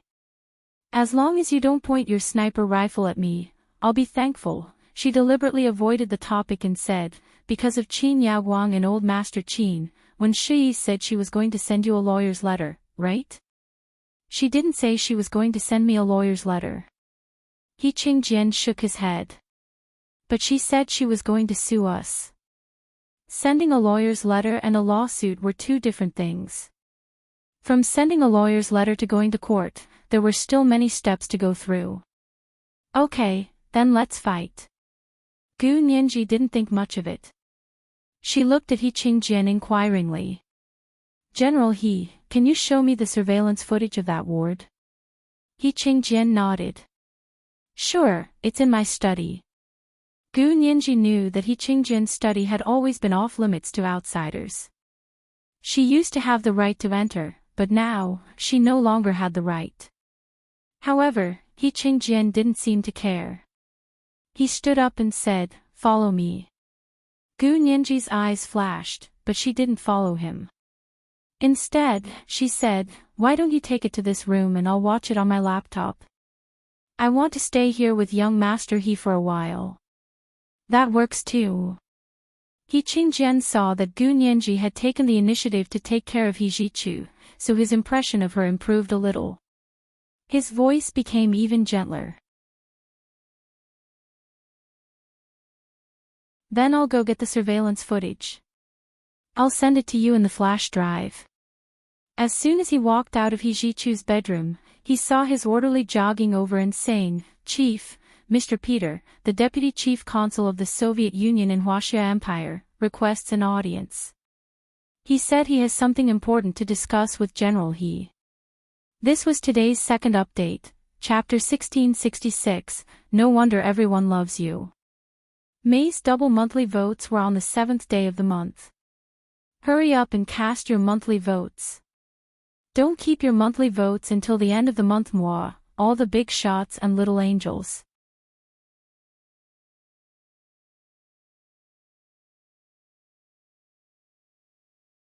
Chapter 1678.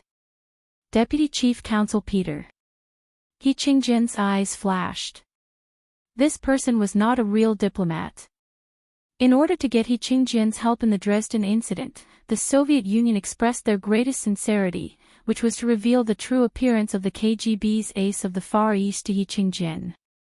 It was Hu Xiaoheng's counterpart in the other world, Peter Hu Xiaoheng. He Qingjian was suspicious by nature. It wasn't that he hadn't suspected the true identity of the ace of the Far East. Later on, in order to completely eradicate any future troubles, he didn't care who this person was. In any case, he just had to kill him. The only one who had miscalculated was Gu Nianji. She had caused a loophole in his death trap, and the ace of the Far East had been able to escape. However, after the identity of the ace of the Far East was exposed, the KGB of the Soviet Union no longer arranged secret jobs for him. Instead, they made him a diplomat. It was normal for him to go from the dark to the light. It was the same routine for the intelligence agencies of various countries. But now, he was only a Soviet diplomat. What right did he have to meet with the Huaxia Imperial Military Supreme Leader? Besides, He Qingjian knew very well that the ace of the Far East, Peter, was pursuing Gu Nianji because she had saved his life. It was also probably because of the corresponding body that he was attracted to her. But what did that have to do with him? He Qingjian didn't want Gu Nianji to have any contact with the ace of the Far East, Peter, at all. He walked straight ahead without moving his eyes. "I'm very busy. I won't see you." The orderly scratched his head and looked at He Qingjian's disappearing back. He didn't dare to chase after him, so he could only turn back and go to the front door of the mansion. Hu Xiaoheng, who was waiting there, said, "Mr. Peter, our chief is very busy and doesn't have time to see you now. Why don't you leave a message and I'll report it to our chief later?" Hu Xiaoheng wasn't surprised that He Qingjian was talking to him.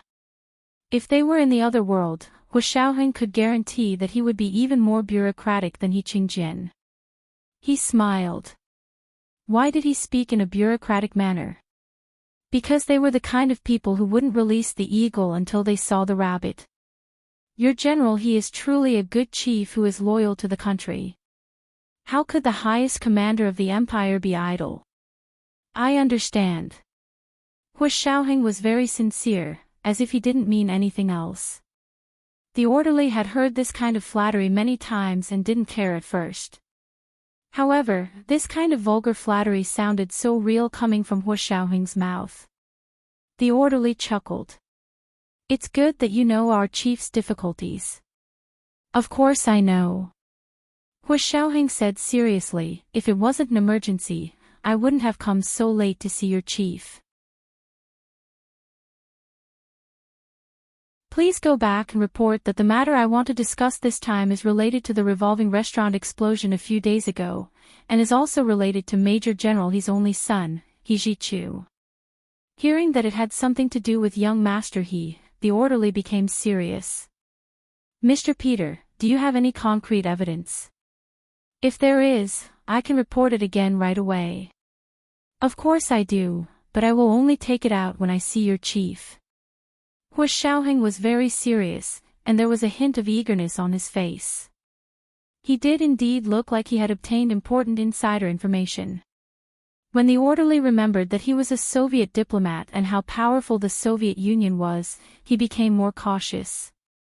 Please wait a moment, I'll go again. The orderly wasn't qualified to make an internal call to He Qingjian, so he could only run to the mansion again and again. Reporting to Chief. The Deputy Chief Consul of the Soviet Union, Peter, said that he has something important to discuss with you. It's about the explosion of the revolving restaurant a few days ago, and it's said that it has something to do with young Master He. He Qingjian was looking at the documents in the study. When he heard this, he took off his reading glasses and pressed the intercom in the study. He said to the orderly at the door, "What did he say exactly?" The orderly repeated Hu Xiaoheng's exact words without missing a single word. He Qingjian heard that there was a hidden meaning in the Ace of the Far East's words, and he seemed to have accurate inside information. However, the Ace of the Far East wouldn't take it out unless he saw him in person. He Qingjian pondered for a moment. He remembered that He Zhichu had said that the Ace of the Far East had been at the scene of the explosion. With his skills, he might really be able to find some clues. As for the Soviet snipers and Soviet-made weapons in the opposite building, He Qingjian had seen them in He Zhichu's secret report. However, like He Zhichu, he didn't think that this matter had anything to do with the Soviets at all. Those Soviet snipers looked like mercenaries, and mercenaries had all kinds of nationalities. Using such a method to confuse people would only make a fool of themselves in the eyes of someone like He Qingjian. So what kind of secret information did the Ace of the Far East have? He Qingjian finally nodded. Let him in and take him to the small meeting room. The small meeting room of the He residence was second only to He Qingjian's study in terms of secrecy. The orderly breathed a sigh of relief and quickly returned to the door. He opened the door and let Hu Xiaoheng in. He smiled and said, "The chief has invited you in." He personally led Hu Xiaoheng to the small meeting room of the He residence. Reporting to the chief, "Mr. Peter is here." He Qingjian's slightly smiling voice came from the small meeting room. "Invite Mr. Peter in." Hu Xiaoheng walked into the small meeting room. His expression didn't change, but he had already sized up the small meeting room from the corner of his eyes. If he wasn't mistaken, there were surveillance cameras on the roofs of the four corners of the small meeting room. There were at least 9 pinhole cameras in the room, covering all angles. The light yellow curtains with geometric patterns hung on the wall opposite the meeting room. They were the only bright spot in the meeting room. He Qingjian sat at the head of the only rectangular conference table in the room and looked at him with a smile. Hu Xiaoheng sat down on the seat on He Qingjian's right and said with a smile, "General, he is in a good mood. Could it be that you already have an idea about this matter?" As soon as Hu Xiaoheng finished speaking, He Qingjian frowned. He waved his hand. "What do you mean?" "I was hoping that Mr. Peter would be able to give us some pointers." I wouldn't dare. Hu Xiaoheng bowed slightly and was very humble. I just happened to be there at the time, so I noticed that something was wrong. Something's wrong. How could such an explosion happen in a restaurant in our country's capital? He Qingjian pounded the table in pain. This is insane. His anger was not fake at all. What happened was a complete provocation to the government. Hua Xiaoheng nodded heavily. General, he is right. Not only that, but the whole thing happened very strangely. I wonder how General He's investigation is going. He Qingjian suddenly sighed, as if he had aged 10 years in an instant. He thought of He Zhichu, who was still unconscious on the hospital bed, and his voice softened. My son, He Zhichu, was originally in charge of investigating this case, but he just met with misfortune, so the police took over. God knows when they will be able to find the mastermind behind this. Hua Xiaoheng pretended to be shocked. Ha! What happened to young Master He? What misfortune did he encounter? Is it serious? He Qingjian's face was mournful. He's unconscious now, and the doctor said he doesn't know when he'll wake up. He looked up at Hua Xiaoheng and continued, Mr. Peter, I know you're a capable person. Right now, our country is short on manpower, and you happen to be there at the time. I sincerely hope that you can lend us a hand and help us investigate this case. On behalf of all the victims, I would like to express my sincere gratitude to you. As he spoke, he stood up and bowed to Hua Xiaoheng. Hua Xiaoheng cursed this old fox in his heart. He had deliberately shown weakness in order to find free labor to help him investigate the case. He was the ace of the KGB's Far East Bureau. He Qingjian only wanted to open his mouth and say, thank you, to get him to investigate the case. How shameless could he be? Although Hua Xiaoheng was cursing him in his heart, he didn't show it on his face. He said awkwardly, General He, I'm a diplomat of the Soviet Union. This case is your internal affairs. I can't interfere in your internal affairs. He Qingjian had a smile on his face, but he was also cursing the ace of the Far East in his heart. He wanted to woo Gu Nianji, but he didn't show any sincerity. He didn't help the Huaxia Empire shed some blood and suffer some injuries, so he wanted to marry the Huaxia Empire's girl. Don't dream too beautifully. Then why did Mr. Peter come to see me? He Qingjian didn't hesitate to attack Hua Xiaoheng. Didn't you say you were here to discuss the case? I'm asking you to investigate the case, and now you say you can't interfere in internal affairs. Hua Xiaoheng was choked by He Qingjian, but he didn't blush at all. He smiled and said, this is different. I'm now telling General He some of my findings as a victim. I'm assisting in the investigation. This case is a criminal case, and diplomats can assist in the investigation. Criminal cases could even involve Interpol, so if foreign diplomats were involved in a criminal case, they had the obligation to assist in the investigation. However, directly helping to investigate the case would be interfering in the internal affairs of another country. He Qingjian looked at Hua Xiaoheng speechlessly. He thought to himself that the ace of the Far East was indeed the ace of the Far East. He could even shut him up. He raised his hand. Then tell me, what's the big discovery? Hua Xiaoheng looked up at He Qingjian and tried to figure out his mentality. He said carefully, I detected traces of the CX series of high explosives at the scene of the explosion. He Qingjian's pupils constricted, but he still said calmly, yes, I saw it in the report. Then, the CX series of high explosives has very strict and sophisticated production requirements. Ordinary people can't make it without the corresponding equipment. Do you need to tell me that? This is your secret information. He Qingjian's expression darkened, and he almost sneered. Mr. Peter, I'm very busy. Please don't waste each other's time. Even if the corresponding equipment can be made, how can it be installed in Luo Piapiao's phone? Hua Xiaoheng continued on hurriedly. Installed in Luo Piapiao's phone. He Qingjian subconsciously narrowed his eyes. How did you know it was installed in Luo Piapiao's phone? Because I was outside the bathroom at the time, and I heard Luo Piapiao answer a phone call with my own ears. Then, I heard the countdown of the remote bomb on the phone. This was the first update of the day, chapter 1667, pointing the way. May's double monthly votes were on the 7th day of the month. Dear friends, hurry up and vote.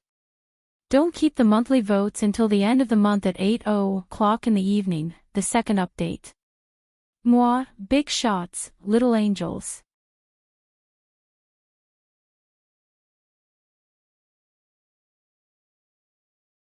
Chapter 1679. You heard the countdown to the remote bomb on your phone. He Qingjian asked in disbelief. How did you hear it? Hua Xiaoheng didn't answer him. He continued calmly, at that time, Luo Piapiao was with Miss Gu and was talking in the bathroom. He Qingjian pursed his lips, and the wrinkles on both sides of his nose became obvious. It made him look like a difficult person to please. What do you mean, Mr. Peter?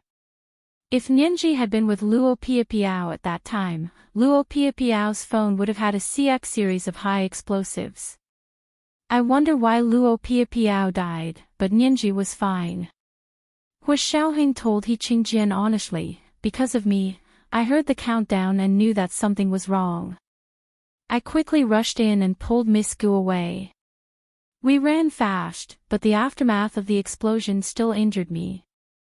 Hua Xiaoheng showed an appropriate show of weakness in front of He Qingjian. I haven't been out for the past few days because I've been recuperating in the embassy. If you don't believe me, you can ask the people you planted in the embassy. He Qingjian couldn't help coughing twice to hide his embarrassment. It was common practice for countries to plant informants in each other's embassies.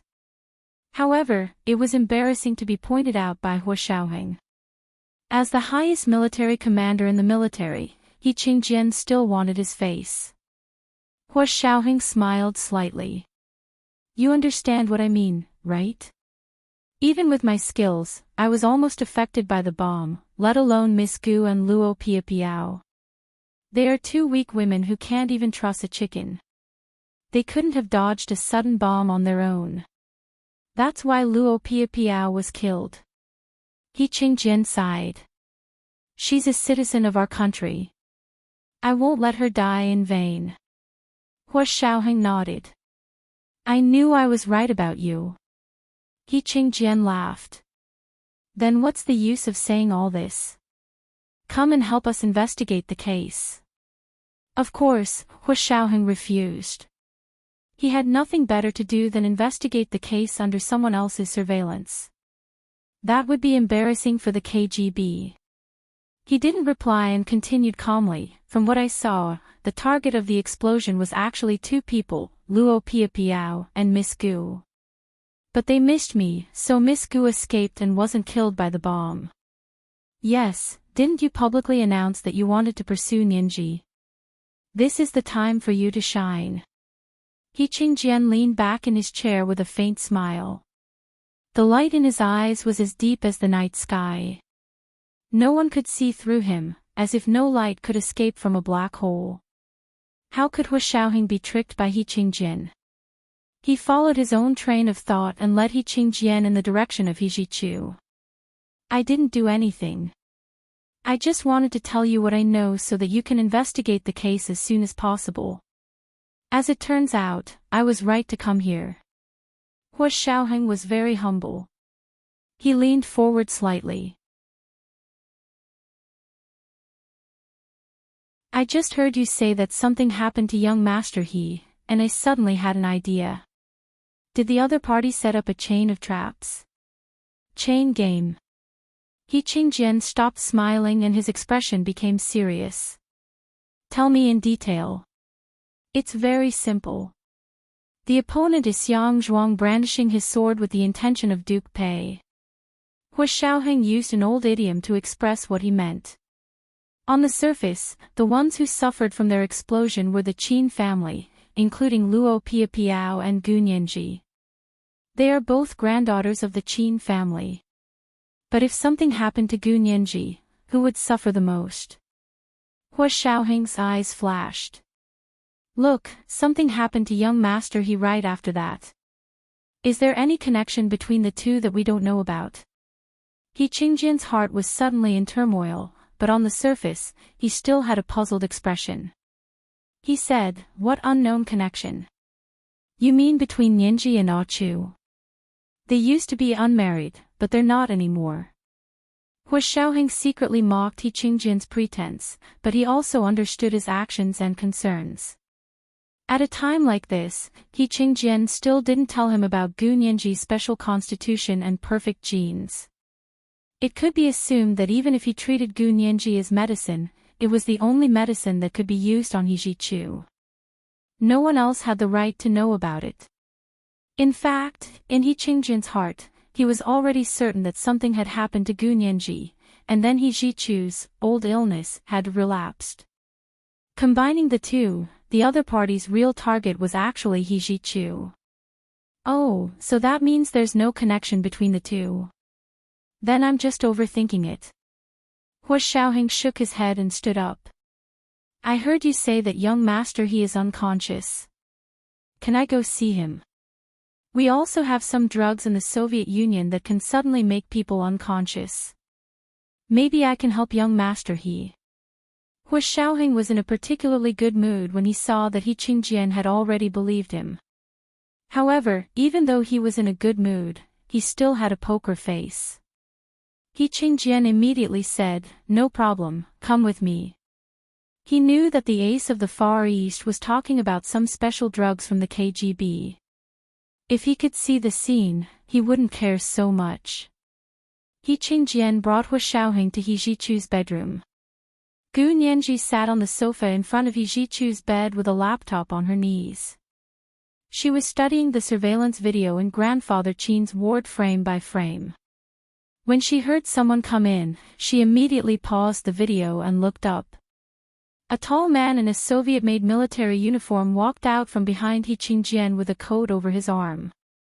He nodded at Gu Nianji and greeted her. Miss Gu, you're here too. Without waiting for Gu Nianji to answer, he immediately turned to look at He Jichu on the bed. He Jichu's face was still pale, but his breathing was normal. He seemed to have fallen into a deep sleep, and the electroencephalogram showed delta waves. This was because there were 4 types of brain waves: alpha waves, beta waves, theta waves, and delta waves. The last type was the brain waves produced when the human brain entered a deep sleep.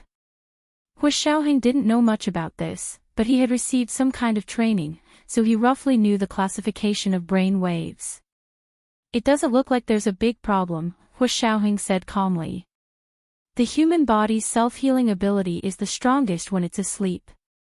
Perhaps young master he is conserving his energy. Then can you tell what kind of drug he's being affected by? He Qingjian asked anxiously. Hua Xiaoheng shook his head. His symptoms are unlikely to be caused by our country's drugs. As far as I know, our country's drugs will keep people unconscious, but the brain will be more active, so his symptoms aren't very suitable. Gu Nianji frowned and interrupted, why do you think it's the effects of drugs? I've watched this video many times. Young master he didn't even drink any water. If it's the drugs, how did they affect him? Is it the air? Hua Xiaoheng's heart skipped a beat. It's also possible. Air is a good medium for transmission. Maybe it's through the air. Gu Nianji had just said it casually. Seeing that Hua Xiaoheng actually took it seriously, she felt a little smug and said, what kind of drugs can be transmitted through the air? Do you think it's viruses and bacteria? He Qingjian also came to his senses. He slapped his head and said, viruses and bacteria. Quick, someone. Get the anti-chemical defense team to take samples from that sealed ward. Gu Nianji, QAQ. She had just said it casually. There was no need to take it seriously, right? She felt that it wasn't that simple. However, Hu Xiaoheng felt that it was indeed necessary to mobilize the anti-chemical defense team. If there was something unfamiliar there, the anti-chemical defense team would be the first to isolate them. He Qingjian was in a hurry to mobilize the anti-chemical defense team. Hu Xiaoheng looked at Gu Nianji. "Miss Gu, have you been busy the past 2 days?" Gu Nianji nodded and said seriously, "Busy, very busy. I'm so busy that I'm dying." "Then why did you have time to come out today?" Hu Xiaoheng continued to ask. Gu Nianji cursed silently. She knew that Major General Hu's problem had never existed in isolation. He asked a question, and there were a lot of other questions that followed. If he wasn't careful, he would fall into a pit. Gu Nianji closed the notebook on her knees and said seriously, "I took the time to come over today to see young Master He. Now that I see that he's fine, I'm relieved. I can go home now." He Qingjian had already left He Jichu's bedroom, but Hu Xiaoheng was still very cautious when he spoke to Gu Nianji. This was the He family's territory. The word "accidentally" had no place here. "Are you sure you can go home?" Hu Xiaoheng glanced at He Jichu, who was lying on the bed, and reminded Gu Nianji, "If you want to go home early, you'd better pray that young Master He wakes up early." This was today's second update, Chapter 1668, Bringing Trouble to the East. May's double monthly votes were on the 7th day of the month. Dear friends, hurry up and vote. Don't keep the monthly votes until the end of the month. Moi, all the big shots and little angels.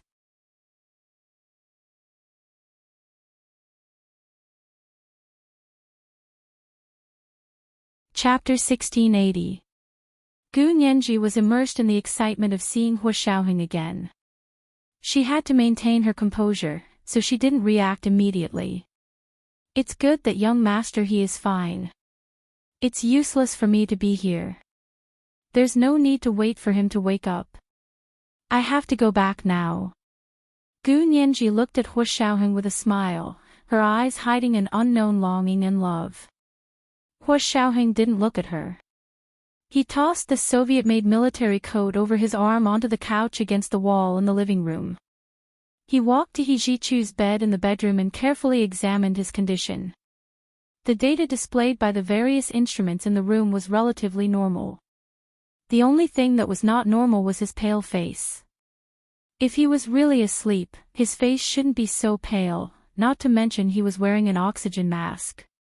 Gu Nianji froze when she saw Hu Xiaoheng walk past her and go directly to He Jichu's bedside to observe his condition. She slowly regained her senses. She thought about everything Hu Xiaoheng had said and finally realized what he meant. If He Jichu didn't wake up, she couldn't go back. So what he meant was that she was actually under house arrest by He Qingjian. But why was He Qingjian putting her under house arrest? She wasn't a doctor, and she didn't know how to treat illnesses. Wait a minute, treatment. Gu Nianji suddenly understood. Her face, which had been flushed with excitement, instantly turned as pale as snow. When Shi had said that He Jichu had relapsed. Although she didn't believe it, and He Qingjian had also said that he didn't believe it, a person like him would never forget to be prepared, right? In other words, he didn't believe that He Jichu's old illness had relapsed, but if it was related to his old illness, or if it was a similar new illness, he would have to use Gu Nianji as He Jichu's medicine. This was the only way to explain what Hu Xiaoheng was implying, wasn't it? Gu Nianji immediately tensed up, but she pretended to be nonchalant and said, "Mr. Peter, please have a seat. I'll be going now." She had already uploaded the video to her cloud account. She turned off her laptop as if nothing had happened and placed it back on He Jichu's desk in his bedroom. She picked up her Hermes red envelope and walked out of the bedroom. She walked through the living room, pushed open the door to the suite, and walked straight out. She didn't go far before she was stopped by He Qingjian's personal secretary at the stairs. He politely said, "Miss Gu, please wait a moment." Gu Nianji's heart sank. She knew that Hu Xiaoheng's guess was correct. Gu Nianji slowly looked up at He Qingjian's personal secretary and said slowly, "What do you mean? Are you trying to restrict my personal freedom now?" He Qingjian's personal secretary pursed her lips and said slowly, "Miss Gu, how could we dare to restrict your personal freedom? But young master, his current condition is unknown. We also hope that you can stay here with him for a while. Perhaps he will recover faster." Gu Nianji was so angry that she laughed. "If you don't let me go home, aren't you restricting my personal freedom? As for young master, his condition, I'm not a doctor. Will he recover faster? You should hurry up and find a good doctor to take a look at him instead of racking your brains to do evil things." He Qingjian's personal secretary couldn't help but have a headache. This little girl was really spoiled. If he didn't say it out loud, they would still be good friends. If she insisted on tearing down this layer of shameful cloth and causing a life-and-death struggle, she would only be the one suffering. "Miss Gu, this is General He's idea." He Qingjian's personal secretary reminded her softly, "General He is a man of his word. His only exception is young master He. So you'd better pray that young master He wakes up early so that you can go home." Gu Nianji, holy **T. It was almost exactly the same as what Hu Shaoheng had said. How much did this person know about He Qingjian and his subordinates? Gu Nianji's mood suddenly improved. A smile slowly blossomed from the corners of her lips to the bottom of her eyes. She was like a begonia in spring, indescribably beautiful. He Qingjian's personal secretary was surprised to see that Gu Nianji wasn't angry anymore. She even smiled at him good-naturedly. That smile was so beautiful. Gu Nianji threw the Hermes red packet over her shoulder and smiled. "Okay, then I'll wait for young master He to wake up soon. Speaking of which, young master He has taken good care of me. It's only right for me to accompany him when he's in trouble." Without needing He Qingjian's personal secretary to continue persuading her, Gu Nianji had already walked back on her own.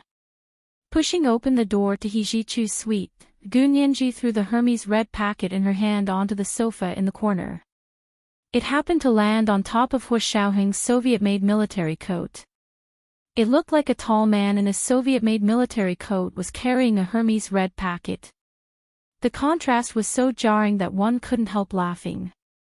Gu Nianji giggled and sat on the sofa in the living room. She took out her phone and played with it. In fact, she had secretly turned on her hacking program and hidden her phone on the internet to secretly contact Lu Jin. Hu Shaoheng heard the sound outside the bedroom. He didn't need to look back to know that Gu Nianji had been invited back again. He smiled faintly and said in a clear voice, "Am I right?" "Yes, you're the best. You know everything I'm thinking. You're so capable, can you get me out?" Gu Nianji made a face at Hu Shaoheng's back in the living room. Hu Shaoheng, he really didn't have the ability to get Gu Nianji out. Because he was afraid of hurting her, because he didn't want Gu Nianji to be shot in front of him again.